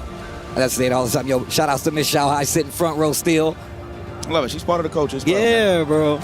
All right, here we go. Yamaguchi, how you feeling? What you gonna do to answer back? Crime with an impressive 2-0 start. But remember, guys, this is a first to fight. So ain't nobody going nowhere. We're just trying to get real acquainted here. And that's also one of the things you got to remember about locking in on characters like this. This character is definitely one of the most hotly contested characters. You see her quite a bit, so you know you're going to have strategy. Yamaguchi just happens to be one of the best at it. Crime looking real good defensively versus one of the best characters in the game right now. Absolutely. Stay in that range. I love the fireball placement from Crime. There's not much that Yamaguchi could do from that range. However, he could jump, but it's up to you if you really want to take that risk and get froggy here. Ooh, what a perfect time for an OD fireball. Beats out the durability on the Yambu. Hold on. Tatsu. Oh, legs. What a way to stagger that. Walk back and hit it with the Psycho Line. You thought I was going to retreat right here with the big toe. I like that. Ooh, nice standing fierce here. Hold on, Yamaguchi's got a chance. Big life lead on the side of Crime, but he eats a throw. To the corner we go. Drive rush forward. Mind full control. Wow, the counterpull crouch fist. That man be eyeing some drive gates. He be thirsty for the green. Gets the back throw, and now using the rest of the screen to try to recover a little bit of that drive. Yamaguchi encroaching. Knows he's on borrowed time, tries to go in and close out, but he is at a life deficit. And that drive bar is recovering. 100%. Like the perfect parry there, touching grass once again, Crime. Nice anti-edge. Yamaguchi's good for those. Ooh, and that is definitely going to finish. Punish counter throw, yes. Okay. Stops the momentum. Gets around on the board in his third game. Yamaguchi not out of this yet. We have seen his rebuttals. They've typically been a little slower from round to round, but they do come eventually. I will say this, Yamaguchi is a bit of a reactionary player. So there has been scenarios throughout this whole tournament where he gets spaced out and people empty jump and he misses on the DP. So I wonder if Kraime is actually thinking the same thing. But it looks like he's just going to stay solid on the ground. Level 3 immediately, want to put him in the burnout? No, not yet, with confidence. Takes the throw. Wise choice there from Kraime. Feels like he can get it done in burnout. Save the level 3 for the next hit. That was a bad decision. Kraime, he's got 3 bars, and he says, I'm going to keep it so I can kill you the next round. We're still in this third game where Yamaguchi is yet to take a match, and Kraime still looking strong. 3 bars on both sides. First hit cash out is definitely what I'm looking at. Tried to sneak in the overhead. Ready for the trade combo. Does not take the level 3. Godlike from Yamaguchi. Looks like Kraime trying to look for some wiggle room. He just got clipped by that crouching strong raw. No counter hits as well. The throw condition. Where's the shampoo so I can lather? No, not looking for the technical there. I'm loving the defense from Kraime. Yamaguchi, however, it's just looking so oppressive. This is looking tough. Is there fist? No, not yet. The forward roundhouse. House is round. Oof. Look at that, almost close to the burnout side of things. So you see Kraime trying to answer back. Will it be a low forward Hashugeki into the level 3? Level 3 straight raw, and Yamaguchi's having none of that. Patience is key here, and he wins. Solid hit, finally adding one to the board. My man said, yo, I ordered that steak medium rare. Take it back. That's it. Take it back. Are you a medium well guard? I'm medium. I'm a medium guy. I'm a medium. Just straight medium? Medium rare. When barbecues, you eat medium? No. Not all the time. Okay. Just making sure. Just making sure. All right. Damn, already into the corner, getting established with the cage. Back roundhouse. Ball, bro. My man Yamaguchi has turned up the offense, pressing on the gas. Kraime in the corner. I like that Yamaguchi identified that Kraime likes to press those big buttons, so he's always stringing them out so he can actually space himself out and then look for the whip punish that he really wants, and that's the low forward and the stand fierce. So I'm loving this range here from Yamaguchi, but the big starter from Kraime, Tatsumaki. And he got out of the corner. Neutral jump, the roundhouse gets him slightly past it. Kraime, once again, I like that. Hold him to the position. DI tries the jab. It's not going to be enough. Kraime's got the bar, but he just drive rushed, and the DP is going to do it. Kraime, once again, stealing the momentum back. So mine with the one eye, like, damn. Right? Oh, laugh. That hurt. Oh, yeah. Ooh, if you would have hit it with a donkey kick there, that would have been awesome. Or light kick Tatsu, either or. I don't think it would have reached, though. But he has the presence of mind. Look at Kraime's attitude right now. Yeah, he locked in, man. That is gamer lean if I've ever seen it. Yamaguchi, though, still in here. This is the EVO champion. One of the most consistent in the business today. What a way to walk forward, walk back, to bait out that crowd strong for the stand fierce whip punish. Oh, the Tatsumaki, yes. The dirty feet in the house. He never wears socks or sandals. Great read on the projectile, too. Tatsu to get through. I mean, obviously you can just jab it away if it's not charged, but even better, you get the knockdown, you get the corner positioning, and now Kraime has got an opportunity to close it out. Burnout's on the table. Yamaguchi's right at 2 bars, though, so you got to be careful with the fireballs now, too. Oh! That's it. That's it. Hurt. Pack that up. He's definitely going to do it. Grown man damage, of course, on the side of Ryu. My man left the ramen stand, and he's here to play some games. Ryu. The big toe bandit. There it is, man. Kraime. Right attitude. He's like, Slow and steady wins the race, and Kraime understands that. Yamaguchi as well. Let's see if he bounces back. Let's see what the answer is, man. Kraime so far has stopped every option that Yamaguchi has put on the table. He ain't taking no fan pressure. He's making you whiff at this range where he can get this big damage, especially with stand fierce or the low forward. And on top of that, using a Hashogeki at this range makes Yamaguchi uncomfortable, so he plays out at like range 3 or 4. Nice DP. Wow, what a reaction there from Yamaguchi. So clean. Okay, we got our eyes on the prize. Yamaguchi sees that there's pulp on the screen on the side of the drive gauge. All right, now we touching that green, the melon flavor. Nice conversion right there off of the exchange. Hits a button. It's gonna spin the level 1. Oh man, big damage. Let me get the throw. No, trying to catch the technical good stuff that Yamaguchi conditioning well. Stand fierce, here it comes. Quiet in the classroom, the drive impact. Not enough resources though on the side of Kraime. He had the right out there. You know, sometimes that does represent, obviously, you did it at a pixel, but it does represent that you have good awareness. Big damage? Yes, the dungeon. Choosing to do a DI when you know your opponent can't do anything but react with DI, and they're not paying attention, it gets them killed because they don't have the armor or the life to take the hit. So that's actually super awareness that they do that. Big pickup here by Yamaguchi, hold on. Get that throw. No. I like that, ranging out the low forward, crouch jab, or the throw. It's 3 layers there on that opportunity to open up Kraime. No resources in Yamaguchi. Oh, he's gonna have to sit back and relax. You already see him buffering slowly but surely, looking for something so he can get out of harm's way. He does have that level 2 to push Ryu all the way to the corner. Oh! Cautious swinging. DI going straight for the stun. He's got 3 bars, but he won't even need it because he's got plenty of drive, and that's gonna be another round on the board. Every time Yamaguchi gets a snip of what my man's cooking, he's like, nah, bro, back outside. Interrupt on the drive rush. Yamaguchi, early on the cash out, gets the powered up. You know when Granny give you that good ass whooping, this is it right here on the side of Clyde, man. He got the apron on right now. My man Yamaguchi looking like the sous chef right now. Yo, I'm gonna tell you right now, Crime on Wake Up, his button choices are amazing. Charge fan, now we in there. We have an opportunity. Like the parry. I'm pretty sure he was trying to go perfect parry sweep, possibly. The overhead, no, not me. I see those. Ooh.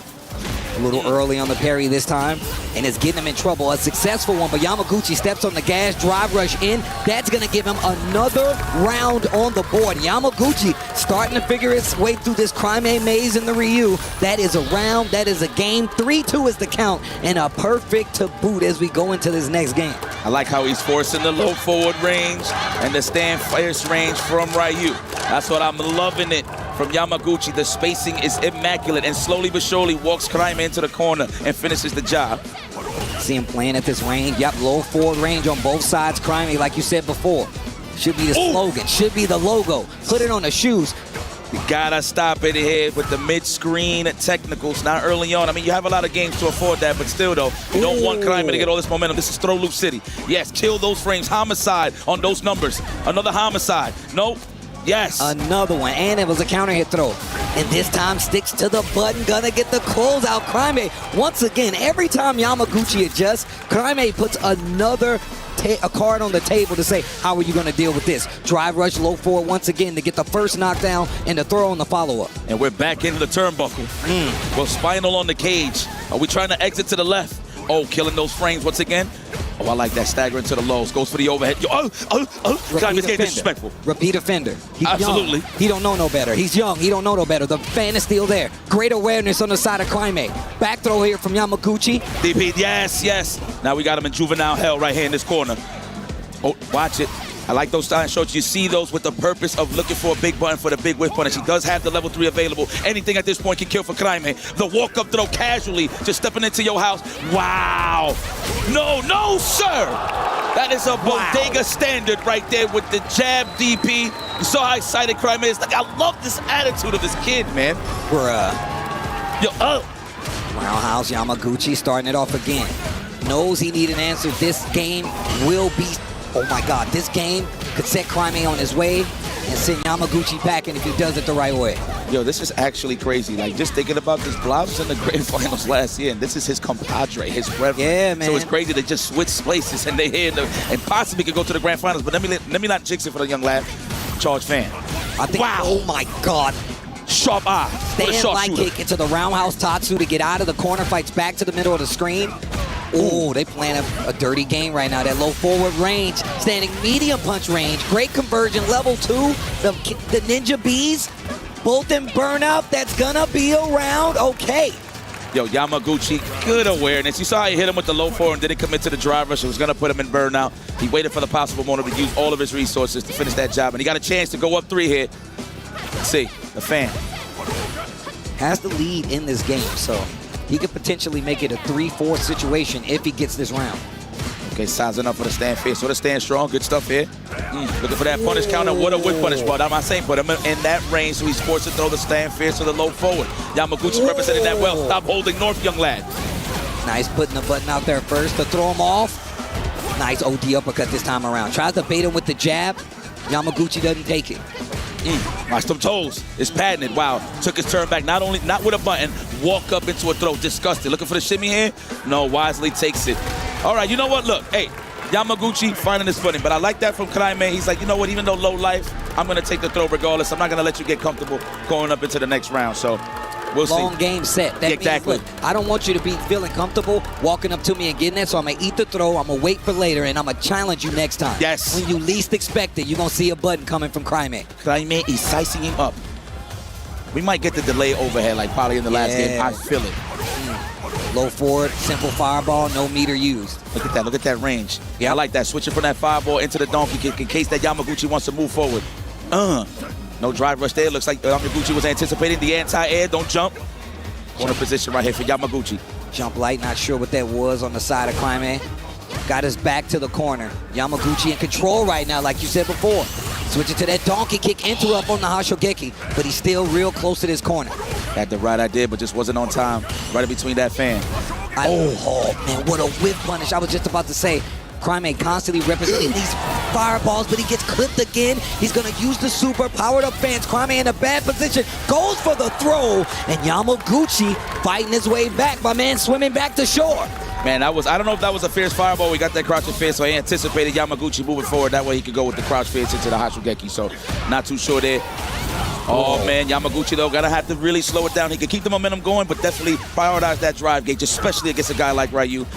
No shimmies, I love that. Good awareness, good defense. Standing their ground. Ooh, perfect parry. First time we've seen it represented from this up close quarters combat. Stand light kick. I love how he just uses stand light kick on Wake Up just to see what you're gonna do. If he gets the counter hit, he can confirm. There's the jab on the interrupt. Look at Yamaguchi's drive gauge. And the answer back. Yamaguchi puts himself in burnout. Knows he can't punish. Side switch with the Tatsu. Crime so aware. And now this is a situation Yamaguchi doesn't want to be in. In burnout. Eats the DI. There's 3 bars on this side. He's not gonna need them all. And an uppercut to close it out, but he spins it. He cashes anyway. Now this is good for Yamaguchi though. He ties up this match. Yamaguchi's full CA stocked into this next one. But I understand, we know how it'll go. When you get that pressure on you in the game, you want to make sure you close out the round no matter what. Depending on the route, he had to use it anyway. So now we go to another round, a final round in this game. That was clean stuff there from Kraime. I appreciate that. Never be cheap on the first date. I don't remember if these guys ever played, but hey, this is the grandest of stages right now. To get involved, to get acquainted. Oh, that's a punish. No, wasn't close enough. That was the right idea though. Already into the burnout state. Yamaguchi's pressing those buttons. Wow, he just did it. Fully commits. You know what? At least it's in his control if he's going to burn himself out, right? So now he got all of this space. Backing up. Chucking the plasma. Hit him with the good old SoCal, NorCal special. Staying right here from that range. Oh my God. Touching grass once against his Yamaguchi. So we do have some resources here. Are we going to bust out on the reversal any given time? Not yet. Resources. Wow, the double dash. Forget the DP. If he actually would have tried to go for a DP, I'm pretty sure he would have not turned around in time. Stand fierce, no. I like that, using the fans to sneak out the club, gets out of the corner, but now Crime. Oh! Crime 2 hits away. Can he do this? That's one throw, another one. Is he gonna commit? That's the wake up super that we block in time. And there you have it, ladies and gentlemen. Crime advances to the grand finale. And just like that, we talked about him being right behind Blaz in a lot of these scenarios. It's time. He's no more the shadow. Now he's in the lead. And now my man has a chance to take it all. Grand Finals is the next time you will see Crime as he waits for who makes it out on the other side of this bracket. The young man is doing numbers and it is doing damage. And now he's got an opportunity, Yipes. He can do it, bro. Now this is guaranteed. No, he's guaranteed Grand Finals. It will be Hibiki versus Crime. This will be a third place match, so it's going to be Yamaguchi versus Henao in the third place finish match. Man, exciting matchup. Your high momentum throughout the whole set. It was a wonderful pace for both of these guys. Congratulations on Yamaguchi, even though he didn't get the win that he deserved, that he wanted, but he deserved all the respect in the world for trying so hard and staying so consistent. With that being said, we're going to throw it to the stage with Damascus in an interview.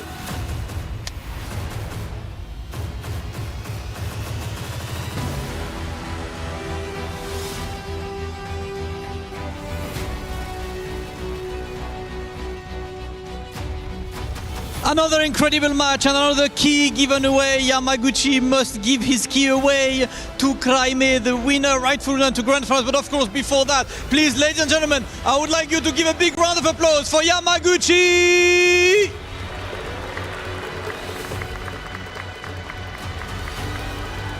Crime, man, the vibes are incredible. You've just taken down 2. One more step. How is it going for you, man? Te falta solo un paso más. ¿Cómo te sientes? Incompleto. Todavía me falta uno, así que esperar todavía. Uno más. I'm still yet not whole. I have one more step to take. You know what? The composure of a champion still. Crime, I will let you go and crush that key. Vamos, Crime! Oh my goodness. That intensity. Let's go, Crime. Congratulations. Grand finals, baby. Grand finals. One more, as he said, job not finished. We've heard that somewhere before, and it was from someone great. And clearly, you're taking good notes. You can go ahead and crush the key, Crime. Hopefully, he's able, at least if you're a fan of Crime, you're hoping he can crush one more, but it will not be easy. He's taking down Mena RD. He's taking down Yamaguchi. Crime officially in grand finals here of the Esports World Cup. Only 15 years old, representing Chile and representing Team Falcons. Can he take it all the way? We're gonna find out soon. Jeez.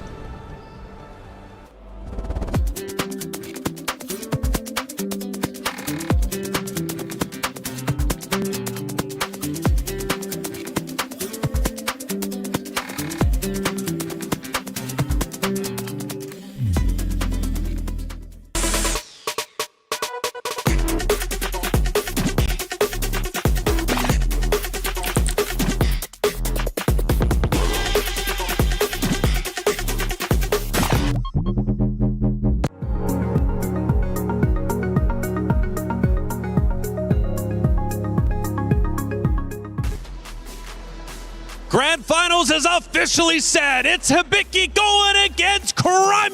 What a storyline we have before us. But let's not get too ahead of ourselves. We still got to look at the third and fourth place matchup. He now going against Yamaguchi. And that is a $20,000 money match. Fourth place walks away with $50,000, but if you get third, you walk away with $70,000. Welcome again to the Allianz Vault. I'm Taylor Reflections Noble, Ringe, as well as Vicious Boys. My goodness, we have been witnessing history. The just monumental matchups that have been taking place is just blowing me away. I fall in love with Street Fighter more and more each and every day. Let's talk about our first matchup. Hibiki versus Hanao. The young prodigy has finally fallen.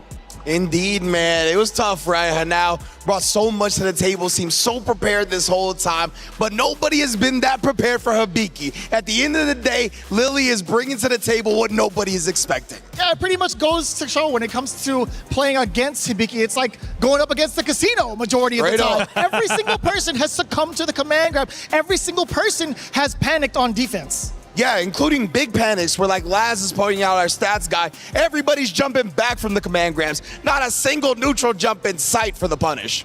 There's so much to really consider, too, going forward into the grand finals, because a lot of this data is brand new to us, right? I said it on the comms earlier. It feels like I'm watching Street Fighter for the first time because the fact of the matter is there's just not enough data, especially with Lily on the playing field, especially with Lily being in the grand finals. Lily has been such a wild card. And I've been asking people in the arena as well as online, who do you want to see in the finals? And at the top of their list was Hibiki. And why?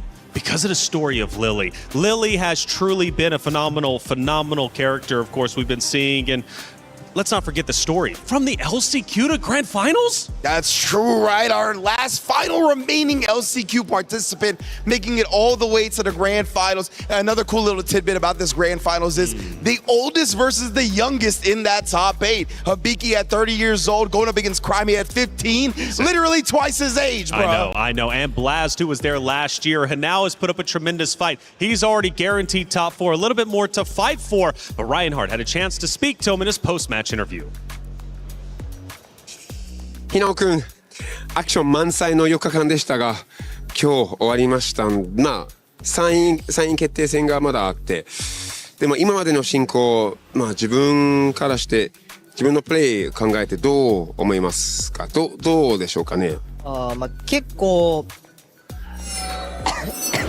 攻めたプレーなんですけど、まあただ時々結構冷静な部分とかでいけてたんで、それで結構今回もいけるかなって思ってたんですけど、ちょっとあと一歩がねちょっと届かなかったですね。Hi. So I asked him about, his performance. It's been a crazy 4 days of action from him. We've loved every single moment of his performances, and I just asked him how he feels it's been for him. And he says that, with his forward-moving, aggressive style, he's been generally comfortable. There were moments where he wasn't able to deliver the gameplay that he wanted to. You can clearly hear that also there's some discomfort about the overall result. He does still have to play his third place match, so he's focused on that right now. He thought he would be able to go further, so being one step away from that, top place is difficult for him. But yeah, like I said, almost grand finals, but yeah, third place match to come. そして3位決定戦に注目するとどうですかね。自信はどうでしょうか。まあ当たる人がクライメか山口さんなんですけど、まあそうですね、どっちもまあでもさすがにクライメとやっぱ15歳対決なんで、まあやってみたいですね。So I asked him about the third place match, and he'd love to have a 15-year-old showcase with Kraime here at EWC. We'll see you later.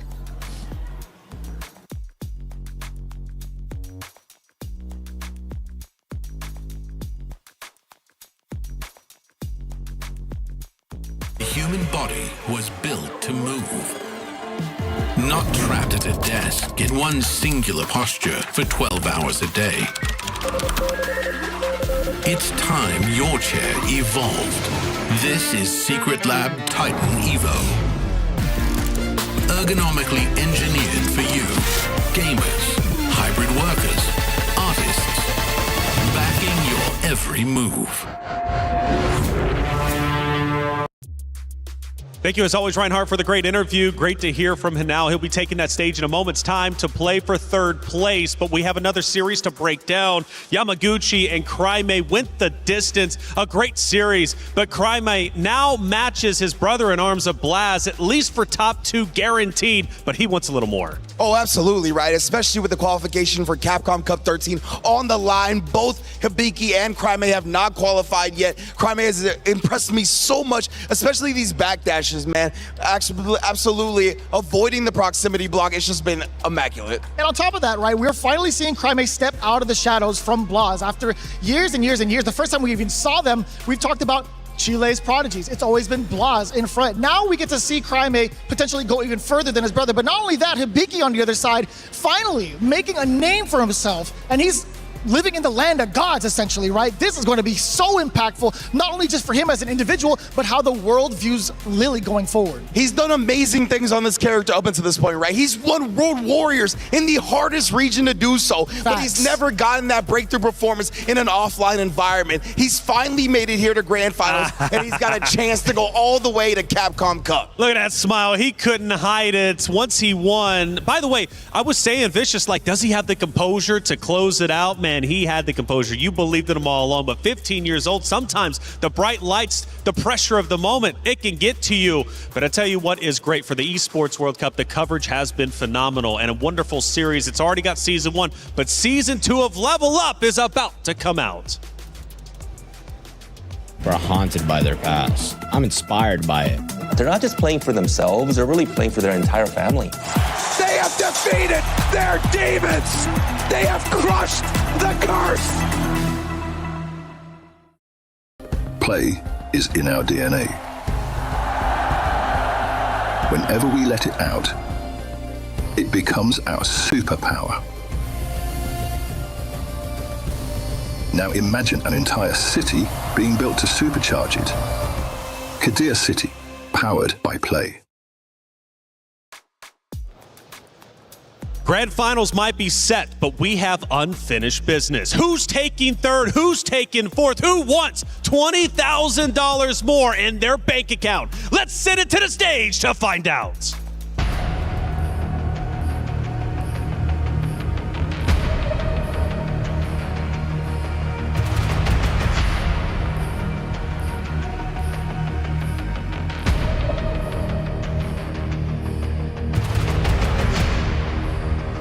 Back to the stage here at EWC 2026. An exciting 4 days we had through a lot of Street Fighter 6, and now we close to the end. But before that, Rob, there is a mighty important match to play, the third place match. Yes, this third place match is definitely important. There is $20,000 difference on the line, ladies and gentlemen. $50,000 for fourth place and $70,000 for third place. And of course, there is the prestige as well with your higher placement. Ladies and gentlemen, it is about time. Let's bring out our first competitor, Yamaguchi.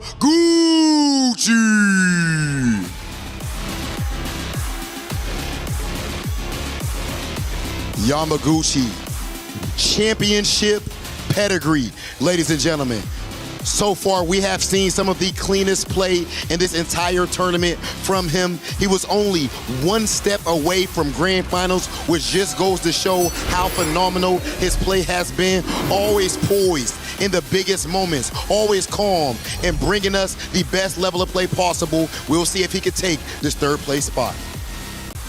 Absolutely, Yamaguchi about to set his position and get ready for that third place match, because his opponent will be a fellow Japanese competitor representing Team Reject. Please give a warm welcome to the Wonder Kid, Hinao!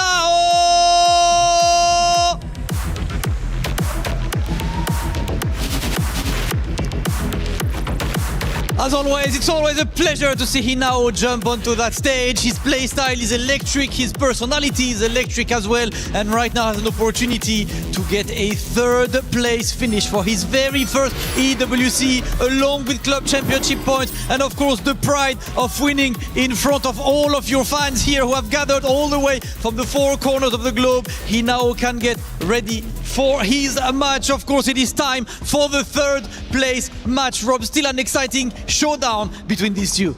Anytime you're going to see the level of play that we are about to witness, it is a huge deal. And then you add a $20,000 money match on top of it, then of course you get absolute pandemonium. Ladies and gentlemen, it's time. Let's get into it. Yamaguchi versus Hinao.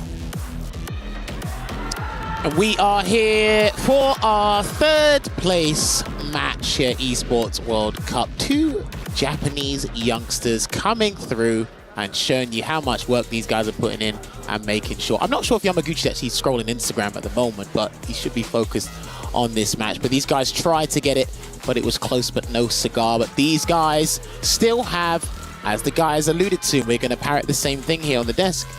They're playing for a $20,000 money match. Third place will get 70K, whereas fourth place will get 50K. The good news is, in terms of the Street Fighter competitive circuit, both of these two are actually in the Capcom Cup 13. Yeah, already qualified.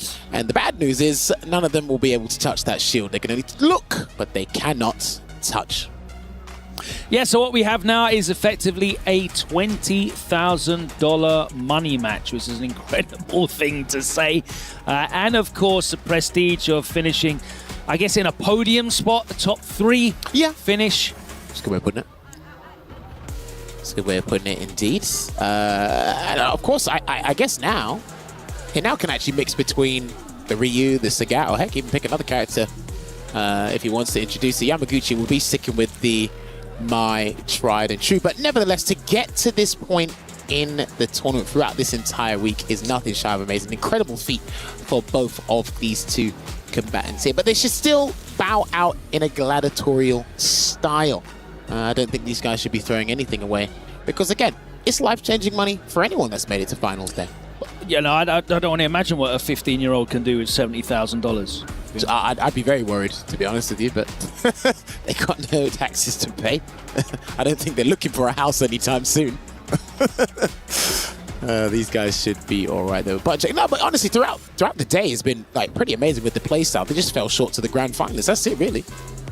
Yeah, in terms of this player character matchup, they haven't gone head-to-head in terms of a player matchup that I could find anywhere. That's including searching on StartGG and any YouTube replays, not just on the Liquipedia finals records. So absolutely nothing could be found.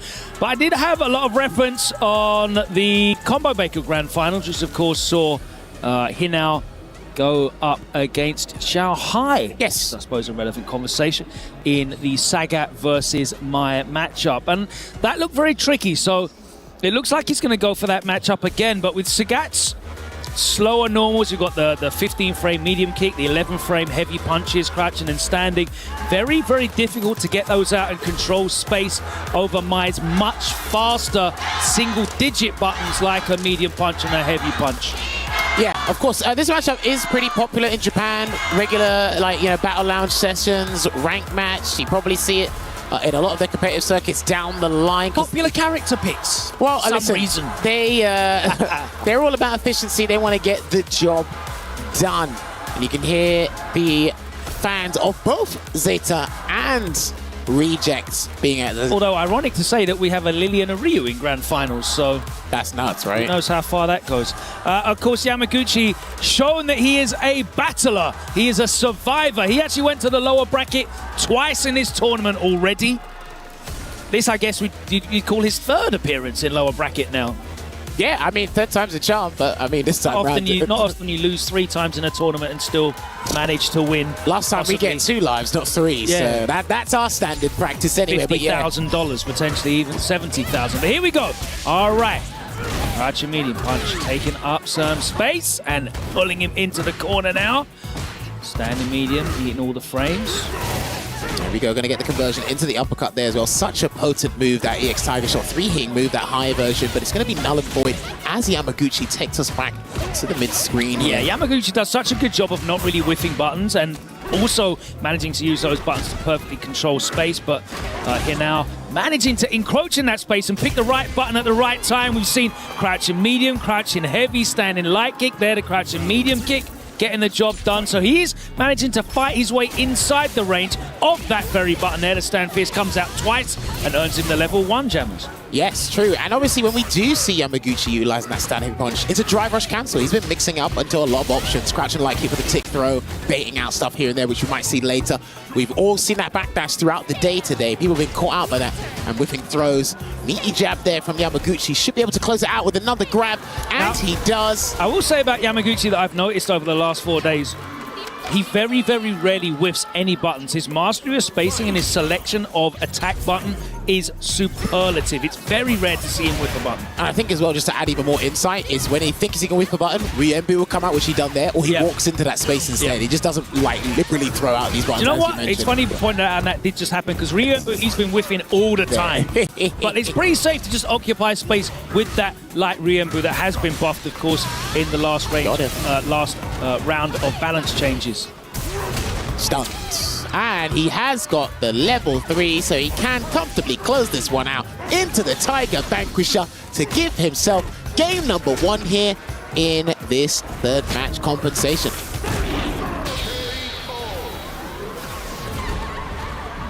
Locked in. You still have to be laser focused regardless. Obviously, it's going to be way in the back of the mind that they can't get the trophy for EWC, but it doesn't mean they can't bow out or go out with a bang.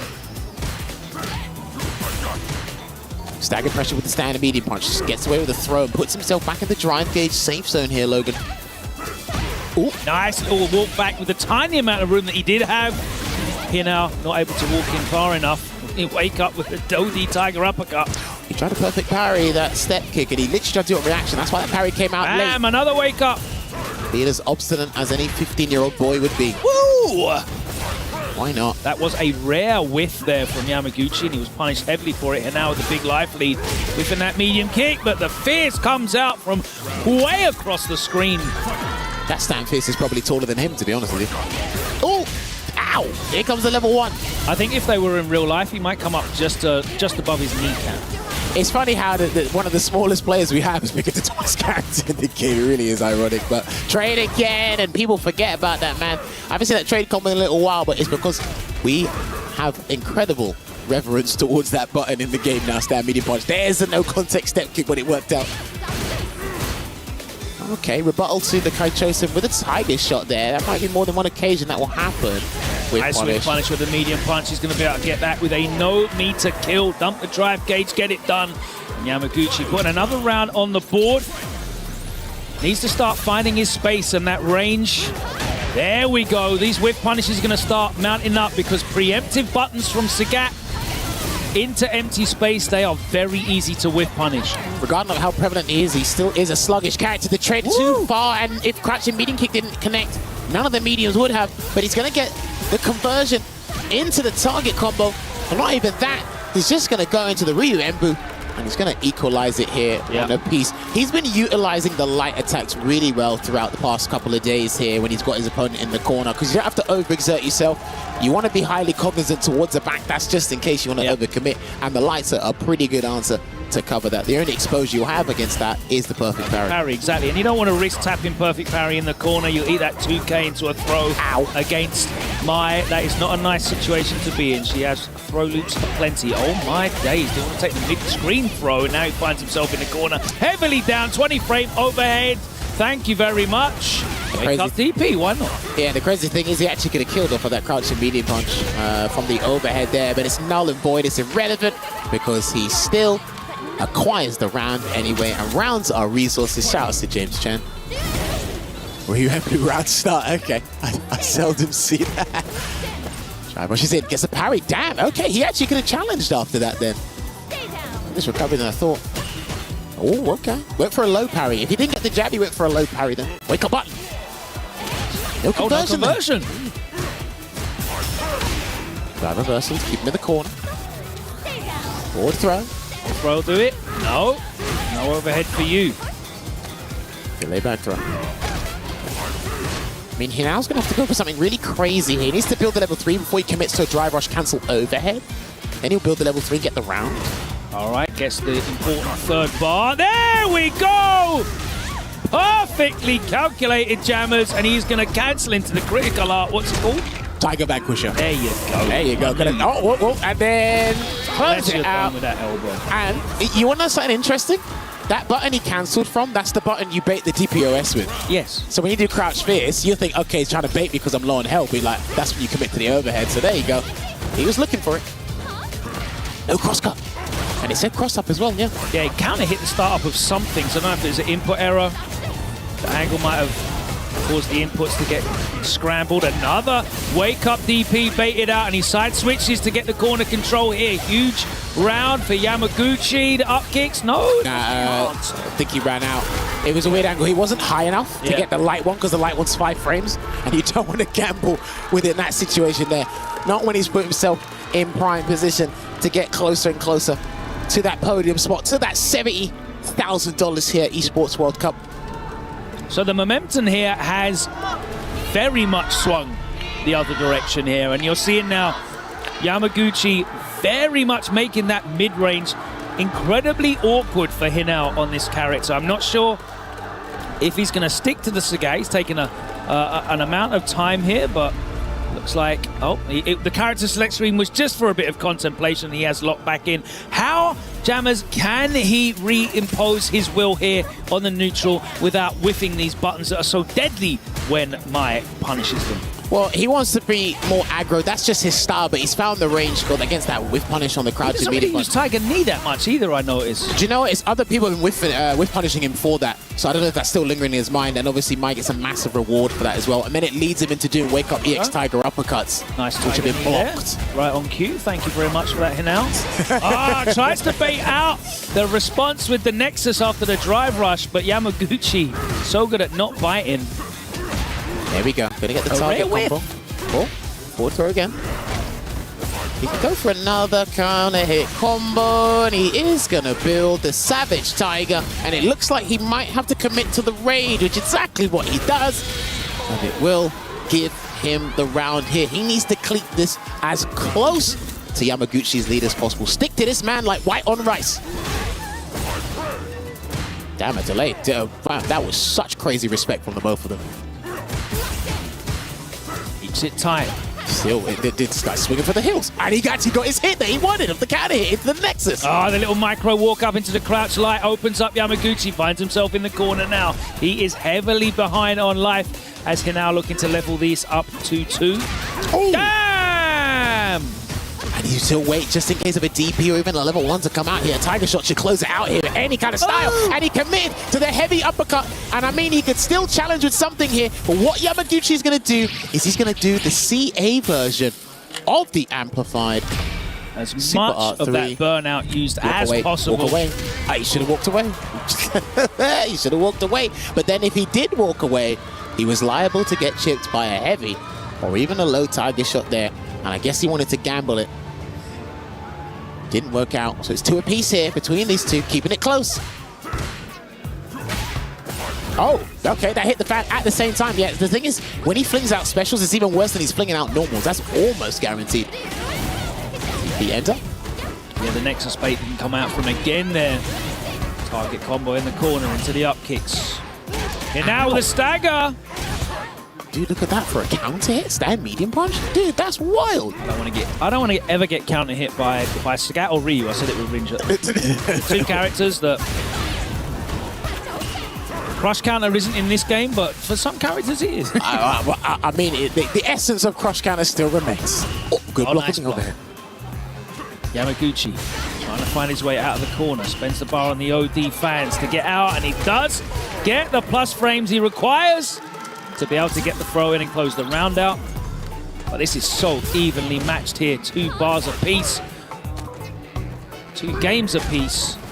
Yamaguchi looking to make it 3-2, but now stalking him down in the corner.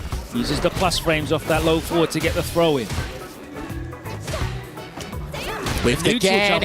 That's a classic tactic he does. He'll whiff certain moves that you want to catch that, but then the step kick will guarantee him a punish counter in the subsequent situation here.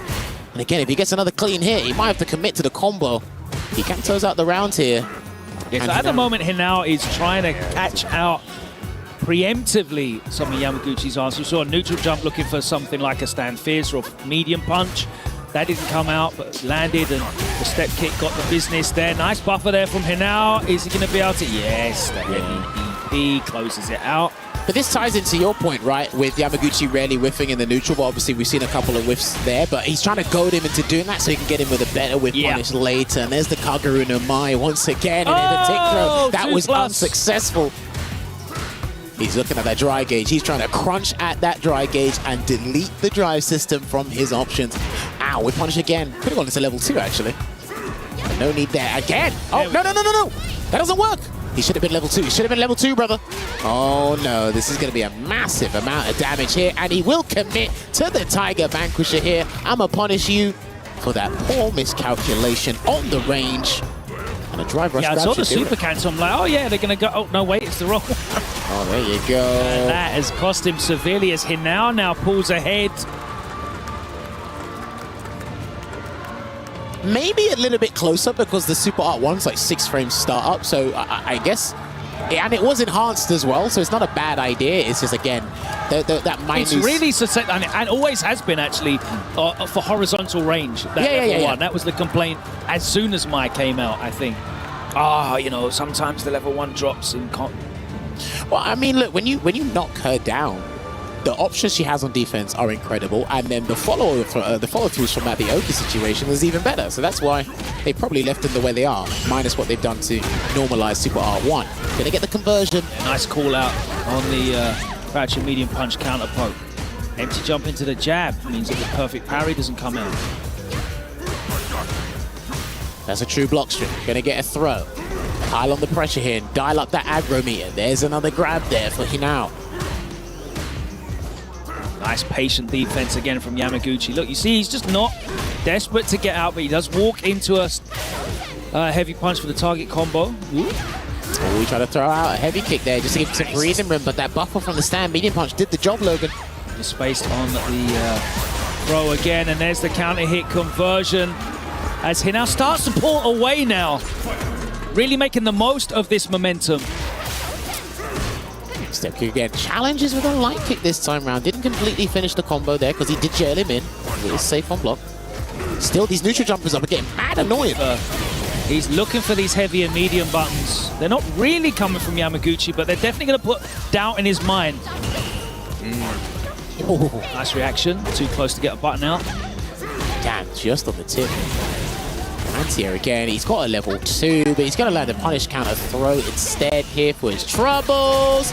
And these guys continue to flinch in certain situations, especially when that was an awful situation though, right? Because it was guess for game. The throw strike mix-up would have gone either way. There you go. Next system to the greedy Tiger. Let's build on this. Okay, there's a throw. In the drive gauge danger zone is he now, but he's in an idle situation here, and he has got the level 3, so he might have to commit to something massive if he really wants to. There it is. Oh, he caught him trapped on the ground, and now making it 4-2.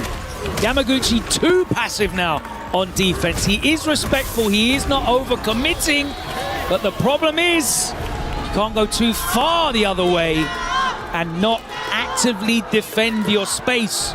You got to do something.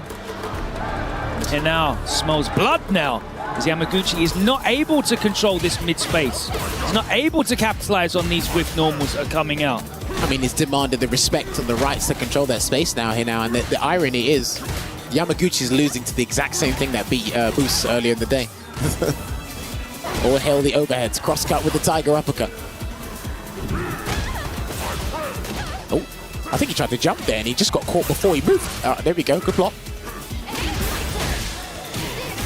No, level 1. He just built it just in time though, so he's going to Shinobi Bachi across the screen. Still, that neutral jump is just really annoying him. Yeah, just missed space there, gets the light kick punish, and he's going to close out the round to pull him into set point. Hinao looking to shut the door on Yamaguchi and open the door to this $70,000 and a podium third place finish here at the Esports World Cup. Has he checked out of the hotel? Is he mentally drained completely? If he is, he needs to turn on that emergency power if he wants to bring himself back into this first to 5. But now he smells that money. His eyes are practically dollar signs at this point, but he's going to inflict a lot of chip damage prior, and he's going to get some stun nice and early, so that's not too bad for Yamaguchi, actually. Next choice on Wake Up counts because the drive gauge is going to come back. Takes a grab instead. All right, now we're playing. Uh-oh. Oh, he might do it again. Try to bait a DP, gets a grab again. Yamaguchi, you've got to make an executive decision. What's it going to be? He's waiting to whip. He wants it to whip. Really forcing Yamaguchi to think about too many things because that's going to be... Oh, damn! He grabbed hot air! He went for the throw, and that's it, Jammers. He went for it. He grabbed hot air, and instead he got a knee to the face because of the Savage Tiger. And Reject's own Hinao will be taking third place here. It's all smiles at the end of the day. Couldn't touch the gold. But as Logan said, he's still going to get a podium spot. Nevertheless, well played. Couldn't touch the gold, but he got a nice stack of paper instead. I think he definitely started to realize that Yamaguchi was looking too much for certain things in the neutral. He started showing him very different looks, and it was very evident that Yamaguchi wasn't able to react to it all. When I start seeing players like Yamaguchi not doing the OD reversal OS on drive rush cancels on block, that's how I know they're mixed up in their mind. And that momentum carried through for Hinao. It carries him into third place, and Yamaguchi goes down.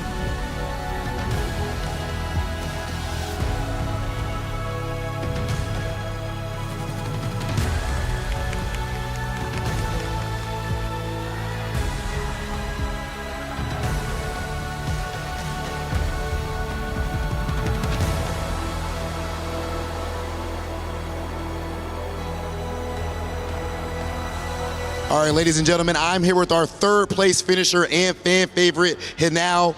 Congratulations on finishing third place. And how has your journey been here at the Esports World Cup? 3位今日勝利されましたけれども、おめでとうございます。ここまでの道のりは EWC で参加されていかがでしたか？特に考えてなかったの。でも EWC にやっぱ来て、レベルの高さだったり、すごい強い人に会ったりとか、やっぱあと響さんには2回負けてしまって、やっぱりすごく強かった本当に。だから EWC に来てもっと強い人に会えてよかったです。So I didn't think about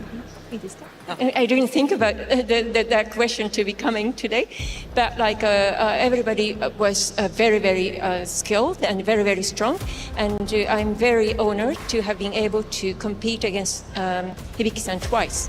And Hibiki indeed was very, very strong. So I am so glad that I was able to participate in competing in EWC.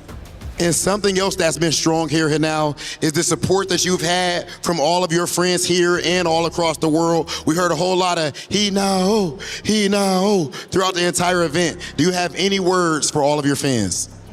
たくさんの方がご家族もそうでしょうし、お友達もそうでしょうし、世界中の方たちがひなおと大声援を送っていらっしゃいました。ファンの皆様に一言何かございますか？恥ずかしいけど本当にいつもそれでやっぱり力にもなってるから、応援のおかげでここまで来ることもできたし、本当にありがとう。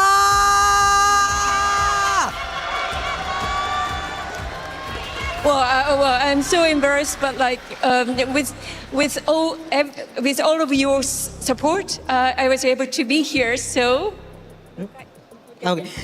ありがとうございます。 Enough said, ladies and gentlemen. In third place, Hanao, the young prodigy. Let's go ahead and send things to the studio as we get ready for grand finals.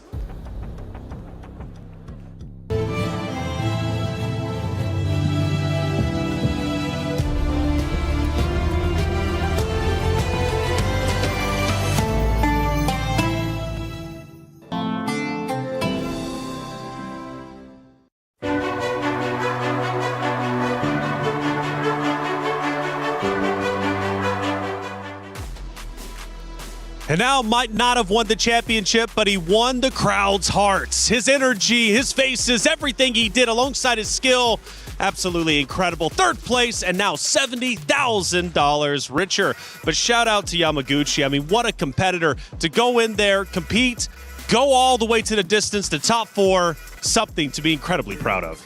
Yeah, man, the thing is, Hanao, a lot of people was looking at Hanao, the character choice, and they're like, how far could he possibly go? Outside the fact that he's already here at EWC, he has an underrepresented character, and he's got the heart of a champion, bro. Shout outs to him, and like in all honesty, like it's just amazing to see him here playing so well. Vicious, I've been learning you've got competitors who have been competing for 20 plus years. The guy, and now he's only 15. This is just the start. Not only just that, but you got to think about it. A 15-year-old walking away with 11 million yen in his pocket. This conversion rate is definitely going to be so helpful coming back. But all honesty, man, he has been backing up all of the talk, all of the aura he's been farming since that big Chengdu final. He's going in from Sagat, also with Ryu. This guy has no end in sight, man.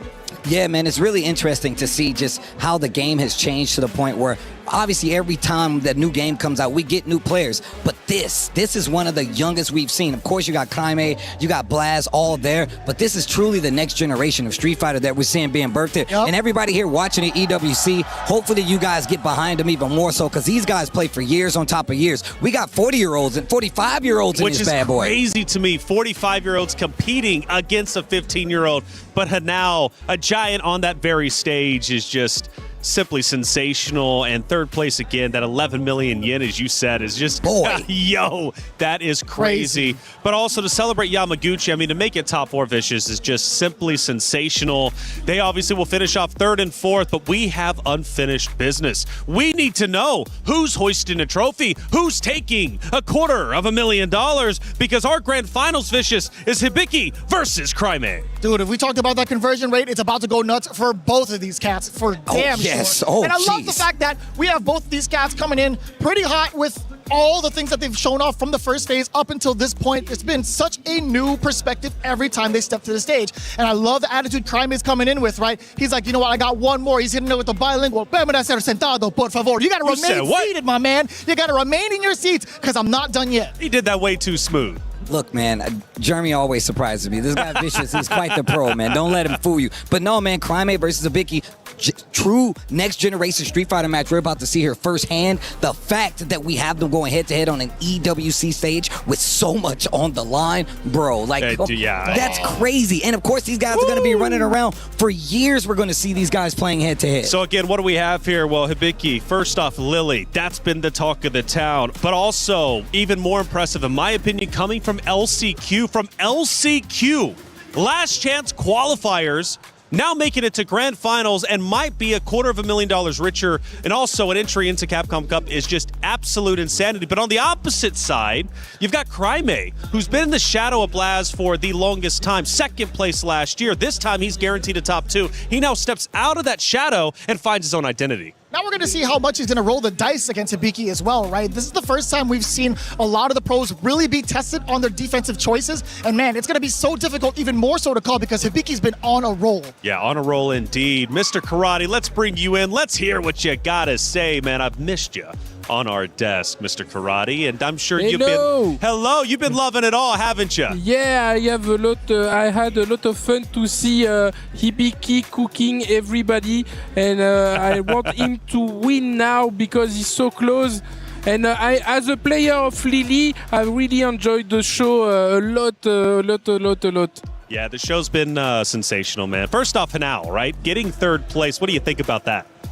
Getting third place for what? For Hinao? That's right. Hinao, he's crazy because everybody underestimate him because he's a kid, but in fact, he's a really veteran to mind games and punish and everything. He's always beyond the beyonds. He's really playing crazy, and it will be a very good final if he won, but I guess he will come back. He's so young.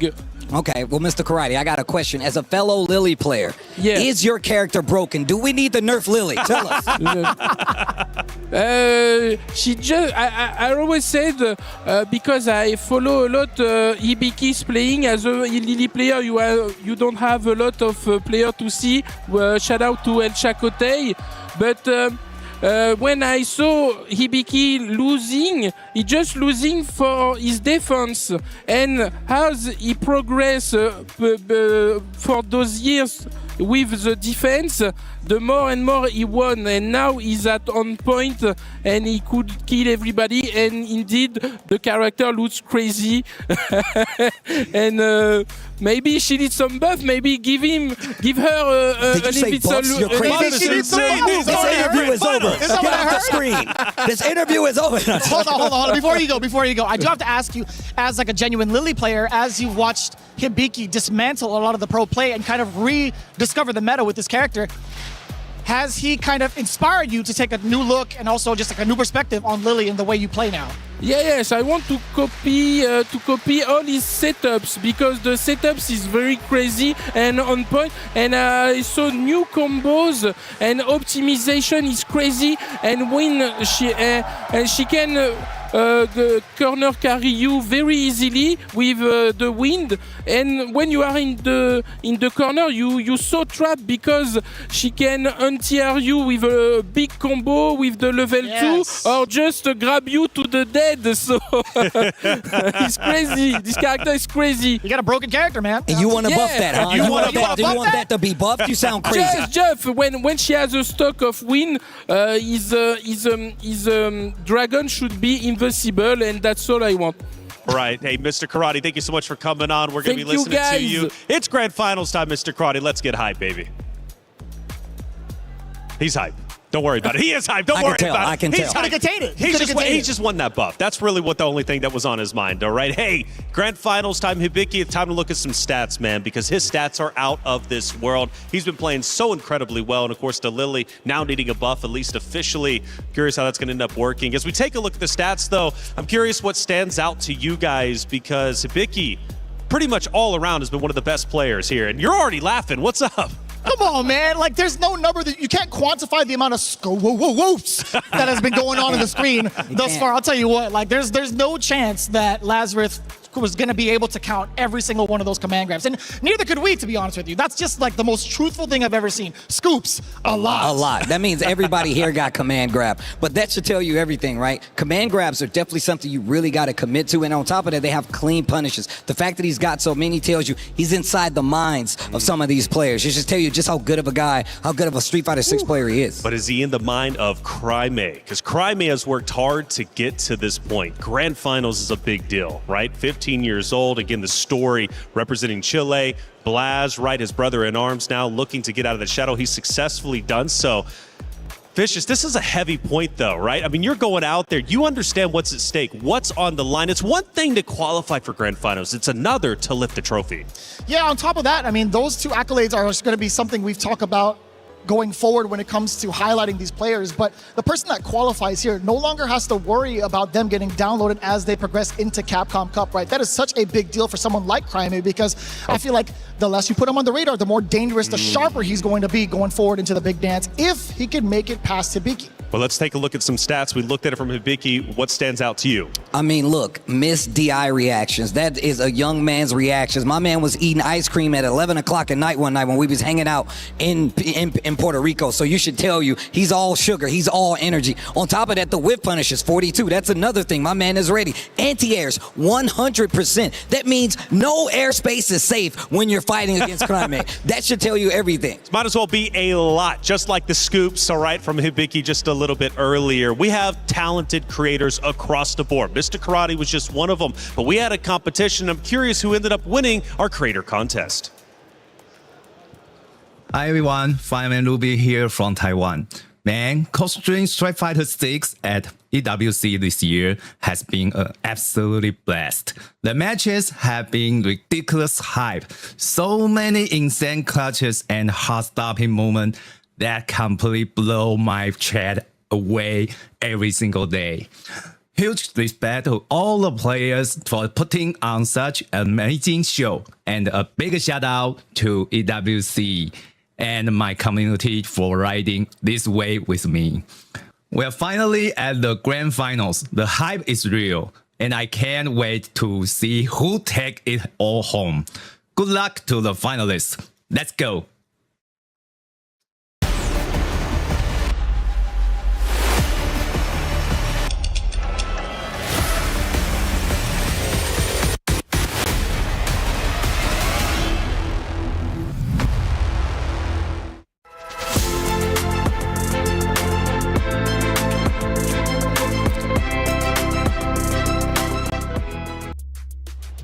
Thank you to all the creators out there. Because of you, you make this event special. Alongside the crowd who's in the venue and you at home, thank you to quite literally everybody out there. Now, the coverage for EWC has been sensational. Season 1 of the Level Up program was wonderful to watch, but Season 2 is about to be out. A lot of people are haunted by their past. I'm inspired by it. They're not just playing for themselves, they're really playing for their entire family. They have defeated their demons! They have crushed the curse!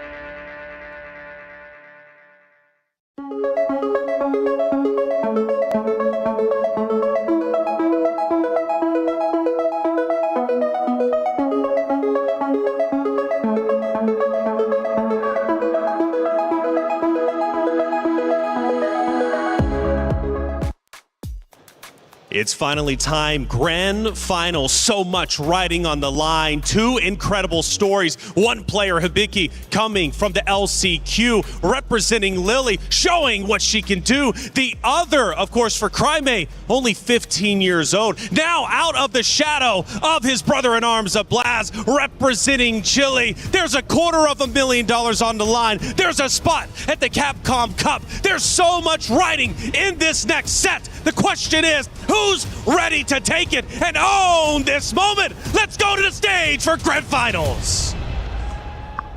Yo, oh!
mightiest warriors from around the world gathered.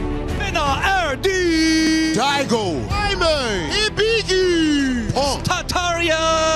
Make some noise for the champion, Shao Hai!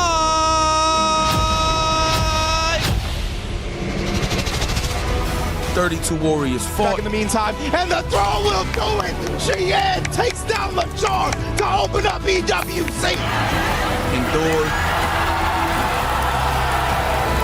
Cry. Now it's time to crown the strongest in the world. まあもちろん勝ちたいのはそうなんですけど、もうここまで来たら楽しみたいなと思います。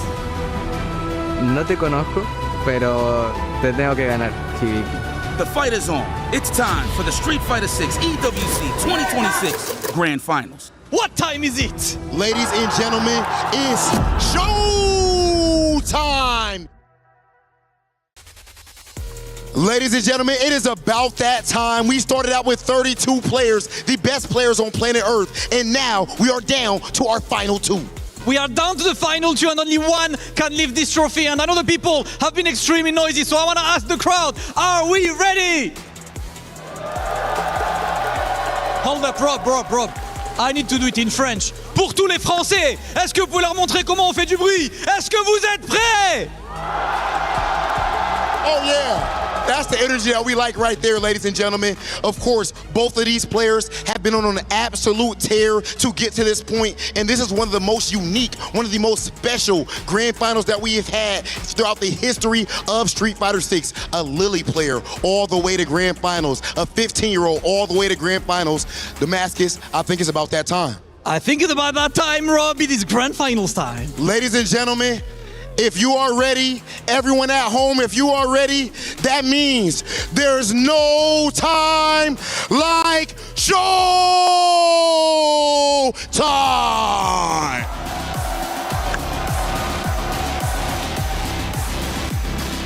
Coming to the stage, Cryme, playing absolutely phenomenal, taking down EVO champions back to back. He goes up against Minna Ordi. He refuses to have his confidence shaken. He goes up against Yamaguchi. The same result. Ladies and gentlemen, this player only knows greatness. Absolutely. And against him, it is the Lily Master, the hope all of the low-tier heroes, the hope on all of the character loyalists. And he comes all the way from Japan. Hibiki jumping for that grand finals, Rob. I am hyped. We need to have a chat with these guys. This is absolutely amazing. Cryme, one more match.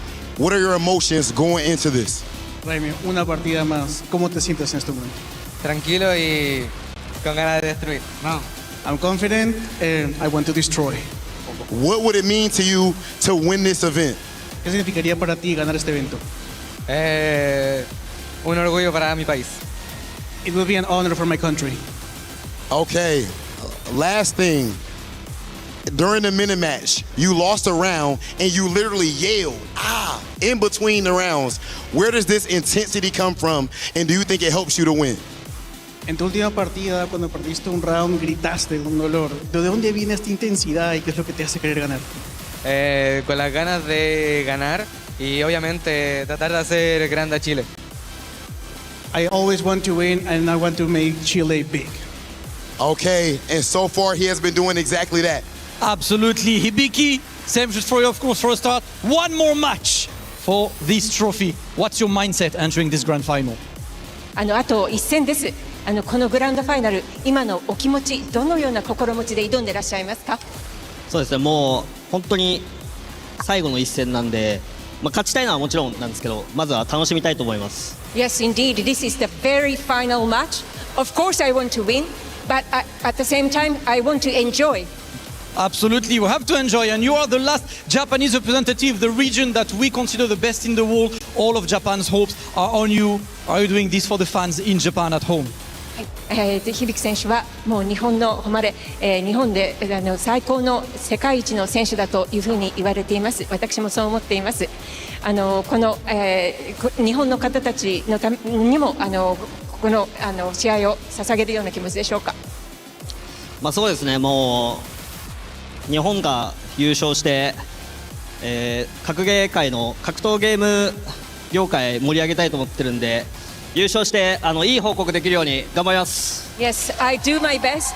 I always want to promote Japanese combat esports. So I would like to give a very good news to my Japanese fans and people. Listen, country pride and warrior pride, guys, it is time to go for the face-off. Hibiki Kraime, I will have the two of you face-off. And Rob, without further ado, it is time for the grandest of finals. And for the grandest of finals, we have to go the Japanese way. Ladies and gentlemen, get hyped, because this time, Hibiki Riri time, Kraime Ryu, 行ってみましょう。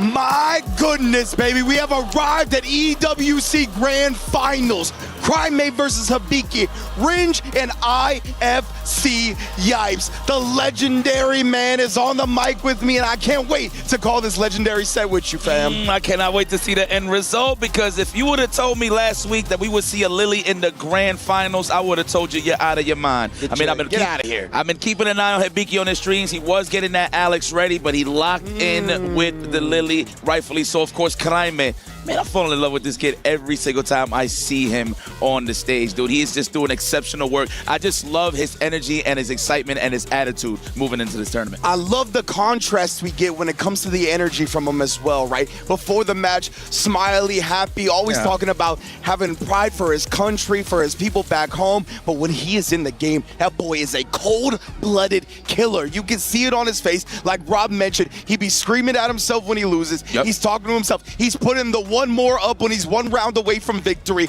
I love kids like this. And of course, on the other end, Hibiki coming from the LCQ, already winning one championship here at EWC. If he manages to take grand finals, he'll add an extra $50,000 to his reward via the Jafonzo Award, which does congratulate the person who wins the LCQ and then goes on to win the main event. Oh my God, this actually might be the first time here for the one-on-one side of things, which is pretty cool. I mean, there's a lot of cool stuff that you can actually etch in history still. Of course, Kraime being the youngest player in the 1v1 side of things to ever compete in the grand finals here at EWC, which is pretty sick considering he's not even hitting his prime yet. So it's only right that this guy's here representing the Chilean pride here laying the grand stage of the EWC, man. And it's crazy because just last year, Blas was here, man. Yeah, man. Now the brother in arms, right, has taken up that road and is trying to get one step further than Blas got. Remember, Blas did get second last year, of course, the Shanghai, and now it is Craime's turn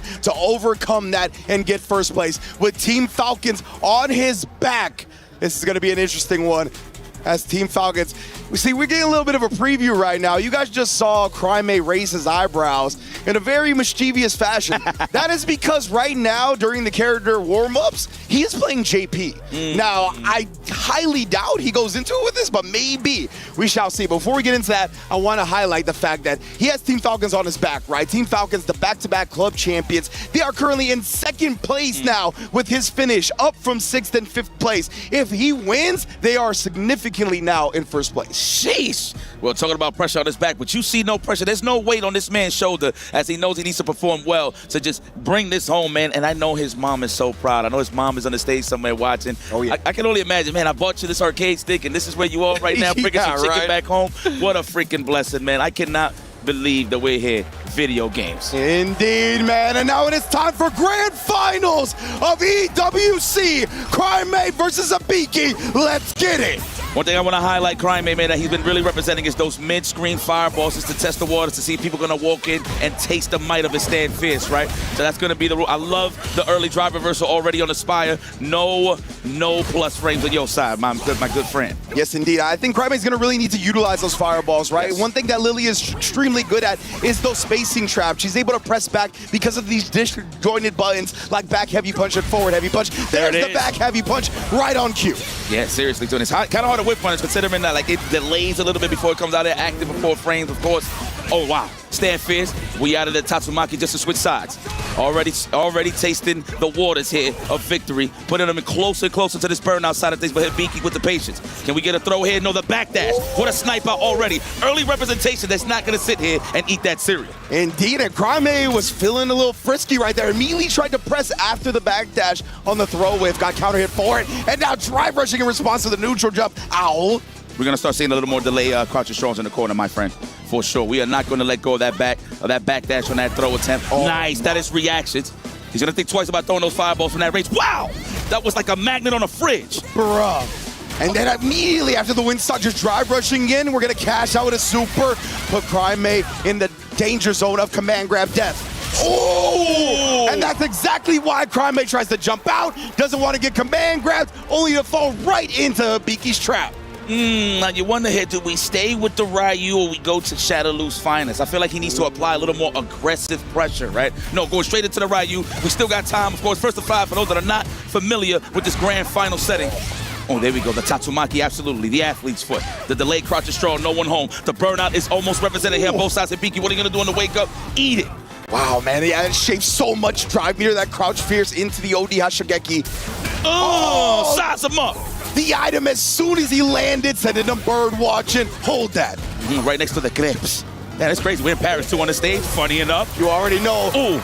It's so fitting where this grand finals is taking place. What a bounce back from Crime to start game 2. Good stuff. And answer backs with a perfect as well. Letting them know that I am here and I'm here to play. Ooh, nice walk back. Waited on the negative frames to walk back a little bit. Use that opportunity for that whip punish. That's a command throw. Not yet. Goes for the legs. Then the command throw. Conditioning's being applied here. Indeed. Crime got hit by that low, right? He was definitely trying to avoid it. Punish counter. You're dead. Perfect KO. Right in response. Perfect for perfect. Ooh, wait. Yeah, Kurt Hennings and towels are in the air. Gum is in the air and all that. It's flying overhead. These guys look like they got some places to go. All right, chuck that plasma, nice and easy. He has no win stock, so he's okay. He could throw that plasma nice and safe, but you gotta be careful for the random jump in. Of course, the drive reversal. Hit him with that good old-fashioned Alpha 3. We're gonna go for the sweep hit, no. Very dangerous. I wouldn't. Definitely got a lot of good normals to reach that on the punish. Ooh, wow, what a challenge. Oh, yes, indeed. Crime does like to take big turns with that fierce, right? So Hibiki sneaking in the light. Does he to throw for it? Jumps away. Beautiful read from Crime. Optimal punish to follow. Goodness gracious. That's pretty much checkmate, dog. Yes, You're getting burnt out here. Hibiki's got no meter. He could chip out a little bit. He might not even need to. Directed to the DI. That's a wrap. There it is. Answer the charge. No, that was a true string. But we're going to do it again anyway. Hibiki, of course, has no choice but to try to find a way for some wiggle room. Praying to God that he messes up his meaty setups. But no, my man Crime staying solid, staying fundamentally sound, and he ties this up a breadstick apiece. Beautiful dash forward as well, catching Hibiki low before he can get out of range, but hey, neutral jump dodging the soul bot. I wonder what he was looking there for, the forward roundhouse. I'm not sure if it was a stand jab, but the boots to the mouth with no shoes on, of course. Just shaving. Attacking what we now know as the grass. Are we gonna go for the throw? No, goes for the low just in case if Hibiki's trying to hold up. Condition, that's big damage. Ow, almost goes to the yellow though.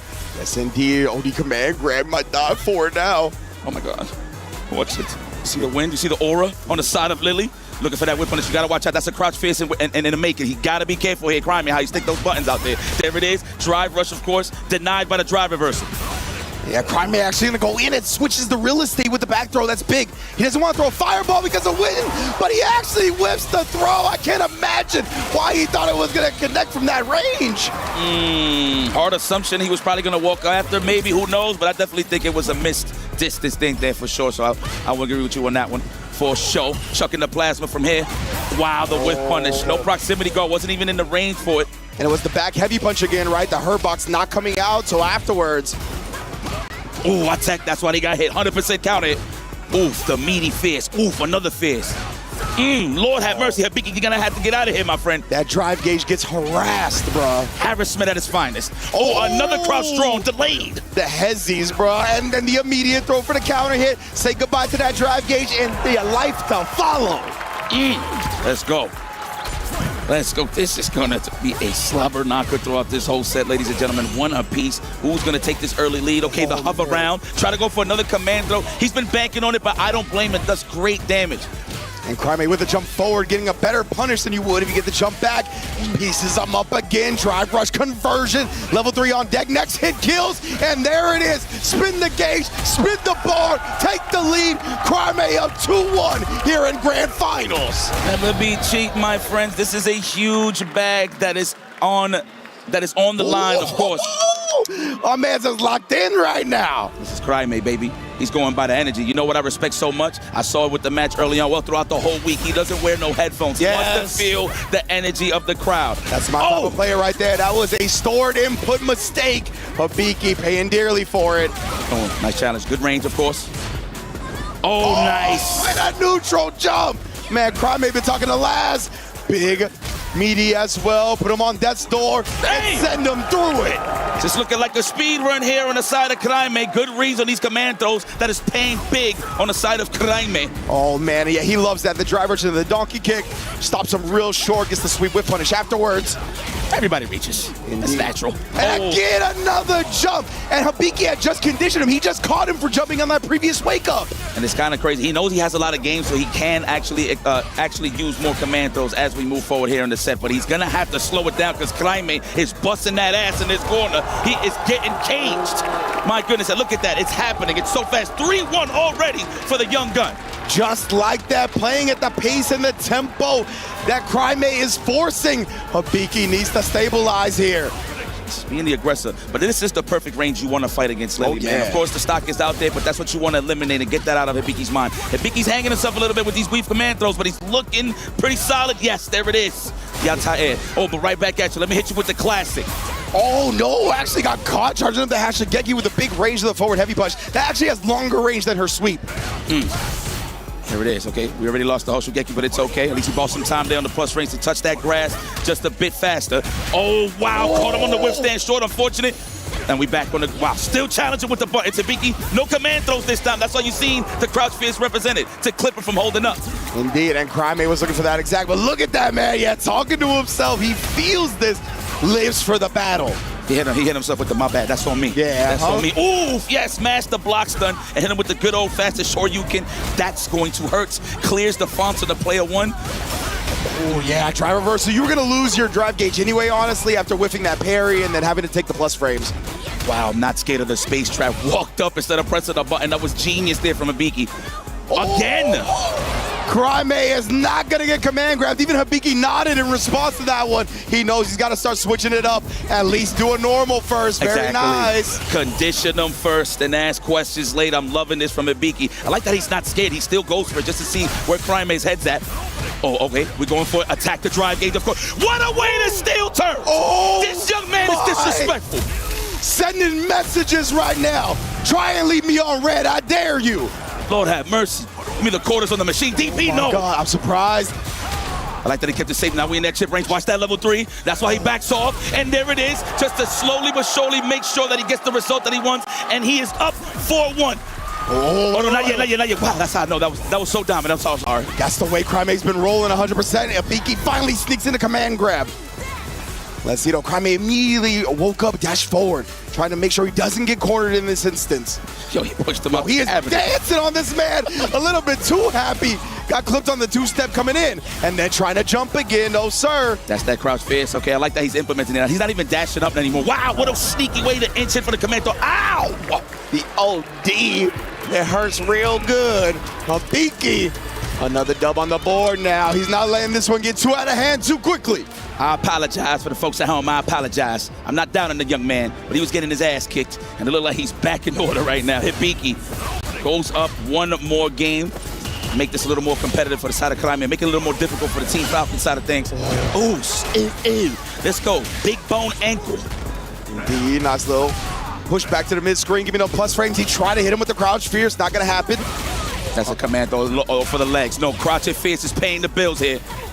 Indeed. Oh, even right there, Crime trying to avoid the command grab again. A little bit too far for the conversion. Huge sweep on the whip punish. That means a side switch. I like that string right there just for the space trap. Oh, no! Dang! Yeah, Habiki has been canceling that normal into the special. He tried to call it out, and again, another command grab. Oh, what a switch up from Hibiki to not special cancel. That way he got to punish the drive reversal. Oh, man. Listen, Kaime's longevity, it all comes down to once Hibiki's close, is he going to go for the guess with a parry? That's the dangerous part. That's why Hibiki's always challenging, right? Yeah. He's banking on those big damage moments off of the wake-up parry on the side of Kaime. Okay, try to chase, of course, the win stock. Definitely put it in the back pocket right on time. The big boot. Now we back into the dungeon.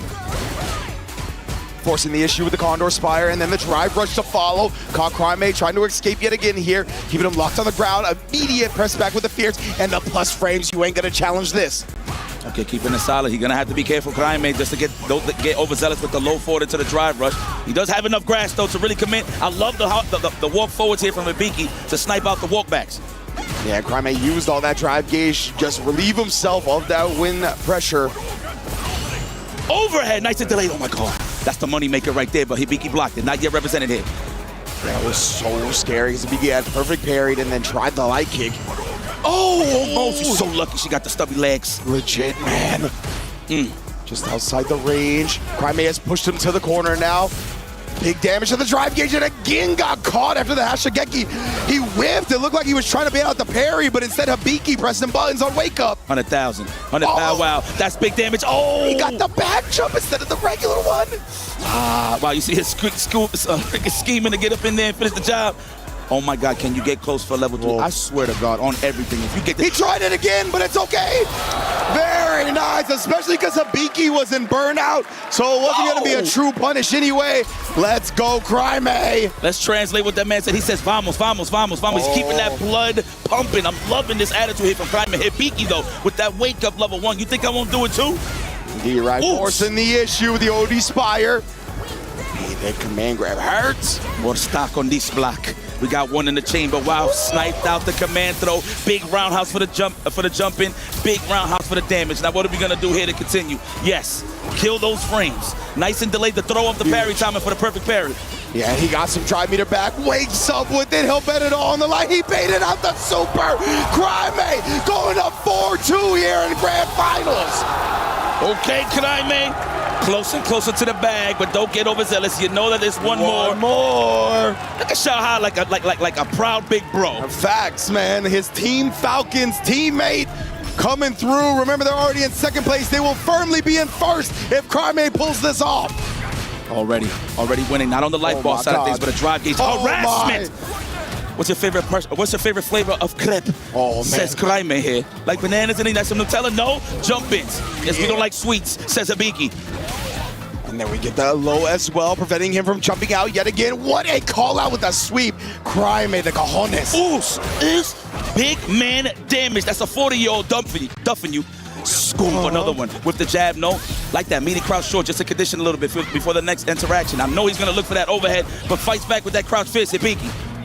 What a whip punish right there. And Kaime willing to spin the bar, put him one mix-up away from death, one mix-up away from set point.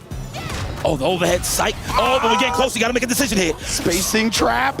Stop holding up. He's tripping you out. Nice technical. That was right on time. He's waiting for it. He's trying to see a raw condor. Oh! A double KO puts Kaime on tournament points. Ooh, Hibiki looks stoic still, though. Oh, my God. There it is, the drive reversal. Now we got that corner control early on, holding on for dear life. Is Hibiki with that parry. Oh, he looked like he tried to DP. He fidgeted a little bit, but then pressed the button. Couldn't quite react in the moment. Oh, that's a punish. That's a huge one. There we go. Saves that cash for the designated kill. For sure. Nice anti-air. Good awareness there from Hibiki. Man, Kaime was looking for blood right there. Another anti-air. Oh, organic parry, of course. He smells it. He smells victory. And did he want to put him in the corner right here? Harassing again, this time with the donkey kick. He tried to get the hezzy, but no crack from Hibiki. Oh, man, looking for that parry onto that win stock right there. Kick back and relax. One stand fist. That's all Kaime needs to finish the job. Low forward, possibly. Legitimately has so much drive gauge. Oh, the sweep. The second hit barely clips. Overhead! He's got one more! Kaime, the drive rush cancel, and the level 3! He's done it for Team Falcons, he's done it for Chile, and he's done it for himself! Kaime, your Esports World Cup champion! I told you he was gonna save it for the last moment. The drive rush into the overhead and finally delivered. Hibiki, wow, putting his heart on the line. The pride of Japan, of course. Give it up for Hibiki, but it's all about Kraime! Grand champion. The youngest 1v1 EWC champion in history, and he's even risen up the crowd. My goodness, this kid's got a bright future. Dog, he's not even in his prime yet. Not even close. We keep saying this as a joke, but no, this is serious, guys. So all of you older, mid-youngster guys that's hitting your 30s and those from 40 to 50s, watch out. We got one of the new kings on the block, Kraime, all the way from Chile. One half, I'm not, you know what, let me not disrespect. I'm not even going to call him Brothers of Destruction. This man is just a killer, of course. Man, I'm so proud of this dude, yo. It's just the attitude. Yeah, exactly. What a showing, man. He's so good at, just in general, you feel the mindset outside the game. When you see him in the game, it looks like he lives to fight, lives for the battle, and lives for moments like this where he is crowned champion. What a performance from both of these players. Let's get to the stage to hear from our host and the champion himself.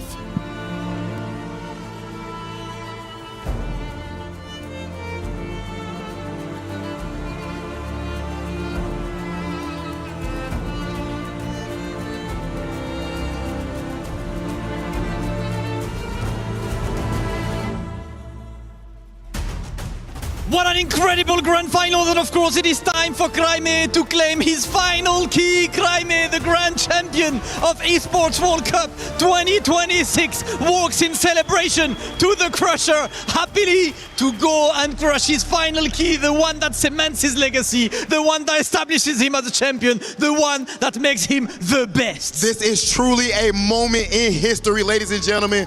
Only 15 years old and has shown that he is one of the best on planet Earth. And today, he is the best when it comes to this event. Coming into this event, not many people believe this was not their favorite, but he showed that they were all wrong. Ladies and gentlemen, it's that time. Last Crusher. It is officially done. Kraime, please join us on the stage. It is your time, Kraime, to join us on the stage and to get the trophy that is rightfully yours. Ladies and gentlemen, please make the maximum amount of noise for your EWC 2026 champion, Kraime!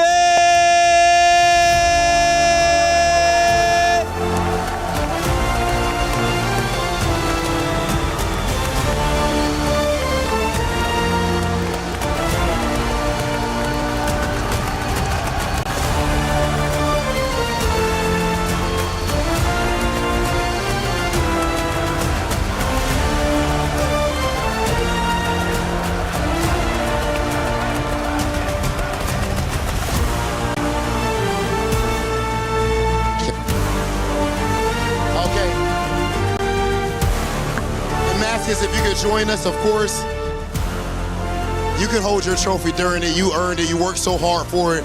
Kraime, you just had the biggest win of your life up to this point. How does it feel? Kraime, acabas de tener la victoria más grande de tu vida. ¿Cómo se siente? Me siento bien y muy contento. Y bueno, ya con ganas de regresar a Chile para obviamente ver a mi familiar y amigo.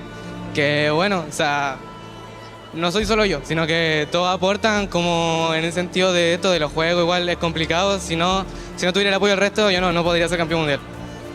I'm very, very happy for my win, and I can't wait to go back to Chile. This isn't just me, it's everyone that comes in and helps me, so I can't wait to share this with them. And of course, you know what, Kraime, you talked about Chile last year. The second place here was Chile Blast. This year, it's you. What's Chile about, man? Is it the best region now? El año pasado Blas quedó segundo, ahora tú quedas primero. ¿Qué tiene Chile? ¿Es el mejor sitio? Es que lo que no saben es que en Chile está el poder. What you don't know is that in Chile there's the power. Kraime, your mom is here with you. She's with you at every event, supporting you. Do you have anything to say to her? Tu mamá está contigo en todos los eventos. ¿Hay algo que le quieres decir? Nada, obvio, o sea, eternamente agradecido y bueno, muy contento de poder haber ganado esto con mi mamá acá presente y más aún con ella acompañándome y todo. Así que muy feliz. I'm eternally grateful, and I'm extremely happy that I am able to win this with my mom here in the event with me. I'm so happy. And Damask, if I'm not mistaken, before we actually finish this, I think there is one more order of business for our champion. We have one last question for you, Kraime. This is not the full trophy. Your full trophy will contain 3 keys of 3 players who were at Esports World Cup that you want to put on the trophy. So can you give me the name of the 3 players you want to be put on your trophy? Este no es todo tu trofeo. Tu trofeo va a incluir... Este no es todo tu trofeo. Tu trofeo va a incluir a 3 de los restos de los jugadores que han estado acá contigo. Cuéntanos cuáles son los 3 nombres que vas a escoger para tu trofeo. No lo he pensado, pero yo creo que uno va a ser el de mi jugador favorito. Yo creo que Mena es uno. Mena va a ser uno. Yo creo que el segundo. Yo creo que voy a escoger el de mi amigo y mi rival. O bueno, mi compañero, al Blas. Voy a escoger al Blas. Y voy a escoger a Hibiki. I haven't really thought about it, but I'm going to pick my favorite player, Menard, my friend, Blas, and I'm going to pick Hibiki as well. Okay, picking 3 Titans as he has just become one himself. Damascus, I think we should step back as they're about to blow the roof off of this place. Ladies and gentlemen, one more time, make some noise for your EWC champion, Kraime!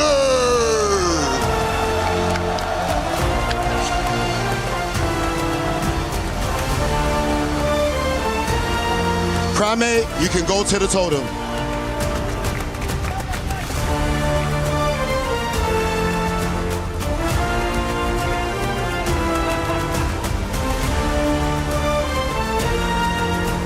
He came in as one of the youngest competitors. He leaves as a champion.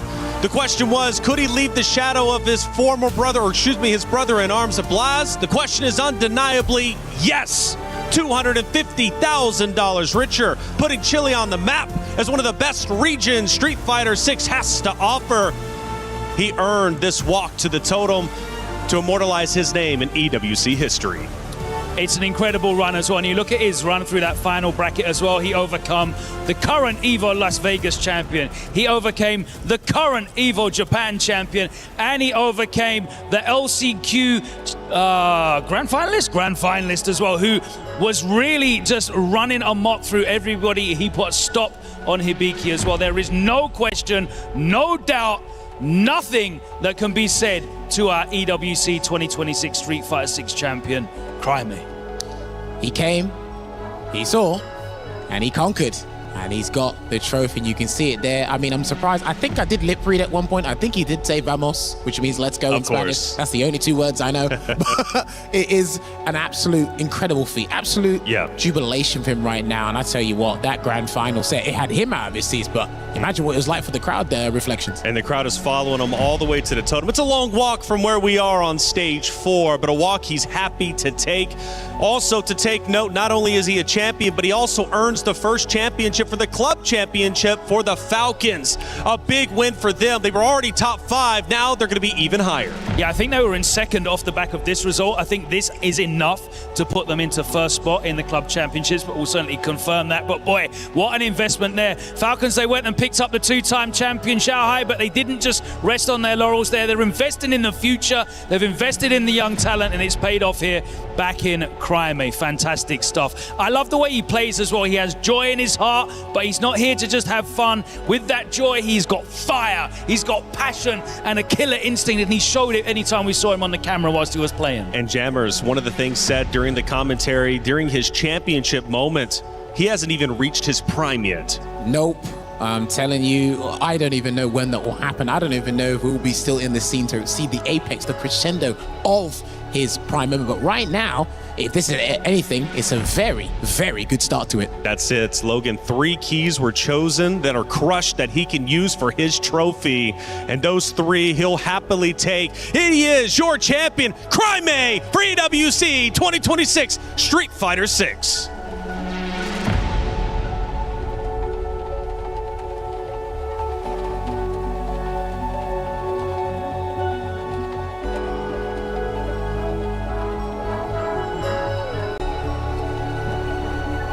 Please welcome the 15-year-old phenom from Chile, your Esports World Cup 2026 champion, representing Team Falcons, Crimey!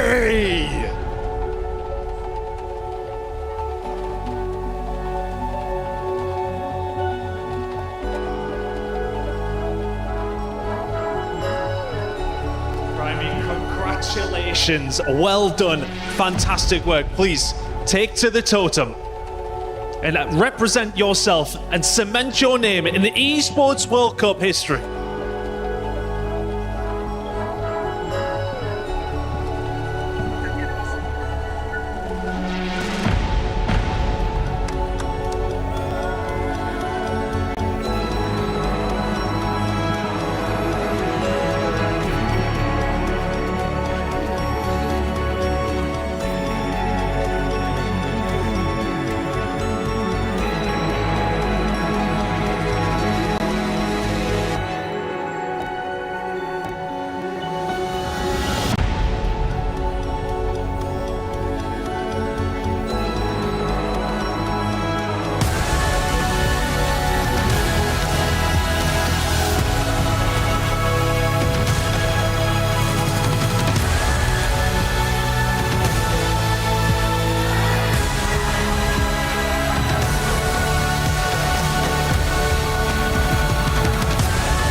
book Esports World Cup.